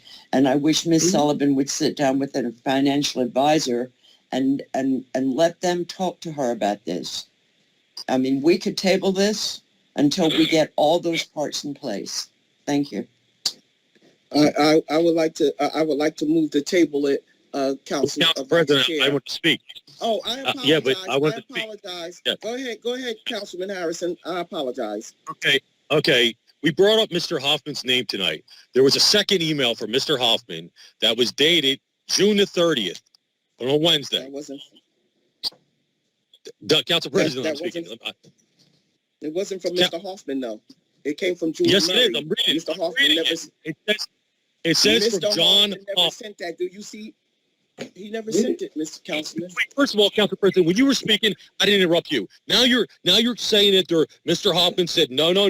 But I'm telling you, there is a second email where Mr. Hoffman says the resolution's fine. The contractor said that he could do it. You on the council saying he can't do it. I think this woman who talked on Tuesday from her heart, saying that she needs an opportunity, and we, as his body, should be looking out for her. Mr. Hoffman sent a second email on June the 30th. The resolution's fine from Mr. Hoffman. So we could say that he didn't, but I'm looking right at it. So at the end of the day, here we go again, telling stories that Mr. Hoffman said, no. Mr. Hoffman gave the resolution. The resolution is fine. So are we looking out for this woman? Because we should be. We should be looking out for her. Because she called on Tuesday and talked from her heart. She talked about she would like to live next to her mother, and we have the opportunity to make this happen. The contractor said he would do it. Mr. Hoffman says right here, the resolution's fine. So why? Why are we doing this?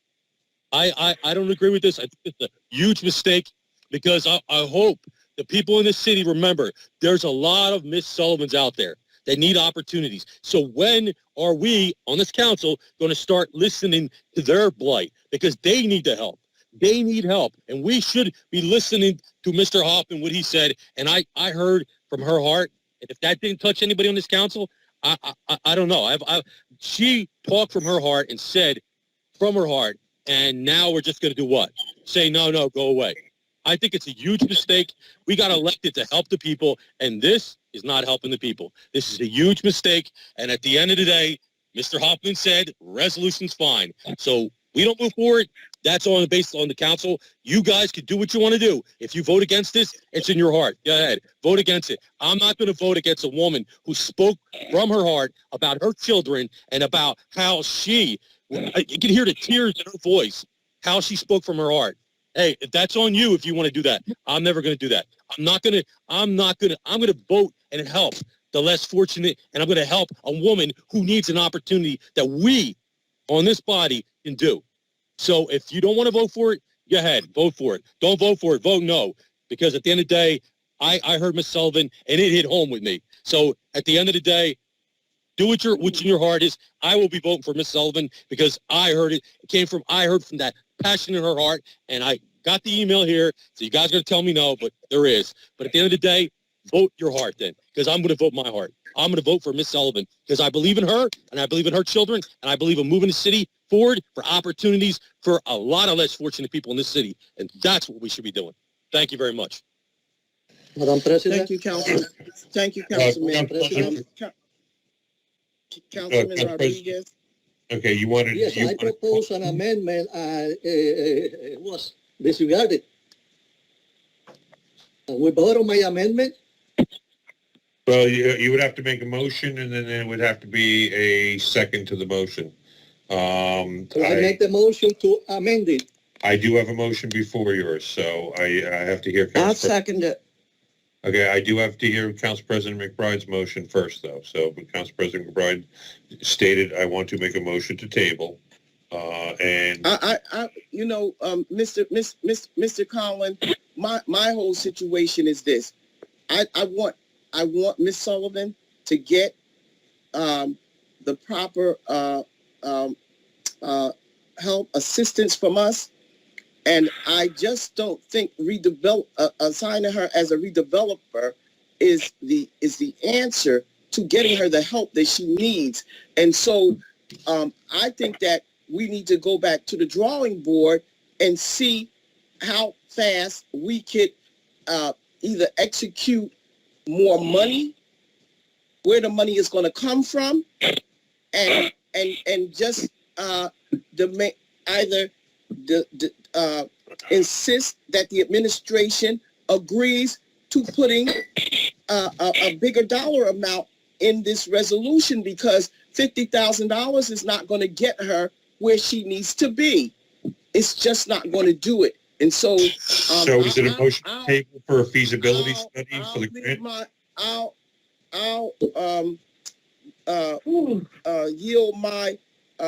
Withdraw my motion so that Councilman Rodriguez can make his. Okay, Mr. Rodriguez, you are making a motion to amend. Yes, I make the motion to amend the resolution to add there, tell you what Madam President is saying, and Councilwoman Carl Wilson is saying that yes, we're going to agree to this, but we're going to add a sentence there saying that the city administration, the city of Trenton, will be responsible for to assist the lady in case more than $55,000 are required.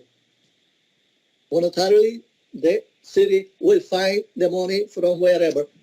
That is, there's programs, like Ms. Bond said, there's plenty programs, plenty options. So I make the motion to amend it. Please, I'll second it. Mr. Morelli could help. Funds, but I did want to point out one thing.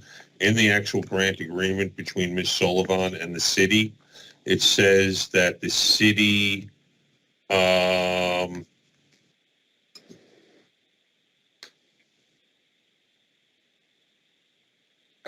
it says the agreement may be amended only as stated in writing and signed by both the recipient and funder recites. So the city, I understand, is actually giving the grant. I just don't know the source of the grant funds and if that can be changed. I don't know if it's legal to have a city then basically act as a guarantor in this case in the event that the redevelopment, like those are complicated legal questions that I really have to turn to the legal advisors for at this point in time, if that's all right, with regard to the motion, if that's okay. Yes, Mr. Pelosi. The motion is to amend that the city would act as guarantor. I understand the motion. It raises very complicated legal questions about our ability to add additional money, to guarantee money. I'm not really clear on the parameters. I mean, this is a recipe for disaster to try to make this type of amendment. Not that it's not being made in good faith, but to try to make this type of amendment without being able to review the legality of adding additional monies, et cetera. It would certainly behoove us to be able to spend a little time to make sure that whatever we're proposing to do is clear and is legal. So Councilman, would you like for me to make a motion to table it to get? Well, yes, go ahead until. Okay, so you withdraw. You have to withdraw your motion. No, I withdraw my motion. And Council President McBride, are you tabling it for a financial review of, yes, to add that language in, or legal review to add the language in to have the city be able to back the housing redevelopment or however? Yes, we would like the city to provide a larger sum. We would like to increase that sum of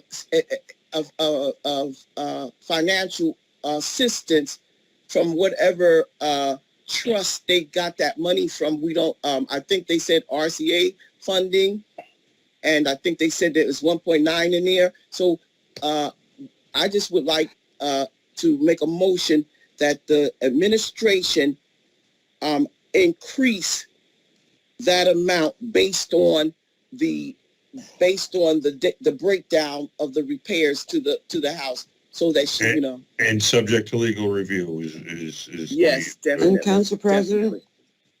Yes, Council President. Yes, and can we put this on a fast track? Do you want this yes for the next meeting, Council President? Yes, for the next meeting. Yes. Mm-hmm. And Council. Yeah, I think that's more than reasonable, and I understand the question, and we will make sure to address that so that it's on next council meeting. Okay, I Council have a President. motion by Council President McBride to table. Do I have a second? No, Council President, can I just add something to that? Yeah, go ahead. Yeah, very quickly, I just wanted to add that in addition to a review for the administration to review for additional funding sources to supplement or increase the current grant of 50 grand, I would like, hopefully my council members agree, to also, in the event that that's not possible, or I believe that there is another program that Ben Delisle used for another resident. It was through the city's mortgage purchase program. So I would definitely much prefer, instead of applying, I just think this whole, I don't believe that this redevelopment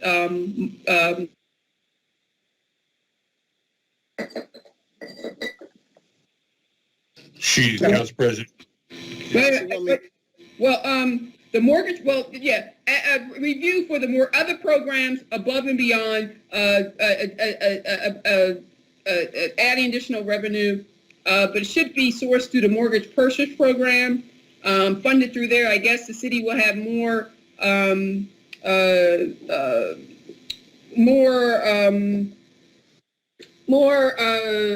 ways to be able to reduce the interest rates or define the payments or terms, more flexibility with the terms of the mortgage, with the mortgage purchase program. They did it for another young lady. And then I want to also get her the Section 8 housing voucher. So I think that should be in there, that these other programs are available through HUD as well. So in the New Jersey home mortgage financing, and these things should be added to this as well to help Ms. Sullivan become a homeowner. Okay, Council President, it's your motion. So- Please let me just speak for 1 second. Council President Yes. McBride, it is your motion. Did you want to amend your motion to have it review other programs per Ms. Vaughn's request?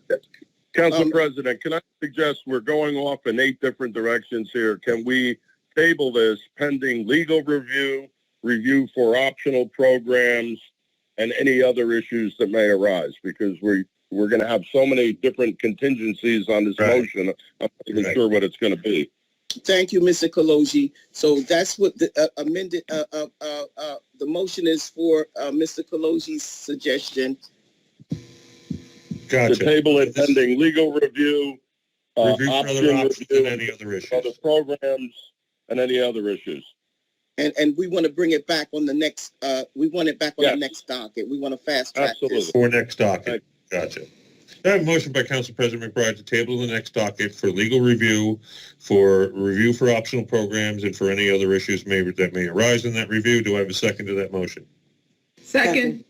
I have a second by Ms. Vaughn. I will call the roll for the tabling amendment. There's Ms. Caldwell-Wilson. Yes. Mr. Harrison. Hello? Yes, sir. Yes. We're tabling this for, say it again, explain it, because I didn't hear all that. Is to table to the next meeting for legal review and for review of other options and for any other issues that may arise. For legal review of how we can increase the funding. To increase the funding for a variety of issues. Table to the next meeting for legal review and to review all options is basically what the motion is.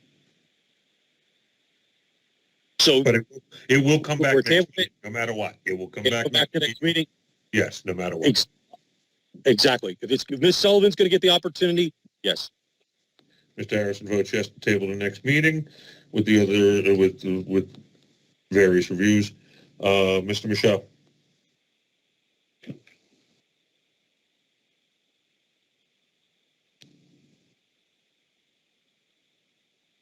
Councilman Michelle.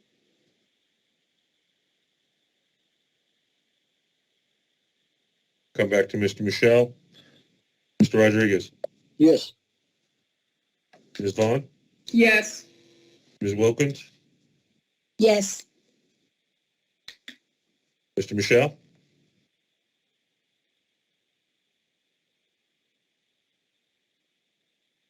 Mr. Michelle, if you're on a landline, it's star 6. If you're on a computer, it's spacebar, a little microphone.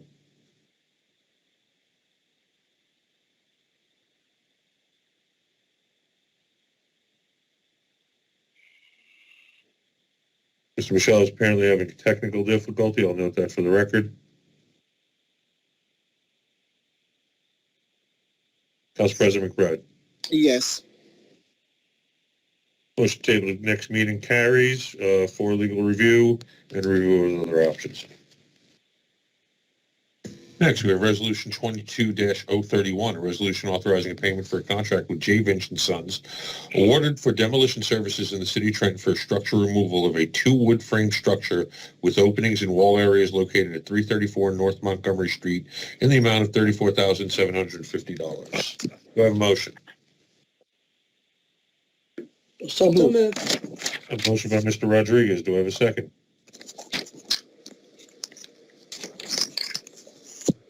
Second. Second by Ms. Vaughn.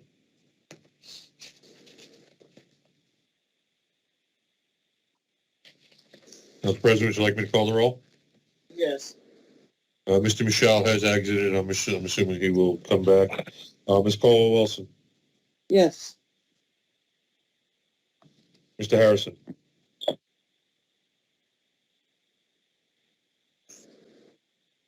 Mr. Harrison, sir? You I can't hear receiving you. me? What'd you say? This is the vote for 22-031, sir. Yes. Mr. Michelle? Yes, I had problems with the phone. Yeah, I heard, sir. Mr. Rodriguez? Yes. Ms. Vaughn? Yes. Ms. Wilkins? Yes. Council President McBride? Yes. Resolution carries by a vote of 7-0. Next, we have Resolution 22-032. This is a resolution approving the substantial amendment to the fiscal year 2018 annual action plan beginning July 1st, 2018 through June 30th, 2019. Do I have a motion? So moved. A motion by Ms. Caldwell-Wilson. Do I have a second? Could you put I have a this, second by Ms. Vaughn. can you put the resolutions back on the screen, please? They are, ma'am. I don't see them. I don't see it either. Okay, let me back out and try to put them up again. 32. I see. Do you see it now? Yes, there they go. Mhm. Yes. Okay. For me, it showed that it was still up, so I apologize. Yes, Council President, are we going to open for debate now? Mr. Collins, did you get your second? I did. Ms. Vaughn made the second, ma'am. All right, go ahead, Councilwoman Vaughn. Yeah, I mean, this goes back to the question that I asked on Tuesday regarding the intent of repurposing grant money, moving it from the account or from the project or service that it was earmarked for, and that HUD approved the use for, and then deciding now that they want changes.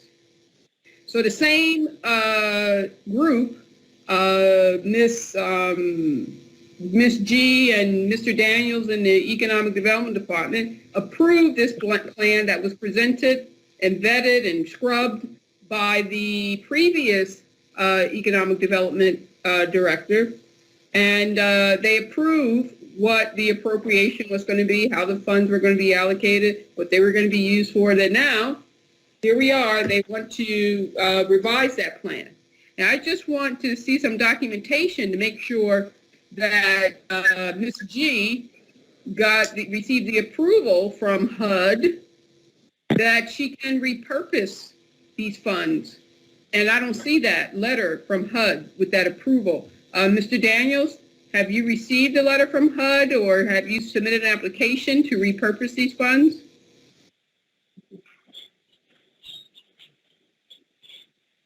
Mr. Daniels? Mr. Daniels? Council President, Mr. Daniels on the line? I'm here, Council President and Councilwoman Vaughn. I was having difficulties chiming in. I do not have a letter that you're asking for in front of me at this time. However, Farrah G., who runs the department, has asserted that, she has, in fact, contacted HUD. And quite frankly, what we're doing here is we're simply doing everything we can as an agency not to lose these funds, and these funds go back to the federal government.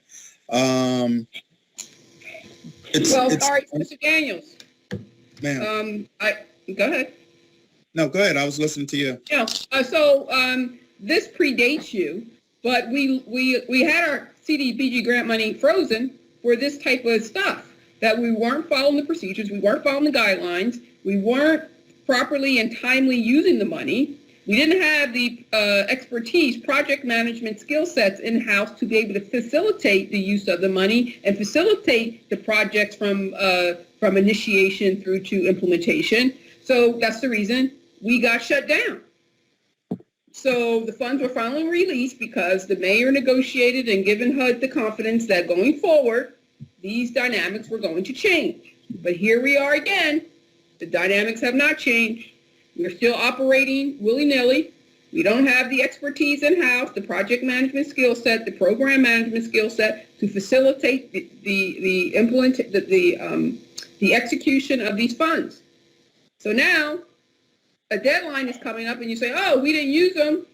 We didn't do our jobs. Let's move the money around to another place and let's try to, get a loophole around HUD. And now I'm hearing that there's no such document. And all we got is the word of Ms. Faragee, some administrator, that says, oh, I called HUD. Councilwoman. So all I got to know, I need that document. I need to know that the application was sent to HUD and HUD came back and gave Ms. G and or the mayor or yourself, the director, approval for repurposing this money. Thank you, Council President. Councilwoman Vaughn, Council President. Yes, go right ahead. If with your permission, ma'am, I would like to call on Farah G to answer that question that the Councilwoman Vaughn had.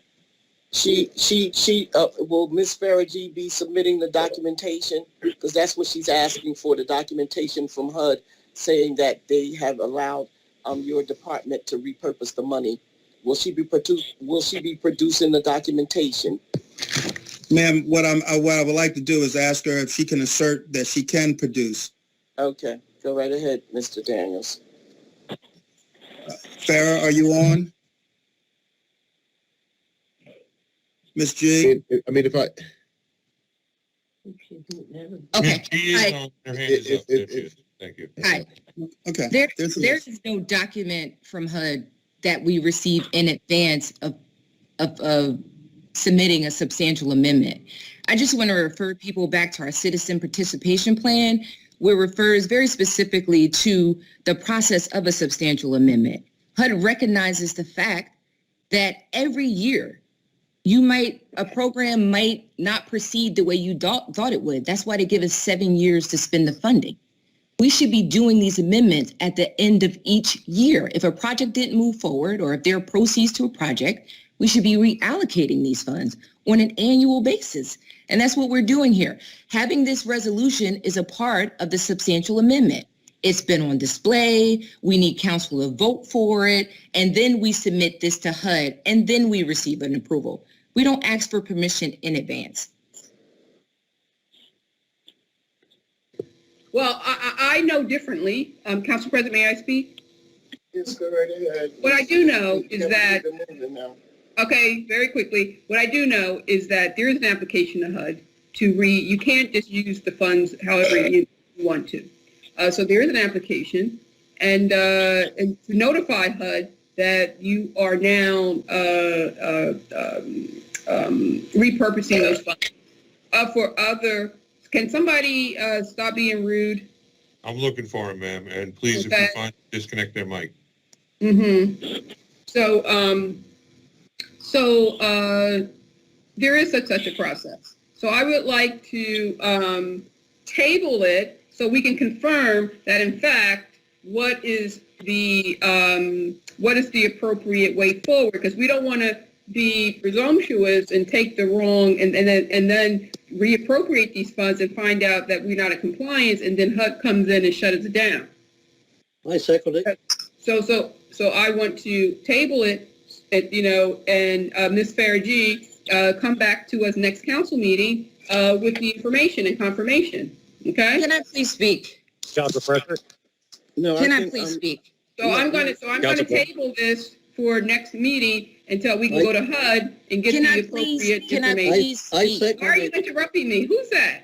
It's Faragee. Can I Yeah, please?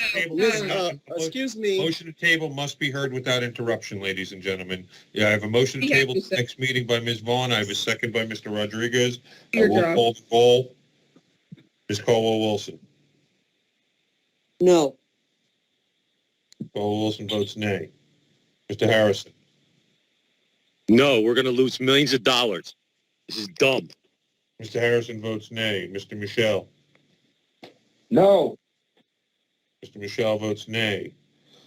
Mr. Rodriguez? Yes. Ms. Vaughn? Yes. Ms. Wilkins? Ms. Table the next meeting, ma'am.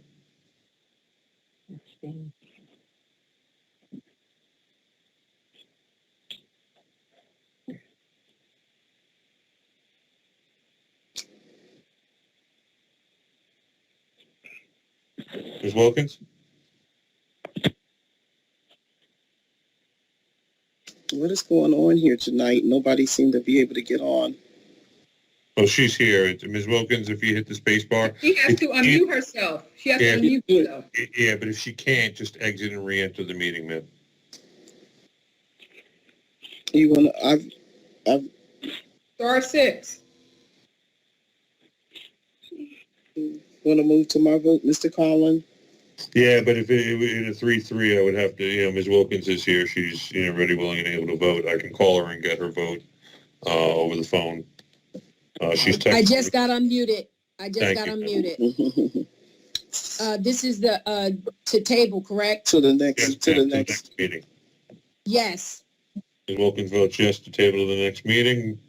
Council President McBride. Yes.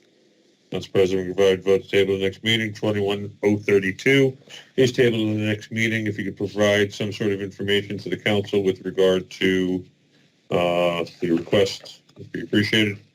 This is next. Council President? I have a Council question. President? That's Yes. what I was going to ask. Okay, you can ask Council Vice President. Yeah, my question is there a deadline here? Are we going to risk losing September. this funding by putting this off? September. Mr. Daniels or Miss G? Is there a deadline here? Ma'am, there is a deadline. However, I don't know whether September is the hard and fast deadlines. Ms. G, can you? The funding has to be expended and the request for reimbursements have to be submitted to HUD by September 15, 2022. These are pending projects that are waiting for allocations so that they can begin construction. Miss Faragee, the date was what was asked of you. Please stick to the question. Please, I'm just asking you guys to be respectful here. She asked about the date. The date is September the 15th, you said. That's the answer that she wanted. Thank you. Councilwoman, is that the only question that you have? No, I'm done. All righty, thank you. So September the 15th is a deadline. You may continue, Mr. Conlon. Yes, ma'am. This is Resolution 22-033, resolution approving the substantial amendment to the fiscal year 2016 annual action plan beginning July 1st, 2016 through June 30th, 2017. Do I have a motion? So moved. Second. Okay. So, Council President, Madam President, Yes. Oh, I'm Yes. sorry. Go ahead, Santiago. Go ahead. can we table that? It's the same issue. It's the same. Yes. Mr. Rodriguez, you making a motion to table? You making a motion? Yes. Are you making table it for the next meeting? I second it. I second. What are we tabling for, Council President? We're asking for the confirmation from HUD that they approved the reallocation of the funding. Okay, why didn't we ask that on Tuesday? Well, We could ask that on Tuesday. They couldn't. I think Mr. Collins said they did, but they had to wait till the date to table it. They couldn't table it on Tuesday. We could have asked Tuesday, and I don't remember hearing that. No, we didn't ask that. Of course you wouldn't remember. Yes, I did. Council President. There's a motion on the floor. Do I have a motion? I know, but I have a question on this motion. Go right ahead, Councilwoman.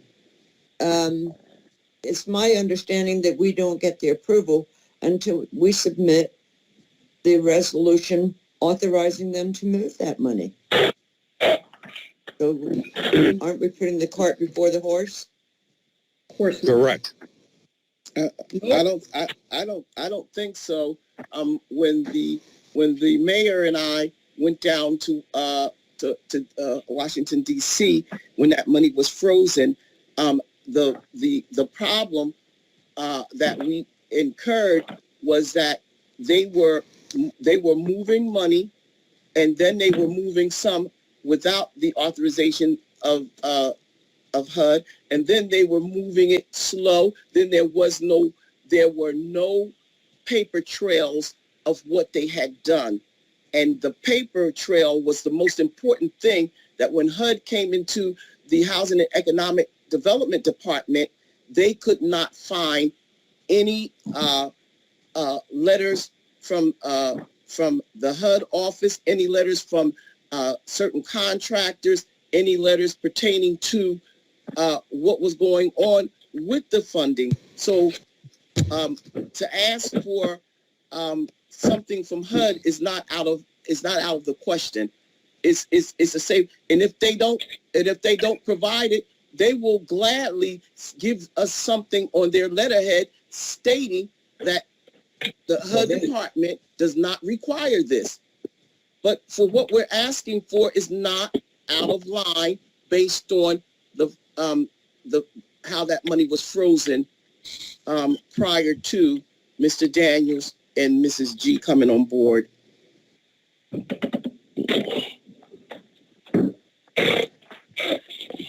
So, Mr. Collins, is a motion on the floor? Yes, ma'am. I have a motion by Mr. Rodriguez, second by Ms. Vaughn. Mr. Rodriguez, is the table of the next meeting? Yes, that was his motion. Yes, Yeah, same motion. I'll call the same roll. as the other one, because it's the Yes, same ma'am. issue. Ms. Caldwell-Wilson, No. Mr. Harrison, No way. Mr. Michelle, No. Mr. Rodriguez, Yes, Ms. Vaughn, Yes. Ms. Wilkins.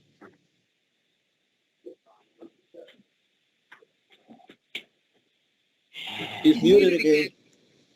Sonia, you gotta unmute. Yeah, she's having a technical issue. There's some internet slowdown in the area on, so. Well, she probably shouldn't mute herself anymore. Just Yeah, just hang in there with the, yes. thing, but it'll take a second. Ms. Wilkins, if you can't unmute, exit and then re-enter, and that usually, solves the problem.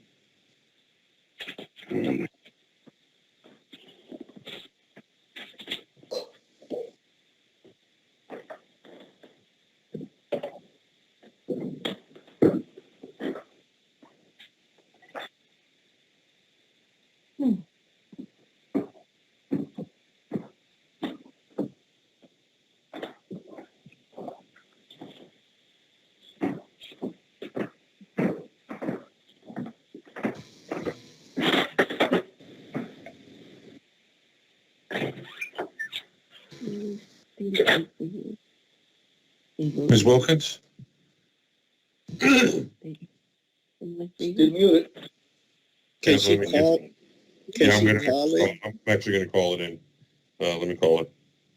Did they tell you to call it? This is just too much. It's The all difference, night long. the difference is, Mrs. Michelle, is that this would be a 3-3 tie without it, and that was a 6-0 vote. And in this case, this would actually affect the outcome. In that case, there would have been no outcome effect.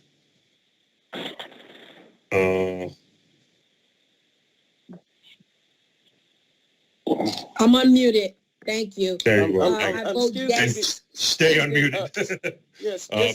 Mrs. Wilkins, please don't mute yourself anymore because we're won't. having a problem. So if you could just hang in there and hang on the line so that we don't have Yes. this issue. All And right. then you vote to table, ma'am, to next meeting? My vote is to table, yes. Thank you, ma'am. Council President McBride. Yes. 22033 is tabled to next meeting by the motion of Mr. Rodriguez. Next, we have Resolution 22-034. This is a resolution approving the substantial amendment to the fiscal year 2015 annual action plan beginning July 1st, 2015 through June 30th, 2016. Do I have a motion? I want to make a motion to table. I have a motion tabled by Council President McBride. Is that the next meeting, Council President? Yes, please. Mhm. Do I have a second to the motion? Second. Second. A second by Mr. Rodriguez. I'll now call the roll. Ms. Caldwell-Wilson. No. Mr. Harrison. No. Mr. Michelle. No. Mr. Rodriguez. Yes. Ms. Vaughn. Yes. Ms. Wilkins. Yes. Council President McBride. Yes. Resolution 22-034 is tabled to the next meeting. Yes, Mr. Collin, I would just like to ask if we could please have the information that we're asking for by the next meeting. Yes, ma'am. There was a public hearing on this earlier in the year. I didn't actually get an invite to it, but there were 3 public hearings on these in January, I believe, which I actually just found out about the other day in the resolution. But I will try to get the information for you. Info from HUD. Thank you. This is Resolution 22-035, a resolution authorizing a contract. Actually, I think this is, let me just make sure this isn't on the consent agenda. I don't think it was. This is Resolution 22-035, a resolution authorizing a contract to Chassis Winter Ford, Inc. for the purchase of 20 marked all-wheel drive based vehicles utilized by the patrol to be used by the Patrol Bureau through New Jersey State Contract number T-2776-20-20-01189, awarded in an amount not to exceed $744,820.00. So moved. A motion by Ms. Caldwell-Wilson. Do I have a second? Second. Council President?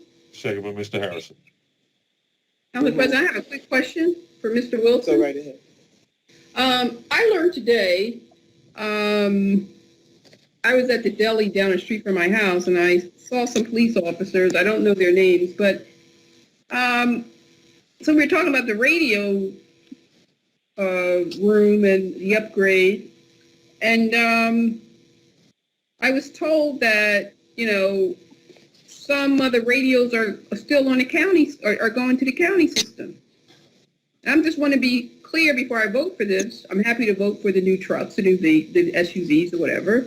But I want to make sure that when they get fitted for the new technology, the new radio system, that it is, in fact, on the state network. Because I'm told that the Public Works Department got some new radios and they were from the county. And I'm told that some of the police officers are still working on the MPS platform in the county system. I thought that we weren't on. What system are we on? I don't get it. Is it a hybrid of all 3? I'm confused, and I guess some of the Public Works Department is confused because they got some radios from the county. I didn't thought that we were using the county. Am I mistaken, Mr. Wilson? Yes, you're mistaken. We are not on MPS system. No one in the city is. We are on the county system, and that is the stopgap that we all talked about until our state system can be put in place in the infrastructure, and then we'll switch over to the state system. The mayor said we never. Go ahead. The mayor said we never went to the county. That's what I thought. Yeah. No, The mayor that's not. said on record. Is that we about never this went to the resolution? Exactly. This is about this resolution. Yes, it is about the resolution. Let me tell you, Council President, I had the floor. It is about the resolution because I want to know what system these trucks are going to be fitted with. The county equipment or the state equipment? No, state. Well, how is that possible when we're still in the county? We went to the county as a stopgap measure on the way to the state. As these cars are being retrofitted, they will be fitted with the new Motorola systems that will be able to put us on the county. On the state system. All right, so when are the new trucks coming in? As soon as we approve? You have to approve them so we can get them ordered and outfitted, yes. But you're not in a position to put us on the state yet. That's why you're still in the county. So you're going to put these on the temporary county, the temporary solution until we get to the permanent? Yes, that's what was discussed. We'll be, the temporary solution is the county, and we are on that system. And when our infrastructure is built, we will go over to the state system for all mobiles and portables. And But our radio systems that we have now that were issued, they are dual band, and they function on the county system, and they will operate on the state system, like as requested by city council. State of the art. But Mr. Wilson, in all fairness, I had no idea that we were on the county system at all, because the mayor said we were not. Even in the newspaper, even in the media, it said that we were not going to use any of the county radios because they didn't have enough to give us. And I believe the Public Works Department only got 20 of them today, and they said that's not even enough. No. So I'm not clear. So, Council President, can we get clarity from somebody? So Councilwoman Vaughn, this resolution here is about the trucks. The radio, what system we're on, that will have to be given to us in writing tomorrow if you want to abstain from your vote for this particular. But the answer to your question. Yes, but I'm concerned that the new trucks are going to be placed on the county system. The new truck should be, and plus there's another resolution that's saying that it's a huge cost to fit these new vehicles with the new technology, like $20,000 or something. So why are we going? And it's going to cost us more money if we're going to install the county system to these new trucks, and then spend more money to put them on the state system, when I thought that we were going to put them on the state system first and foremost. Mr. Wilson, can you answer that for the councilwoman? The technology that we'll be putting in will not cost us any more. When Motorola delivers and installs, those radios will be compatible with the state system. Right now, we are all on the county system with the new Motorola radios. The non-public safety has been issued. The radios that we receive from the county, and they're put on the county system. And when all of our infrastructure comes in that Motorola is going to install, all of non-public safety will have the new Motorola radios, and everybody will be functioning on the state system. The county system is a stopgap measure in between as we transition over to the state system. I mean, I have no confidence that we're going to the state system. We give out $10 million, and there's no evidence that we're in a county system. And all right, so the last question. I don't understand why you don't understand that. We have to go into the county. Yeah, I don't. So I will understand. Councilwoman Vaughn. Sir, please. I just want to ask a question. We migrated away from MPS. So in the meantime, we have to be we're on the county system. Yes. I got it. So I'm asking you, when is the implementation date for us to move to the state system? When does that initiate, and when does it finish? That's my question. We are in the middle of this process now. This is why the fire department and the police department have our new Motorola radios. This is why non-public safety has been switched over to the Motorola radios received from the county, and this process is starting. And the install on the vehicles is also starting. When's the completion date, sir? Estimated completion time? In a month, 2 months?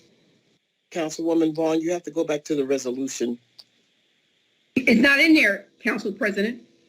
No, I'm saying you have to go back to the accept a resolution. grant, for God's sake. It is because do you guys not understand? The new trucks have to be put on a system. Which system are they going to be put on? Council President? It's going to cost more money. It's going to cost more money. It's not. I already told you that. Well, that's a lie. Council President? You Council told us that President. we I'm not were gonna lying. take Stop that calling me system, a and now liar. come back and You tell don't know us what that you're we're on the talking county about. system. You say we're on the county Council system. That was a President. lie. The mayor said we weren't on the county system. You don't even know So, how many Council cars are in your fleet, sir. How many cars are in your fleet? On Tuesday, you Council didn't even know President. that. Oh, come on. No. Mr. Wilson didn't even know how many cars were in his inventory, No. his fleet. And so now he's going to come up here and try to challenge me. I know the facts, sir. You don't. Learn your job. So Councilwoman Vaughn, Yes. so we're clear that you wanted to know when if we were going to have to be retrofitted twice, and if there was a price to being retrofitted, because the next resolution coming up is for $300-some thousand, and you wanted to know if they switch us to the county on these new trucks, when they switch us to the state, will we still be paying that type of money out? And so Of course we will be. that was your question. Yes, that was my question. President. It wasn't answered, but we need to stick to this ordinance, and we need to get your question answered in writing from the administration in reference to the retrofitting of the vehicles, and then you can also discuss whether or not when those trucks come in, if they will be hooked up to the state system instead of the county. So He just told us it's going to be on a county system. It's going to be on a county. He just told us. But he said that it won't cost. He said that it wouldn't cost us. We would not be double. We wouldn't be charged twice for He that. doesn't know. He doesn't know. Installation. Council President. Well, that's Council what he President. said on the record. Council President, the radios Yes, are go dual ahead. band. They work on both systems when they get installed, and our state system is up and running. We will switch over to the state system. I do not know why that is not being understood here. I want to hear from the Motorola project manager. Okay, That's what I wanna Councilwoman hear. Vaughn, we're going to move to vote on this Wait, resolution, President? Mr. Collin. Council President. Yes. You let her speak. Council President, my question, Director Wilson, didn't you not say the same thing you're saying tonight on Tuesday night? It was a stopgap. Yes. Exactly. Thank you very much. This is why we should be paying attention. It was said Tuesday night that it was a stopgap. Tuesday night. Here we are 2 days later. It was 2 days later. We're asking the same question, and he said it on Tuesday night that it was a stopgap. Before we're on the county, then we go to the state. Thank you. They passed out old radios. Councilwoman, we're going to vote on this. And Mr. Collin, can we move forward? Yes, ma'am. I Please. have an introduction by Ms. Caldwell-Wilson, a second by Mr. Harrison. Ms. Caldwell-Wilson. Yes. Mr. Harrison. Yes. Mr. Michelle. Yes. Mr. Rodriguez. Yes. Ms. Vaughn. Absolutely not. Ms. Wilkins. Yes. Council President McBride. Yes. Resolution carries by a vote of 6-1. Next, we have Resolution 21-036. This is a resolution authorizing contract to emergency accessories and installations to provide additional upfitting to 2022 Ford Interceptor utility vehicles that will be utilized in day-to-day functions by the police department for a period of 1 year from date of award through New Jersey State Contract number. Council President, would you like me to call the roll? Please. Ms. Caldwell-Wilson. Yes. Mr. Harrison. Yes. Mr. Michelle. Yes. Mr. Rodriguez. No vote. No vote. Mr. Rodriguez, a no vote. Ms. Vaughn. No, until we can see the project manager for Motorola. No. Ms. Wilkins. Incompetent. Yes. Council President McBride. Yes. Resolution carries by a vote of 5-1 with one no vote. Next, we have Resolution 22-037. 37 to 38 was on the consent. Just let me check my notes. We are on 22-037. This is a resolution authorizing the application and acceptance of grant funds. From the New Jersey Department of Community Affairs for Anti-Violence Out of School Fiscal Year 21 Legislative Grant Application Number 2021-05163-0429 Youth Anti-Violence Initiative Restorative Justice Program. Do I have a motion? So moved. A motion by Ms. Caldwell-Wilson. Is there a second? Mr. Second is Mr. Harrison. Council President, would you like me to call the roll? Please. Ms. Caldwell-Wilson. Yes. Mr. Harrison. Yes. Mr. Michelle. Yes. Mr. Rodriguez. Yes. Ms. Vaughn. Nope. No. Ms. Wilkins. Yes. Council President McBride. Yes. Resolution carries by a vote of 6-1.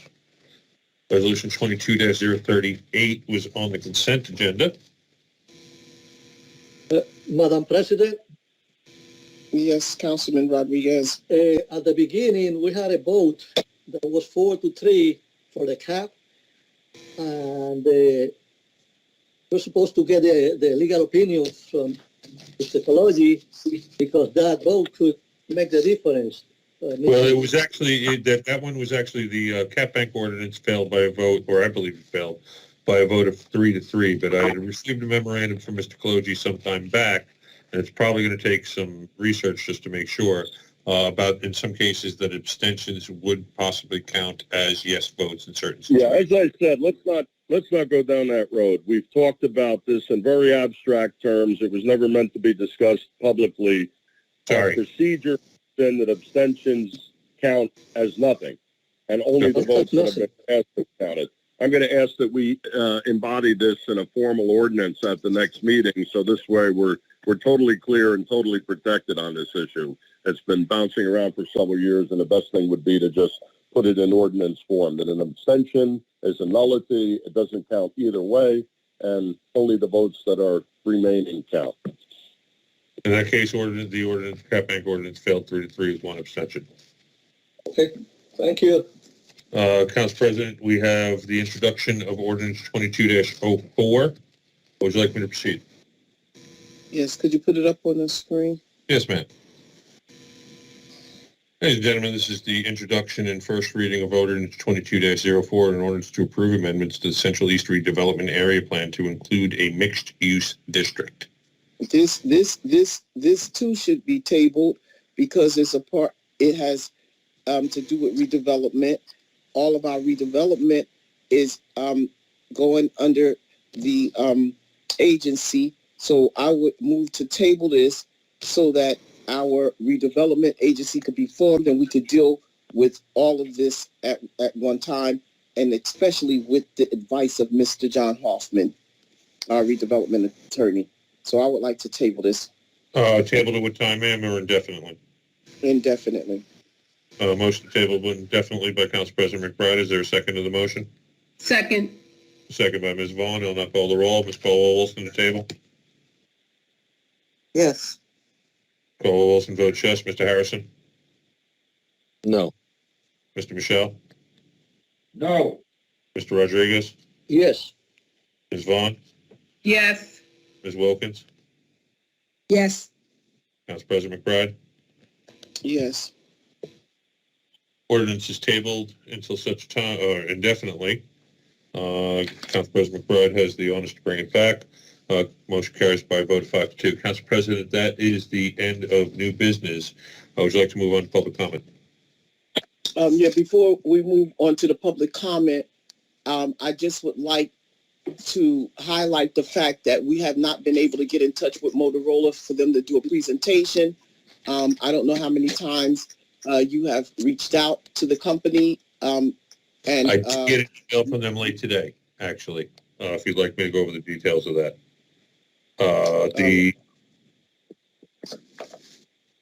Yes, we want to know if they're going to come in front of us. So the state cabinet representative for the cooperative contract said that they would like any questions or concerns in writing to them. That's what they told me in writing from the state representative. I haven't heard from the 3 project managers yet. What is this? I'm sorry, I missed it. The state representative that Mr. Bridges forwarded to me for the state cooperative contract for Motorola emailed me back and indicated that she would like any questions or comments that we have in writing, or questions or concerns in writing, and then she would address them in written form. Why is that the case? Did we not pay them? Is she going to be from Motorola herself, or is she from the state? I believe she is from Motorola. She's the Motorola representative for the state of New Jersey for the state contract. Okay. I will confirm I that. don't have a problem with submitting questions in writing. So I do. Council President, may I speak? Yes, go ahead. I have a major problem with that because it's a $10 million contract. I just don't. I would like that, Mr.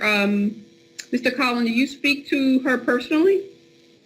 I did not. I received a return email. Okay.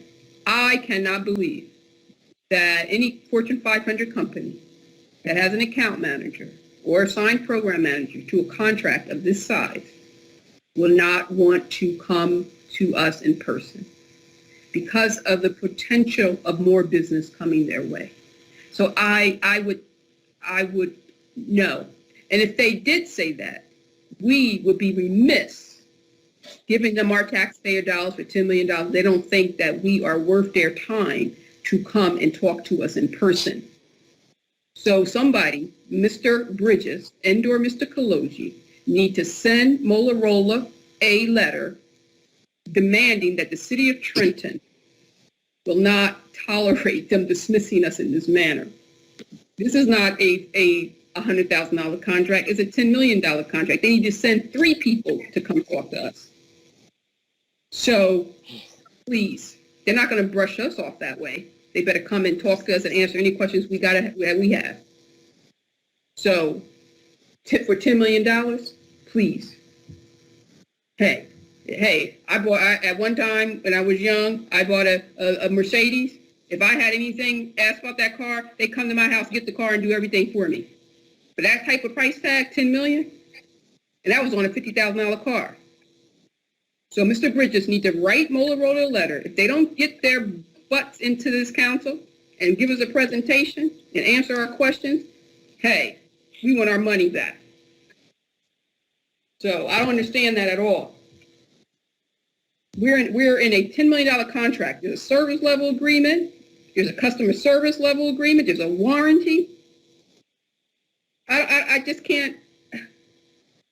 This is what I mean about our law department and the administration.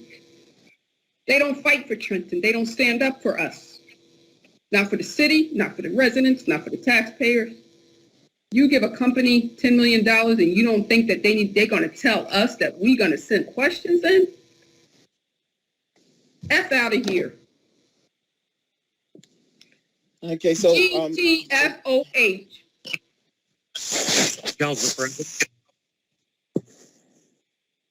Yes, go right ahead. Council President. Yes, go right ahead. Yeah. We're making all these concessions to Motorola, but it would have been really important for the people of the city if my colleagues, the one who keeps going on and on about it, would have showed up to the meeting to vote on it. But that didn't happen. So now we're attacking Motorola and we're attacking everybody else. So at the end of the day, my colleagues could have been at the meeting, but they didn't. So it is what it is. People will remember that. You should have been there, but they didn't show up. So, but one of them keeps attacking everybody else. So I know how it goes. Madam President? Yes, Councilman I have to Rodriguez. answer to that comment. I was at the meeting.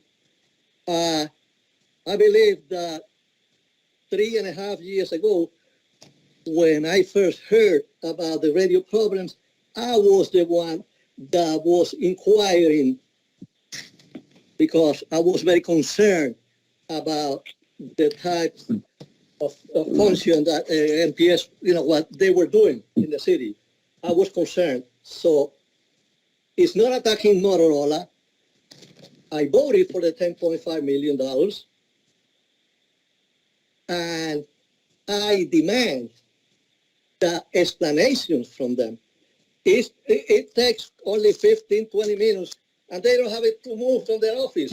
They do it through Zoom now, and we give them priority at the beginning of business, 5:40 or so, they will be giving their presentation. We need to know the specifics. We need to know when are they going to complete this project. We need to know who is going to manage this project, who is going to maintain it. We need answers. It's not write me questions and that. No way. And it's unfair to say, yes, the ladies were not in the meeting, but I was in the meeting. Thank you.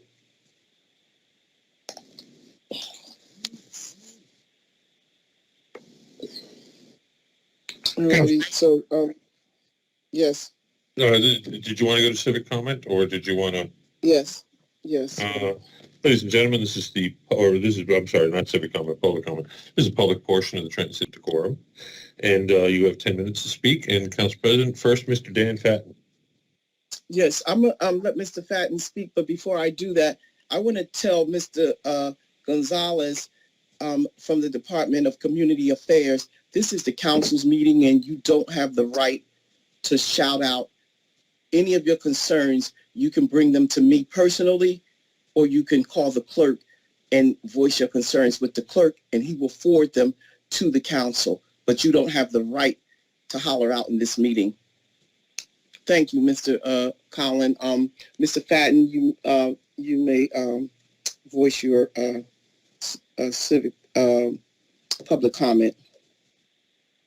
Thank you, Council.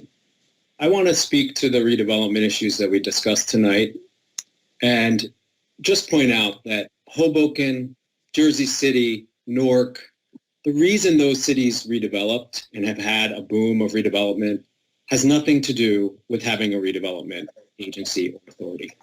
Those cities are a 30-minute commute to Manhattan. And I'm not sure Camden would be the ideal redevelopment example for anyone, except maybe George Norcross cronies. But even there, the institutional redevelopment and the redevelopment that's happened along the water is being driven by access to Philadelphia. Trenton has neither of those benefits. And Atlantic City, as an example of redevelopment, that is spoken like someone who's never actually visited Atlantic City. I don't particularly care that council members want to belittle me and refer to legitimate concerns and questions as, quote unquote, small-minded. I believe the small-mindedness is very clear and apparent to anyone with eyes, ears, and half a brain cell. I want to say that I really resent my comments repeatedly being mischaracterized. I did not say that establishing a redevelopment authority is a hindrance. As I said earlier, I don't think that's the problem. City Council controlling the new agency is the hindrance.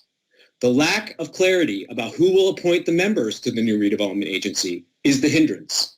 The idea that we're going to pass along costs for full-time staff of 3 or 11, as they have in Camden, is the hindrance. City Council has proven itself to be the hindrance many times. Redevelopment projects have repeatedly been blocked by this council. The most egregious example was Roebling Block 2, but that was far from the only instance. Just tonight, there was the blocking of 2 or 3 ordinances to wait for the new agency. And yes, Mr. Kaloji, the ordinance isn't a power grab in that council has the authority to create it.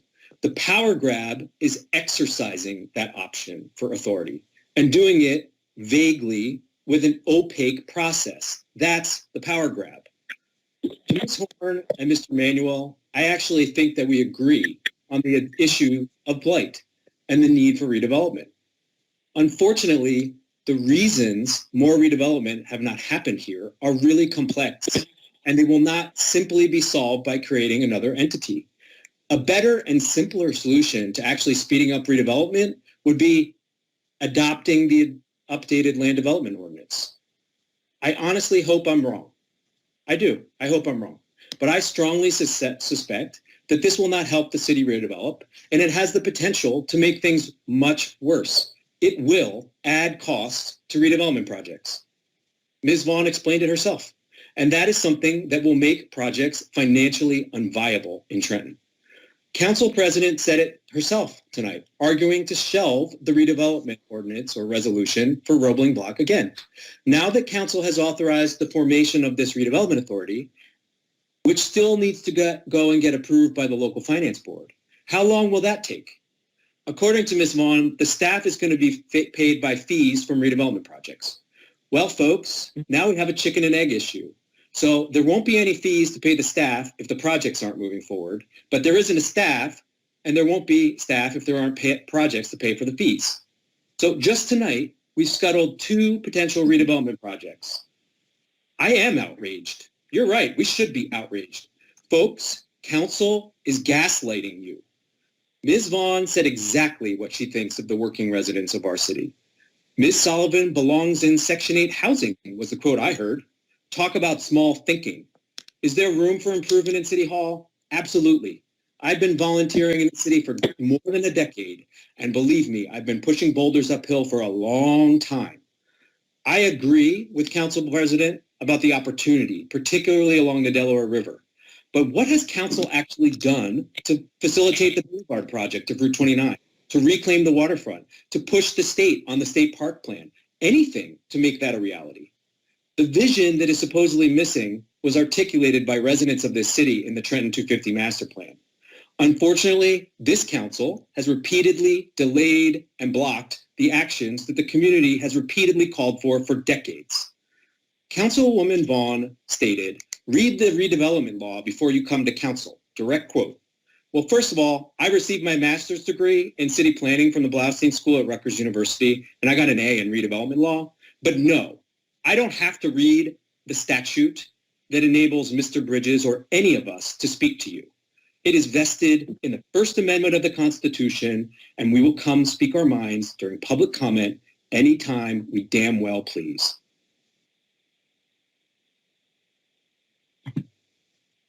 Thank you. Council President, Ms. Mary Horn. Go right ahead, Ms. Horn. Thank you. Wow, spoken like a true person that didn't run for council. This is directed to Mr. Dan Patton, who grossly overstated that zoning board is in crisis. Firstly, the zoning board is comprised of 7 members. Okay, 4 alternates who can speak on development but cannot vote. So 5 members are needed to form a quorum. And there has always been 5 members on the zoning board, with the exception of January 19th, when 2 board members were sick, and we just knew the night before. And so we had to move to a special meeting. But shortly thereafter, the next meeting, we did approve a variance for a property. And that was passed by 5 members. So for Mr. McFadden to say that the zoning board is in crisis is very grossly overstated. I'll say that. I'll repeat that again. And I think it was unfair for him to come on council just to speak to that. You know, we have a law person on the zoning board just like every other board that has. So I believe that issue should have been for another time, another day, or not to even address it at all, because it was grossly overstated. The zoning board is not in crisis. We're like any other board. Yes, we can use new members, and there are members that are there. If they can't come, they just can't come. But we've always had a quorum, and 5 constitutes a quorum. So you're wrong, Mr. Fadden, on that one, okay? And I would appreciate it if you did not come to council with that. If you have an issue, then address it to the zoning board law department, okay? And I appreciate that, and thank you very much. Good night. Council President, Ms. Sherry Garrett. Go right ahead, Ms. Garrett. Thank you very much, Council President McBride and the council body. And thank you, Ms. Horn. You thank you for putting Mr. Fatton in check. But I'd like to elaborate on some things that was also said. And yes, I heard, like, I've listened. Every council session I listen. I guess the thing is, and I think everyone's concern is, and it's not, people are not really, I think there's a fear here. And most of the time when you hear fear about something change or something moving forward is because the fear is who's going to be in charge, who's calling the shots, who's benefiting, who's going to be favored. And what came to my mind when Mr. Dan Fatton was speaking, maybe moving forward with this redevelopment agency that will be working on the behalf of the city, would be maybe that we have a committee of public, some of us, a lot of us, to vet some of the people that will be hired, I guess the 3 people. And as I stated earlier, there has to be a business plan, or how it's going to, an operational plan of how that agency will actually operate, who will be approving what, when interested stakeholders or developers or investors are coming in to redevelop. Yes, he is correct. One thing is that land use development ordinance is very important, because that regulates what they can do, what they can build, what they can take away or add or beautify or not beautify, to an extent that ordinance states. But I think everyone keeps saying the same thing, but with different gripes of fear. So I guess we need to come together collectively to see how we're going to put this redevelopment agency, the persons, how it's going to be run, as being reviewed with the public, and all of us, really, not all of us, everybody can't have a say because everybody's will agree. But there's people involved in the process. So we all will be okay. We all want to see Trenton redeveloped. We all want quality of life, better quality of life. We want to have a better social life. We want businesses to come here, to invest here. We want, tourism. We want money flowing through Trenton. We're Trenton residents, and we're put on the map where we turned ourselves around. And everybody is trying to rise up from what we're accustomed to for the last 40-something years, or really for a long time, pre-Holland, okay, or Holland going forward.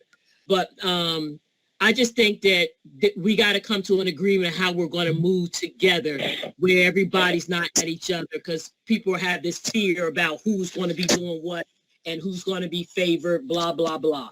So, just keep that in mind. I also wanted to say something, and I meant to say it on Tuesday, in regards to the police department and the appropriations, or, monies, for funding. We have a court, Trenton Municipal Court. And the Trenton Municipal Court and the police department work hand in hand. And my question is, what's the revenue? Because the police department brings in the money for the Trenton, the courts. You do that through, motor vehicle violations, blah, blah, whatever the situation is, there's a fine on it.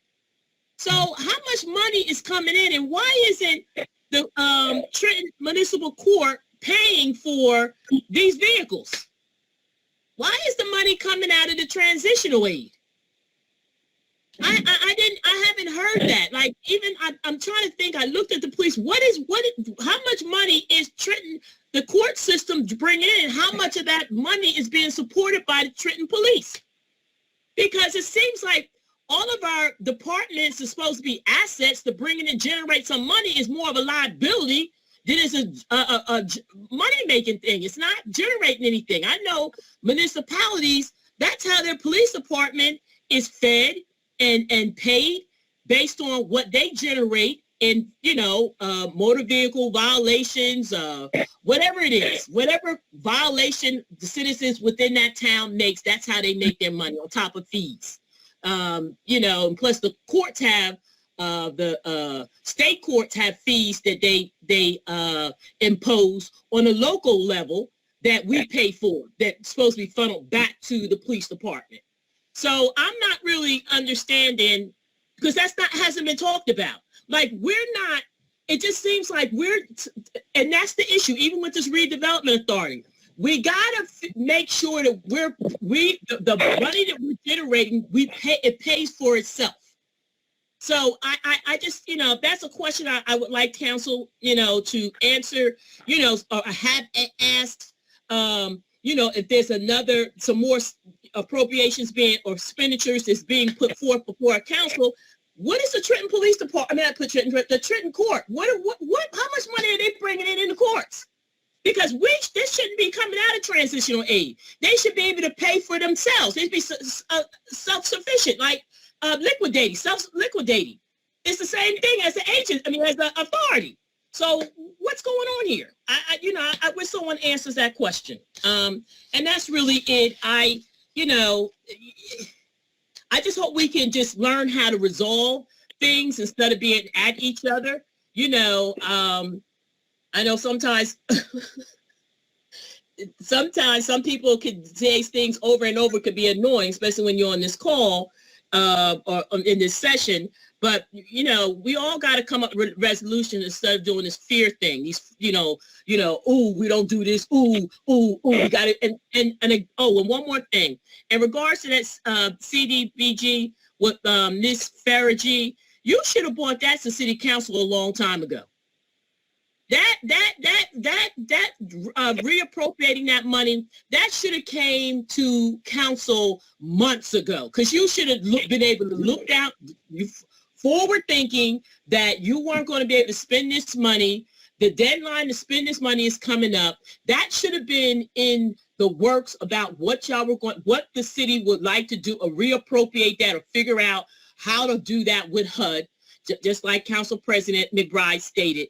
That should have been discussed, reached out to HUD, all that information should have been supplied to City Council, and that should have been done 6 months ago. All this coming at the last minute, last hour, it's just bad. It's just, and I don't want to sound like I'm trying to say you're not doing your job, but it just seems like you're just not on top of stuff. It's just, and this is not the first time this has happened. Like, nobody's communicating at City Hall. No one's communicating. Like, no one knows what the other one's doing. And then when you come to council, it's always like at the last hour. Oh, we got to do this. Oh, we got to pass that. Oh, if you don't do it, we're going to lose. Like, come on. You should have known that months ago. 6 months in, you should have known that this money wasn't going to be spent. And then everybody's got to rush around before they do their due diligence to figure out should they do it, because nobody wants to lose out on funding or money coming through the city. Like, come on. Like, let's get it together. That's all. Good night.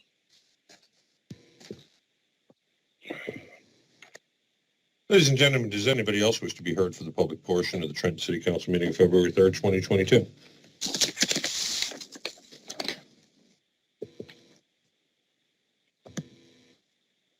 Council President, we have a West resident. West resident, if you could please state your name for the record.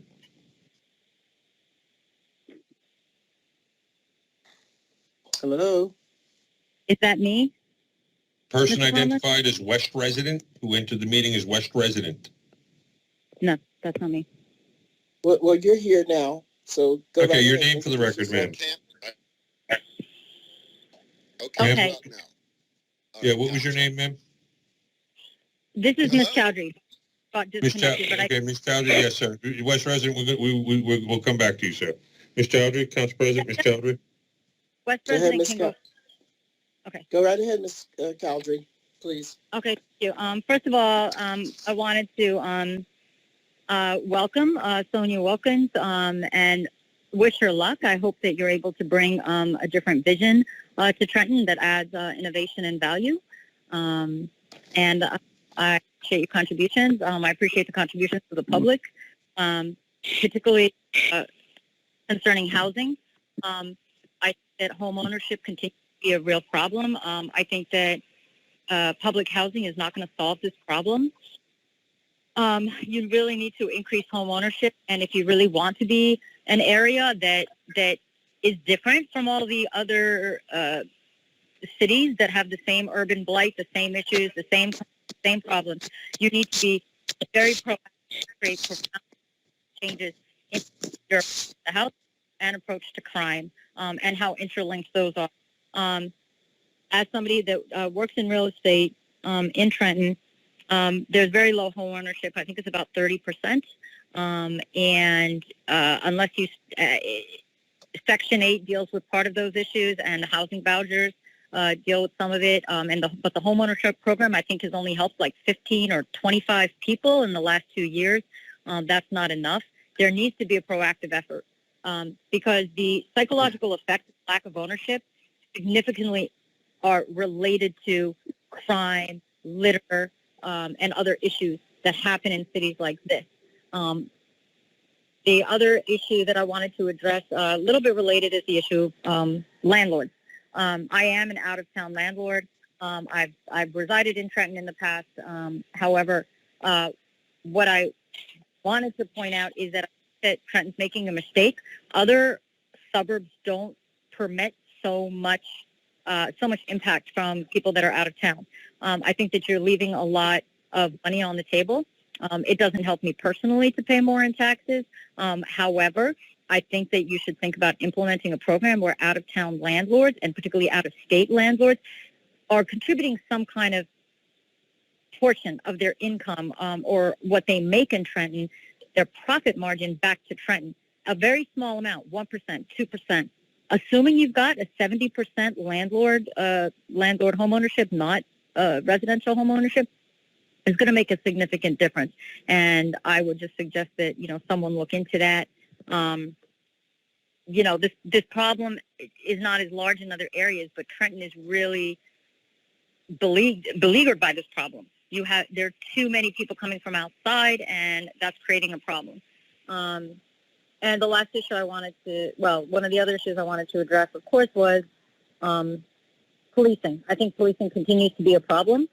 I'm sure you could predict that I was going to discuss that, and I think that Trenton policing needs to change. It needs to be immediate. It needs to be dramatic in order to cause the kind of effects that you're looking for. America has always had deep differences in the experiences of minorities from the mainstream. There's lack of opportunity. There's lack of respect for personal property. There's lack of respect for physical property, meaning people's actual physical bodies, which is very different for minorities than it is for others. The experience becomes one of sheer survival. It becomes an experience of harassment, whether it's constant or intermittent. The police seem to have a profound disrespect in Trenton of the residents of Trenton, and their behavior continues to be demeaning and dehumanized on a regular basis.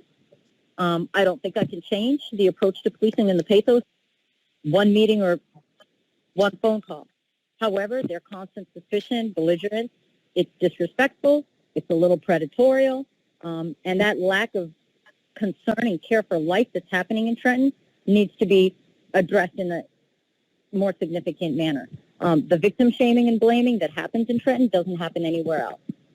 No one else goes to a victim and says, you should have looked twice. You should have checked. You should have been more vigilant. But that's what I hear in Trenton when I talk to people who are victims of crime. The burden of justice continues to fall on only a certain groups of people.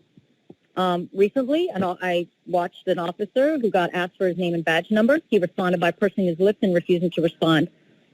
This officer needs to be fired because this is a criminal level of disrespect. to treat the residents that he served by mocking them, by making fun of them, by pursing his lips at them, and more importantly, by not telling them his name and badge number, should not be a disciplinary action. He should be fired. I don't think Hamilton would put up with police like that. I don't think other surrounding areas would put up with police like that.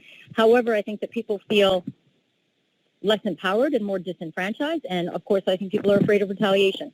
The treatment of Joseph R. and of Stephen Dulciamore is unacceptable. Stephen Dulciamore died in police custody. We haven't heard much about that since then. Joseph R. died after police interaction because the police decided to mace a man in his 60s who had health problems. If he's in his 60s and he has health problems, I can't imagine that he demonstrated a threat. How does a man in his 60s with health problems who's not armed demonstrate a threat to 5, 6 police officers casually standing on his porch? This is a lack of concern for people's human rights and civil rights and their health. The lack of concern for life is criminal. It's criminal. And I would like to know why those police have not been charged. It's ironic that police are in the business of justice and accountability, but they are completely unaccountable and unjust. They're just to their friends, their relatives, but they have a completely different face here in Trenton. There are people on this call, and I ask them next time at the next meeting to please address these issues, and I want to know why there's always such silence. The police director, from Officer Sergeant Slack, I would really like to hear you chime in a public manner and face the public. What reforms are happening right now? What actual reforms are happening? We always get a little bit of lip service. We always get a little bit of rhetoric, right? We get a couple letters. We get a couple pieces about how people are, this is a concern and are deeply concerned about issues of racism, which are the undercurrents of this behavior often, although sometimes it's classism. But we never get any real answers. I reached out to the police department, did not get a response. So I want to know what reforms are actually happening. And I suggest that Officer Wilson, I think he's still here. I would like to know what reforms are happening, and I would suggest a few more things to your site to make it more transparent. You need to have an open request form, a link to an open request form, perhaps a brief explanation of what an open request is. You should have a link to the force report so people have a right to know who's policing them and what their history is. We should also have a link to the Brady or in a list of the Brady cops, so you know if you're dealing with an officer that lies. We need to. I would also suggest that you decrease the use of mugshots. These are suspects. They've been charged, but they have not been found guilty. The overuse of mugshots strikes me as very illegal and unethical.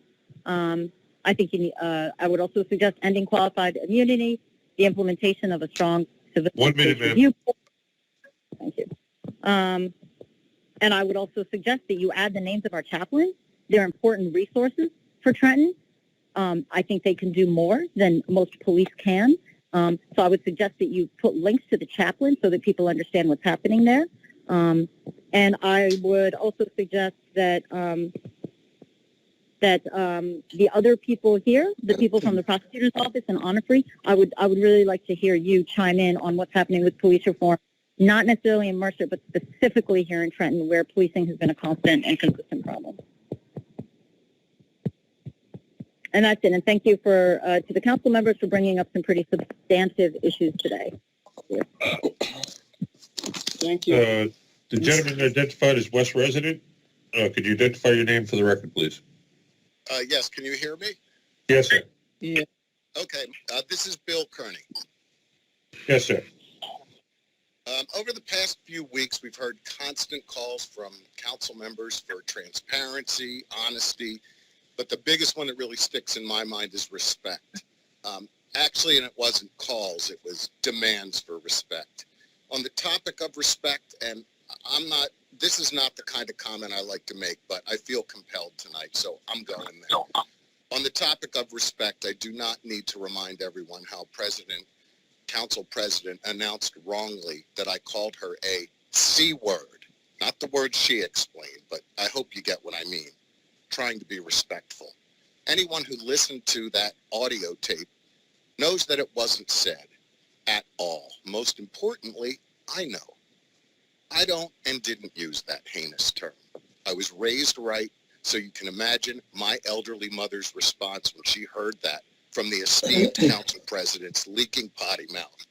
You owe her an apology. And let me quote the president tonight. Admit when you are wrong. Take an opportunity to do what's right. Ironically, though, council president was so offended that someone privately called her a B that she had to spell the word out letter by letter. Yet the lie she derided me with was shouted in its full offensive glory from her council seat twice and broadcast into the homes of everyone on that meeting live and unedited and blasting from the local headlines and entered into the record and into the homes with children, the children that you always cry about. And you're saying the C word. Come on now, to quote some other person here tonight. I hope the hypocrisy here is clear.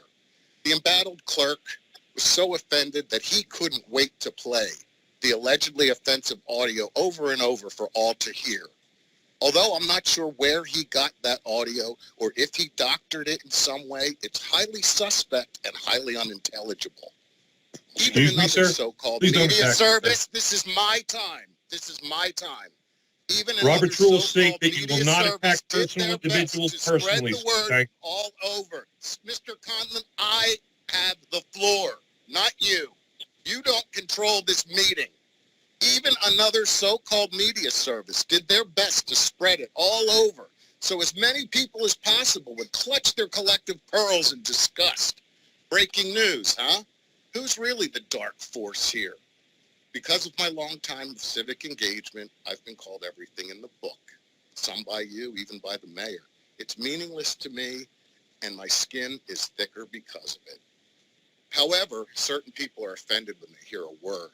Let's be clear, though, I am not interested in some insincere public apology to me, but I do believe that the council president owes her colleagues, administration, and the public an apology for not only saying the C word, but for negligently deriding an engaged constituent, as well as publicly and officially defaming me in my community.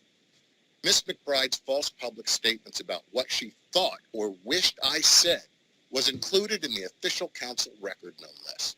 That's a problem that no one should ever be okay with. She has an elected public office and is the president of this governing body. I'm an engaged homeowning tax-paying resident who votes. State law doesn't allow for this. I read it myself and it's clear. At the end of virtually every council meeting, the president repeats the same thing. Thank you for attending and making your voice heard. Your voice matters and counts. I'll challenge her right now and say, does it really? Or are those just empty platitudes? Because what we see is very different. To get respect, you have to give it. It can't be demanded just because of your position, your gender, your race. Further, when someone feels members of the public need to be silenced for decorum's sake, everyone seeks legal counsel. But when a certain colleague or a certain member of the public, who we've heard ad nauseum tonight, who likes to scream and attack other residents while speaking, goes totally unchecked, they are allowed to freely use racist tropes, address the public directly and by name, not the chair, as is the rule, without a chance for the attack to respond. There are no requests to tone it down, no requests to stop personal attacks. It's just allowed to go on and on. Public admonishment seems only to be for the politically inconvenient. To wrap up, although I'd love to go on for my full 10 minutes, just because, I look forward to next January when a whole new council is seated. I look forward to the day when not a single one of the controlling votes that sits on that dais for the city of Trenton, and that city of Trenton becomes the top priority, not personal aspirations for power and interest in the public.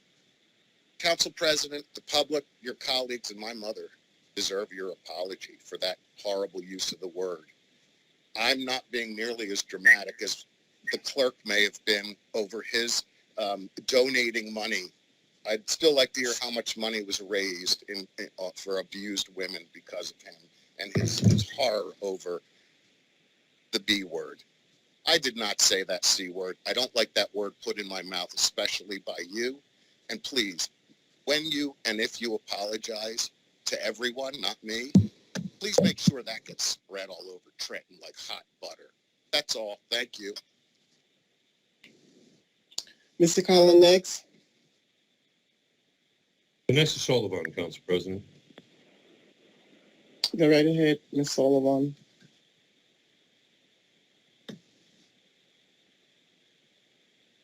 Hello. Hello.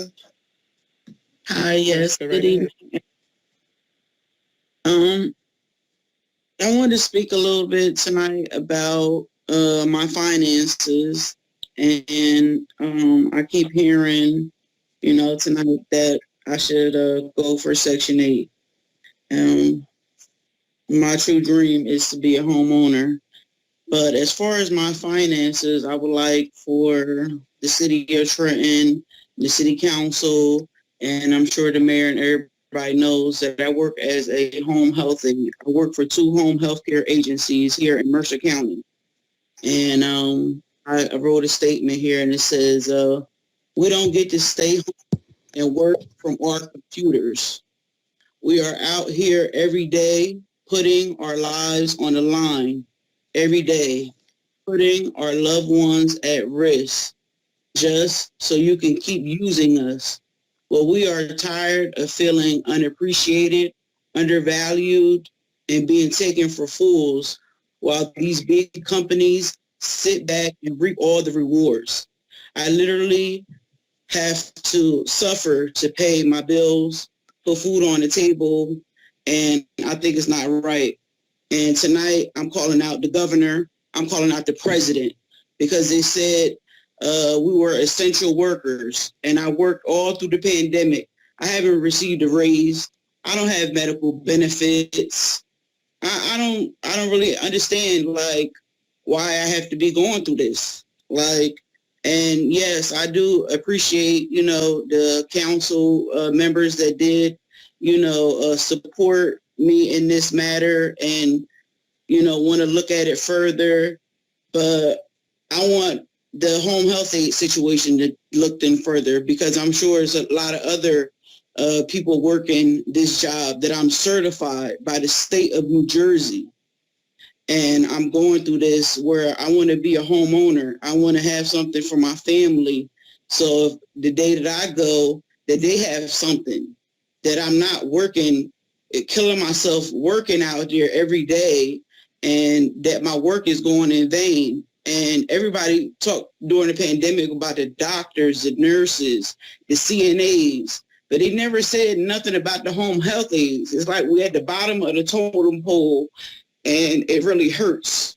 And I just want, whoever is in charge of that department in the city, the labor department, who's going to make a phone call about that and stand up for these women, men and women that was out there working during the pandemic. And we're suffering right now, damn near homeless, can't feed our families.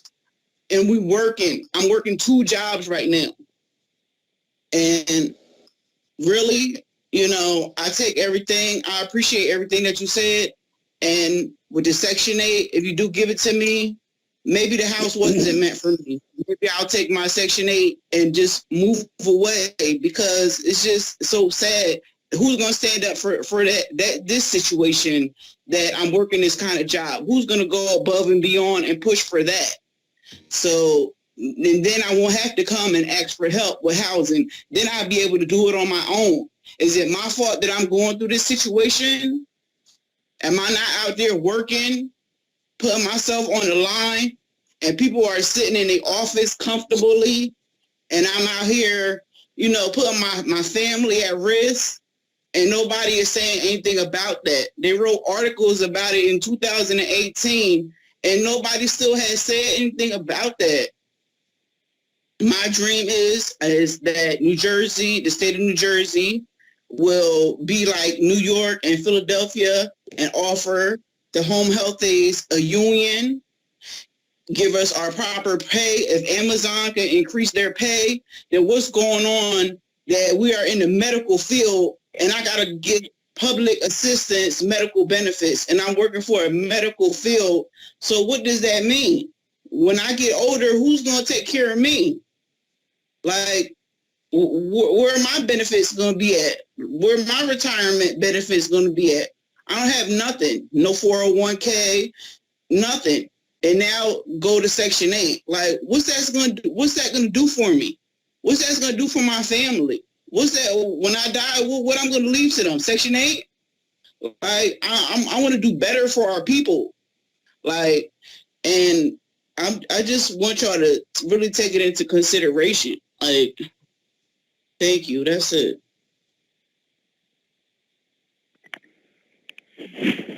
Council President, we have a person at 609-396-2050.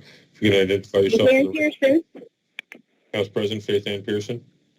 Go right ahead, Ms. Pearson. Thank you. I'm going to be a little bit longer this time because I am extremely disgusted with the way City Council handled themselves on many of the objections to a lot of the ordinances that you're trying to pass. The name calling, the bickering, the butting in when people are talking. It is disgusting. I wouldn't vote for any one of you except for Marge, because Marge, she kept her mouth quiet and she did exactly what is by law. I think every one of you needs to go back to grade school and go back through and learn how to properly position yourselves when you are in public, and this is in public. I was a secretary of the American Federal Government Union for the New Jersey National Guard out of New Brunswick. I was their secretary. And let me tell you, when I went through my first class, I learned real quick how to handle myself in public when I was handling arbitration with the management. I got a lot of things done because I handled myself in a professional and upskilled individual. I never went to college, but I learned through my mother and other people that were in high power how to handle myself. If you want this city to actually move forward and you want your residents to have pride in saying that our city council is working with us instead of against us, you better get down and learn how to handle yourselves. And I'm sorry, I wasn't going to say any names, but Miss Bourne, I'm tired of your mouth. I know a lot of people that have gotten to the point they will not even listen to the city council meetings when I want them there to help back me up when I'm pushing a particular resolution. They refuse to come on because of how you and everyone else on that council handle themselves. I have a friend who has a 2.5-year-old great-granddaughter, and she handles herself better than you do. Goodbye.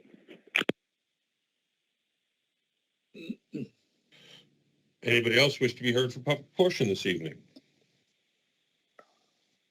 Council President John Gordon. Go right ahead, Mr. Gordon. Mr. Gordon? You have to unmute yourself, sir. Can you hear me now? Yes, I can. Good evening, everyone. My name is Jonathan Gordon, Clinton Street, Newark, New Jersey. Some of you have known me throughout the years where I've done a lot of work with vacant lots and community gardens within the city of Trenton. And tonight and the previous meeting, hearing how people were treated over the level of income they have is very, it was distrauting. It was, sorry. It's just, I think back and I think about all the wonderful opportunities I've had within this community to be able to grow gardens, grow food, grow flowers. And, you know, the amount of connections that people build with doing projects with very little is something that a lot of communities within New Jersey, being such an expensive place, this is a very valuable resource Trenton has, is opportunity. When I consider doing something like the gardens that I built in Trenton, in Newark, I find out the vacant lots in Newark are worth $20,000. This is something that the level of opportunity to be able to grow and explore and develop something very important, such as the community bonds. We just heard her say, if I get Section 8, I'm leaving. And, you know, that's really important. The family bonds, the connections, those resources are incredibly important. I was going to talk more about climate change. I think I'll do that at another meeting, but that's something that I encourage everyone to look at. That's the type of work I'm doing now. And in my opinion, I believe Trenton is probably one of the most resilient communities for what we're facing by 2035. And I'll come back and talk more about that. But I encourage you all, before I do that, to start looking at where this country is going to be and where our communities can be with all what we're facing between heat and, you know, that's the big scary one. But I'll talk more about that later. Thank you so much. Bye. Thank you. Mr. Conlon? Yes, ma'am. Does anybody else wish to be heard for the public portion this evening? Do I have a motion to close public portion? So moved. President McBride to close public portion. Do I have a second? Second. Second. Second by Ms. Wilkins. All in favor? Second. Aye. Aye. Aye. Any opposed? Seeing none opposed, public portion is ended. Council President, civic comment. Not only him, his mother, and the people of this community do deserve an apology. But at the end of the day, say it again? I didn't hear you. Say it again? Oh, Say it again. I couldn't hear that. Say it again? President, what did you say? I couldn't hear you. Say it again? I'm not going to repeat it. Go ahead.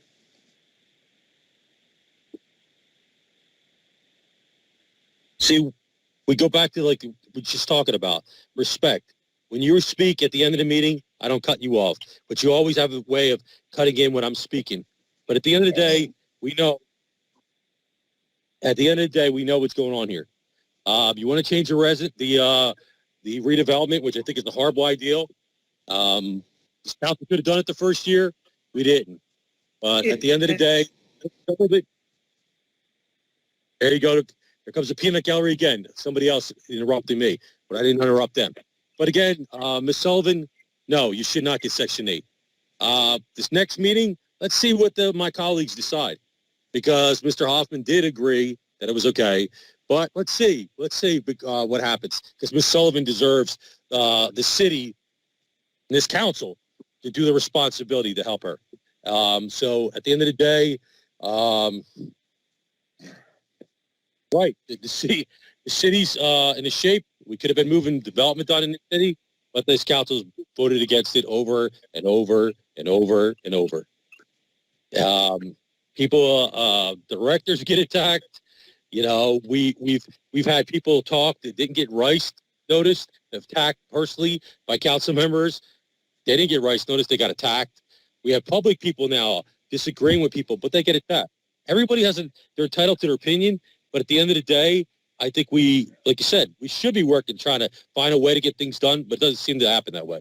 But again, Council President, like I said, you know, I go to speak and you cut me off, but hey, I think the people of the city are going to remember November.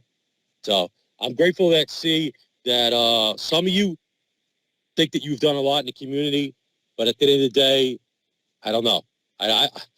It would be good if we did work together and get things done. Redevelopment, we could got a lot of things done, but never seemed to be that way. A lot of grandstanding, a lot of pointing that finger at everybody under the sun. Everybody's attacking. Everybody wants higher position, but you got elected to actually work for the people. And that was said in some of the public comments. You should be working for the people. But it doesn't seem to be that way. It's all about, let me yell, let me scream, and let me attack somebody else. So at the end of the day, the colleagues will do what they do like always. They'll make up something and they'll attack somebody else. But hey, the people, just remember, come November, remember, this is what we have. People that don't want to work for what the people want. And like I said, again, Council President should apologize.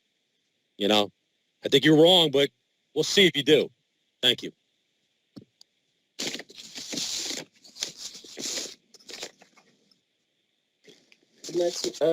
Next is Councilman Michelle. Nothing at this time. Thank you. Good night. Councilman Rodriguez. Yes, I have a couple of things to say. In reference to the negativity about Trenton of the president of our planning board. The president of the planning board, if you don't like Trenton, you should leave Trenton, because the way you refer to New York, to Jersey City, to Newark, even to Camden, and degrading Trenton, saying that Trenton is in the middle of nowhere. That's not true. Trenton is going to develop whether you want it or not. And you know why? Because Trenton is very accessible. I remember when we had boats coming to Trenton, to the marine terminal. We had that avenue. We could bring people to Trenton, ferries from Philadelphia to Trenton. Trenton, I know some of my friends, they work all their lives in New York. And they commuted from Trenton to New York to work. I'm back every day because it was better for them to do that, less expensive than trying to rent in New York, which is there are 3 times higher than here. A lot of people are looking. There's people calling me, they want to buy my house to move to Trenton. People want to come. But what we have to do is get rid of these negative attitudes. Believe in Trenton, saying that Trenton cannot do anything. Oh, Trenton is different. No, Trenton is better. Trenton is the capital of the state of New Jersey, and we deserve better. We deserve better, and we don't deserve to have a president of the planning board like you are, sir. We don't. That's the future you're dealing with. Planning. You're not planning for any future with that negative attitude about the city. You should pack and go if you don't like Trenton. You know, you might be, I have been here 50 years, and I have been very active in Trenton through those 50 years. I saw when Trenton was great, and I saw the decline. And you know why? Because of the lack of leadership, the lack of vision of our leaders. And that's what we have now. And you want to continue the status quo? No, we want to change Trenton. If Jersey City did it, if Camden is doing it, although, as you say, it's through the North Cruz clan, and there's people from Trenton that are working with the North Cruz clan, the same ones that wanted to sell Trenton Water Works. You know that, yes. I seen their pictures in the papers from American Water right in Camden. Oh, they're there, they hang around there. That's where North Cruz hangs around also. You know, that's the gang. But what we want to do now, yes, we have to be very, very careful about picking the members of that commission that's going to create the agency. Yes, we have to be very careful, very careful. And Mr. President of Planning Board, even if we have to pay salaries, even if we have to pay, and we should pay big salaries, because right now we are paying big salaries to consultants for economic development. 150,000, 200,000 for consultants. We don't need them if we have a development agency. We don't need those consultants for anything. But we are paying, Mr. Planning Board President, we are paying heavy money, a lot of money for consultants to work with economic development. A few of them, still there, they're still there because we approved them. Mr. Planning Board President, not too long ago, we passed a resolution assigning money to Route 29, not the west end part, by Parker School around there to fix up the project that came up from the city, and we voted for it. I believe it was unanimously, everybody. So don't say that City Council is not doing anything. The problem with you people is that you listen to whatever is convenient for you. That's all. You attend the meetings, yes, you're here, but all you listen is to what looking for the negative. So commenters can't directly point out council members, but council members can attack members of the public. God. That's Dan Fatton. That's Dan Fatton, the chairman of the planning board. That's the chairman. That's the what I'm saying is that you listen to whatever you want to listen, not to the realities. Go over all the ordinances and the resolutions that we have passed. For economic development, I introduced a resolution at the beginning. Historic tourism. Bring tourists from Philadelphia or from all over the world to Trenton. Bring money to Trenton. I didn't hear you supporting that. I haven't heard you telling the administration, why don't you do something about what Councilman Rodriguez did? And I met with the economic development persons. Yes, I met with them. And okay, that's all. They didn't follow up. Nobody followed up. I pushed for a resolution requesting a tax, sort of a tax like Jersey City has for outsiders that come to work, especially state workers that work, that are costing us a lot of money in Trenton and they don't spend a penny. Let them give us a little tax. Yes, why not? You know, outsiders like the lady that called from that she, I believe, Chowdhury, and she was right. The outsiders, the people from Lakewood that have all these LLCs in Trenton, they should be taxed. You know what they have? Pilot programs. Pilot programs. And our law department is threatening us.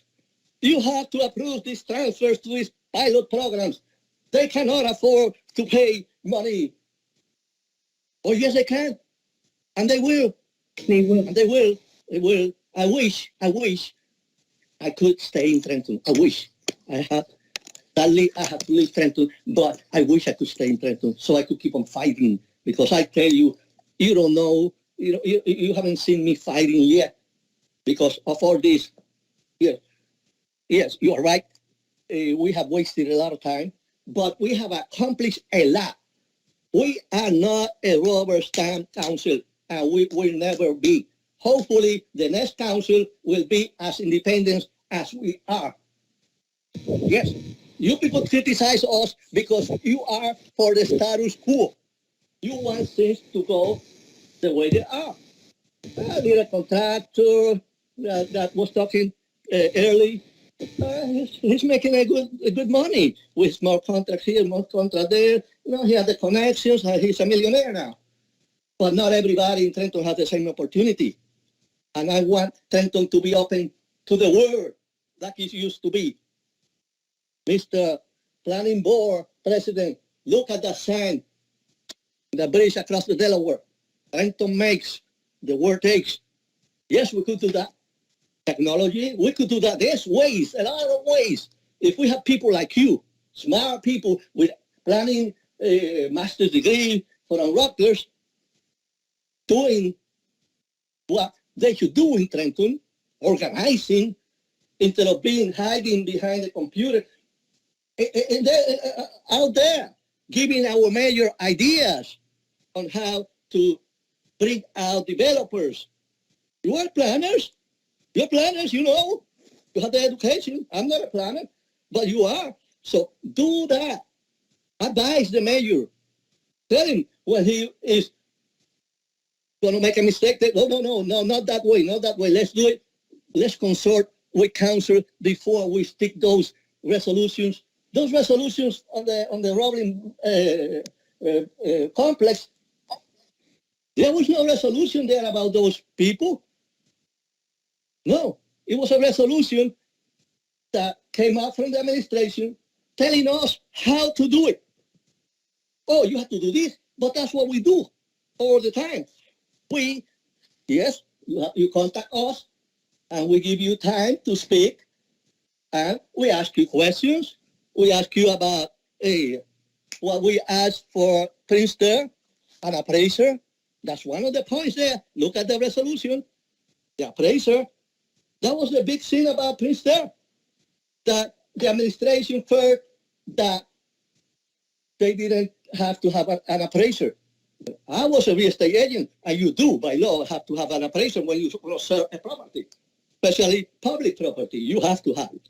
And you have to sign, the developer or whoever contractor have to sign the pay to play, whatever form. Yes, that's the law.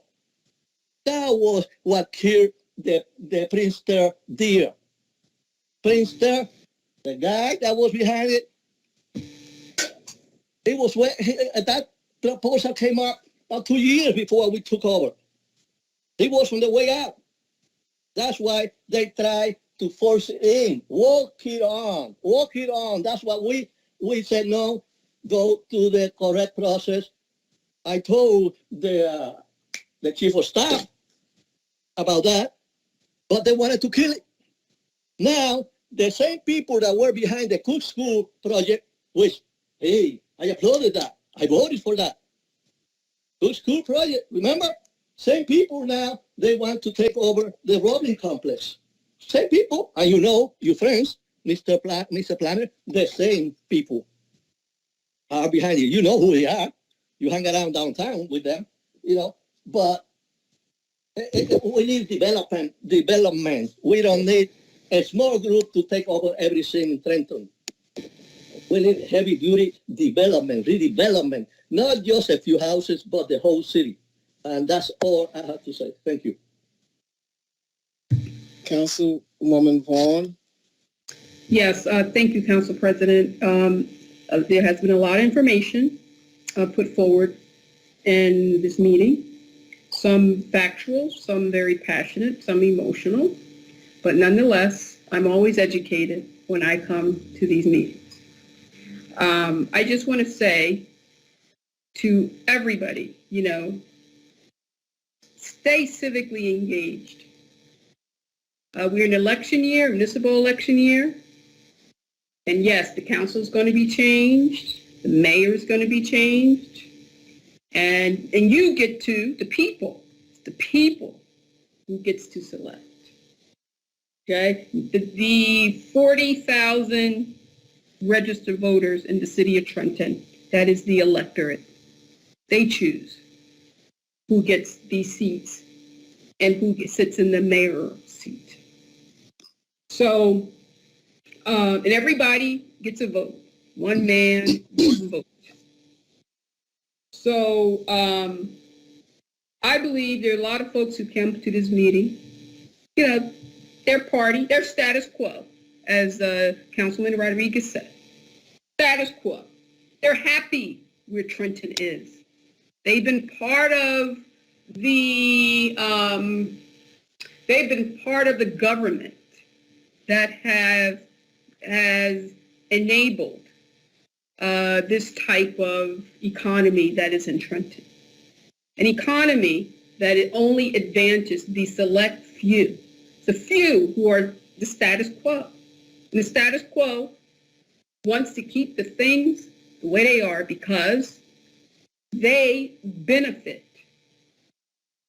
So in what government or what society, democratic capitalist society, where the minority is the main beneficiary or benefits more than the majority.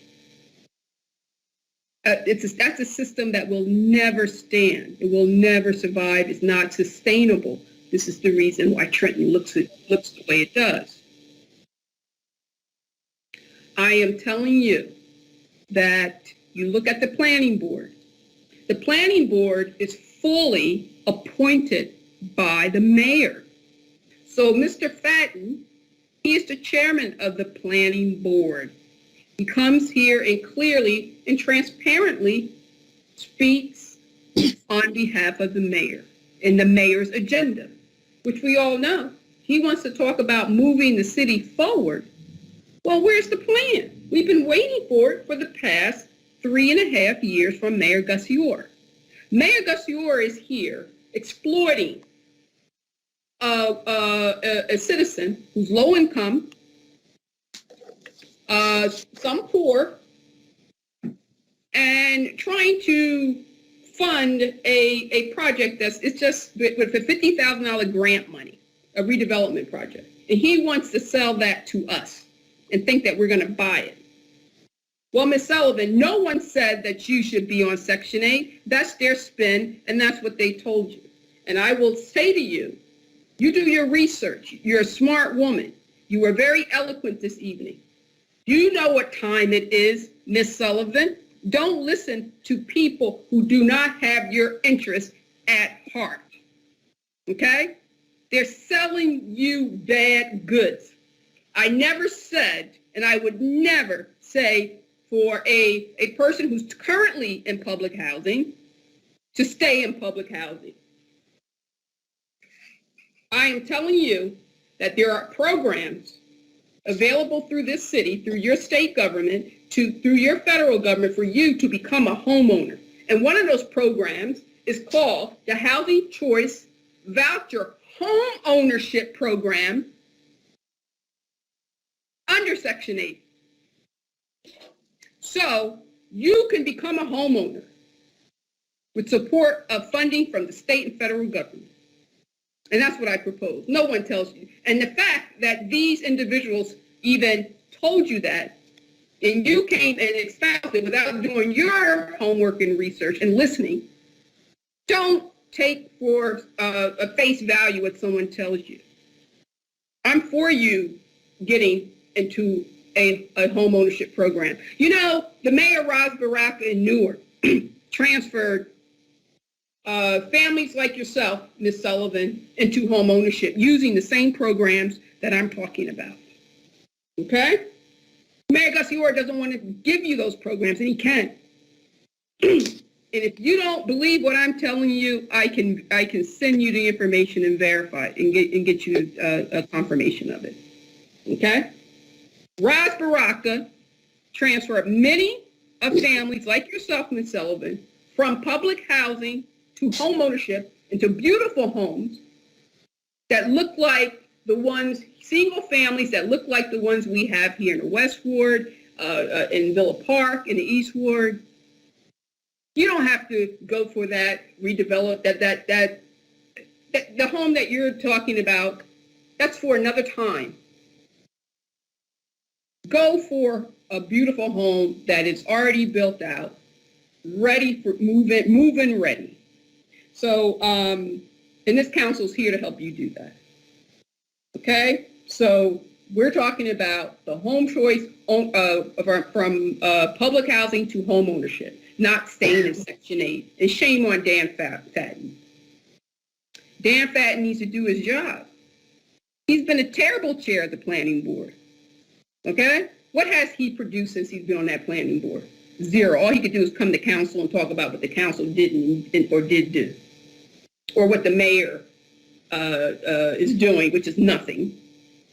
All I could say, if you're a planner professional, then you should be the first one at the mayor's door asking him for the plan.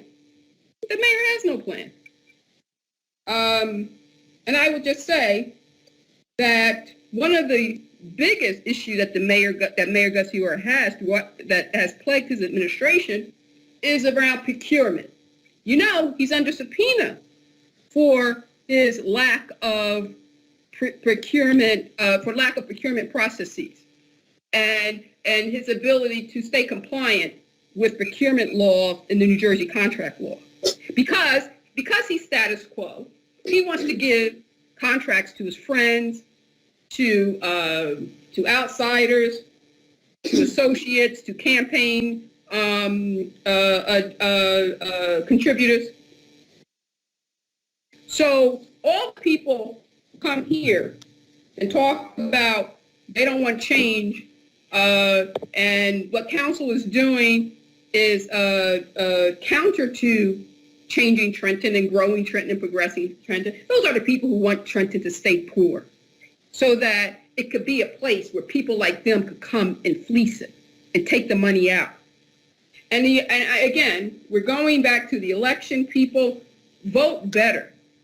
Vote for people who support your agenda. If Ree Gussiora cared about the poverty in this city, if he cared about you, Ms. Sullivan, he would have put more people like yourself into homeownership like Rise Baraka did, or is doing.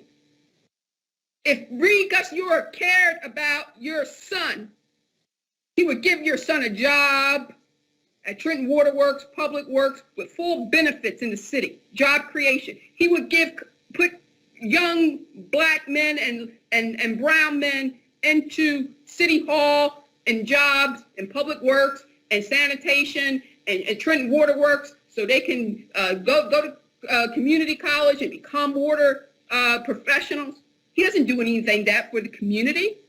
Job create, he has not put forth a job creation plan. If he cared, that's what he would do for you, Mrs. Sullivan.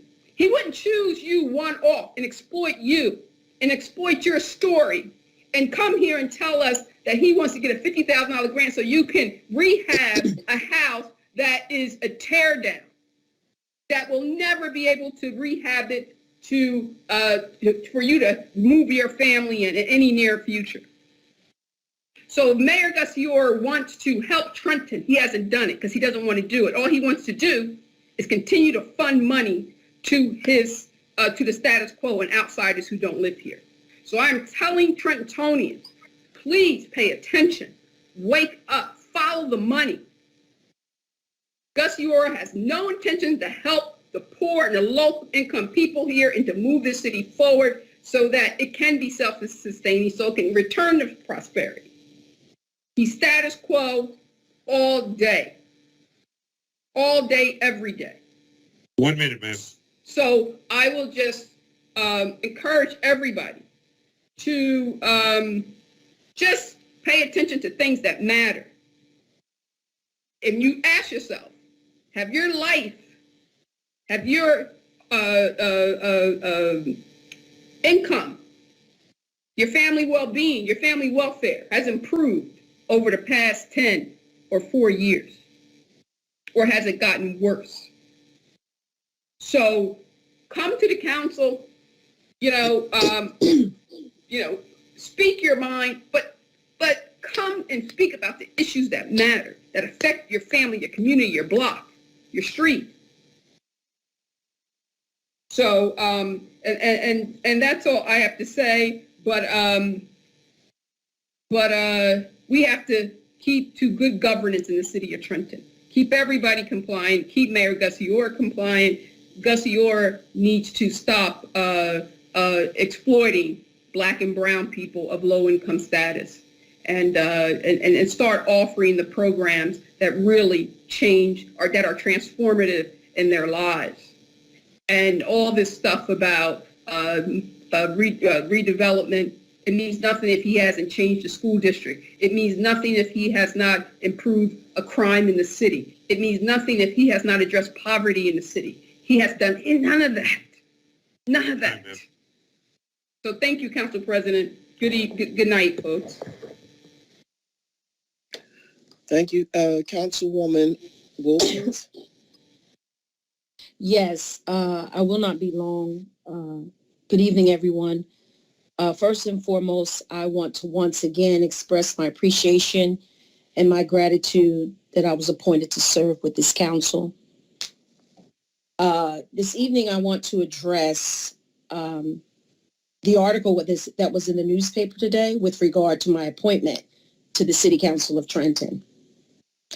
To my surprise, the article contained court records with respect to me filing bankruptcy in 2012. During that time, it was a very unfortunate and trying time in my life. At that time, I had to make a decision on which way to turn, and I chose to use governmental resources by filing bankruptcy. Believe me when I tell you, no one wakes up one day and say, I'm going to have the worst day, or I'm going to have problems today, or I'm going to lose my job today, or I'm going to file bankruptcy today. No one does that. And it's a sad day when we highlight the misfortune of individuals instead of the accomplishments. It's a sad day when we highlight the failures of individuals instead of the successes. It's a sad day. Certain situations are at times beyond our control, and issues and challenges do come. But I stand here today grateful that I was able to rebound 5 years ago from that very unfortunate circumstance in my life. I have learned that throughout life that I am the best one to be able to tell my story, even though others choose and strive in giving their take on what your story is, and not always in a good way. But as quoted by the First Lady Michelle Obama, she said, when they go low, you go high. And with that being said, in closing, I want to say, Trenton, I stand here to serve you. Thank you very much. Thank you. So, ladies and gentlemen, I would just like to highlight a couple of things. And I wanted to talk about the snow removal. The snow removal was a total botched job. I had to call because the buses, the public school buses could not go down any of the side streets with 6 inches of snow. So the children had school, but they couldn't go to school because the buses couldn't get down the street to pick them up. So if we have the ARPA funding, and let me just be real clear about the ARPA funding, that those funds were for, and they are for, the low income residents of this city and for the people that are living below the poverty level. But for some reason, we have shelled out $36 million and have not hired not one person from our city under those funds. And the snow is just one example. Out of that ARPA funding, we could have hired at least 100 high school children and young adults to come out and shovel that snow. On Monday and Tuesday, the children that go to the West High School, it's the old Junior 3, they had to walk in snow with sneakers on down Parkside because no one shoveled the sidewalks for those children to go to school. And my niece was saying, they're going to be soaking wet by the time they get to school. Yes, they would be soaking wet. But we have ARPA funding that we could have used to get either local contractors or individuals to clear up our streets. This is what I'm talking about, about not having a vision, not having a plan, and you get money that is designated to your community because you are a distressed community, and it is to infuse monies for the people living under the poverty level, but you don't give any of it to them, and they can work for it to earn it. But you give a $4 million contract to Ewing. You give people that never stood on the front line for hazard. They never even showed up. They were in offices, aides. But you would not hire the people in this city. Shame on you. Shame on you. You want us to raise the cat, but then you don't say anything about a mayor that has taken a council to court and filed at least 10 complaints, and the complaints that he's filed, he's lost all but one. It's disgusting.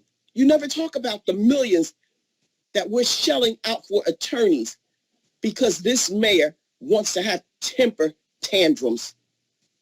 If the council doesn't do what he wants them to do, then he hauls us into court. But he's not successful. So what I want to say to the public is this. We are about to get $36 million come May. And I'm telling you, right here on the record, that money is going to go to the individuals in this city that it was earmarked for.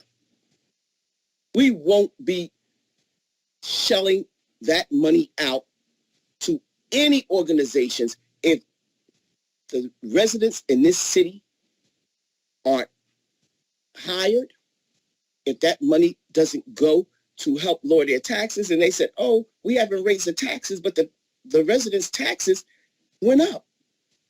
We told the residents that their taxes wasn't going to go up, but they did.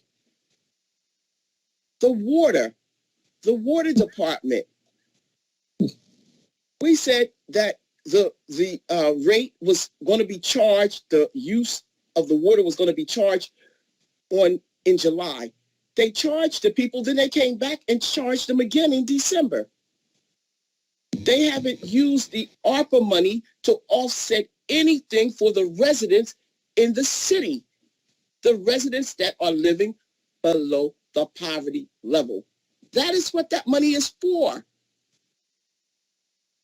It's not for people making $80,000, $90,000 with one or two people in their family. It's for households that are making $25,000, $40,000, $50,000 with a family of 6. Come on, we have to do better. And everyone comes to this council champion someone else's cause, but not looking at the reality. And the reality is this: 1,000 houses in 1,000 days is not a vision. It's not a vision. And the fact that the buildings are collapsing all around us, and we are not doing anything to stabilize. We're not doing anything to rehabilitate these brick houses. They want to come in. They want to wait until the building is falling into the middle of the street, and they say, "Oh, that's an emergency." So we can spend $37,000 on that property. When the demolition project and the money came through, the $11.5 million, we were told that we had $17,000 per house. But every house that they take down now, they want to take it down as an emergency. So we can pay 34, 37. I think one property, they wanted $50-some thousand to take down. And they said, oh, we have to stabilize the house. But anytime you demolish a property that's connected, you always had to stabilize the other property. So this is it's just unrealistic of what they're doing with our money. And no one is calling them out. But they come to the council and they say, you guys aren't doing your job. Yes, we are doing our job. We're doing something that councils before us have not done. We refuse to be a rubber stamp for the administration. And you say, oh, you haven't did anything. Well, just go back and check the record. Check the ordinances, the resolutions that we've passed. And they speak for themselves. We have been working. We've been doing the work of the council and the work of the administration. We have to make sure people get paid. People call us every day, call the clerk's office. We haven't received our checks for the invoices that we submitted. And the council have to run down the legal department, have to run down the business administrator. That's not our job. So when you guys come here and start pointing fingers about what the council is not doing, you don't know. And then to say on another note that Trenton is nowhere, we are a tri-state, we're in a tri-state area. You can get to New York from Trenton in an hour, and you can get to Philadelphia from Trenton in 30 minutes.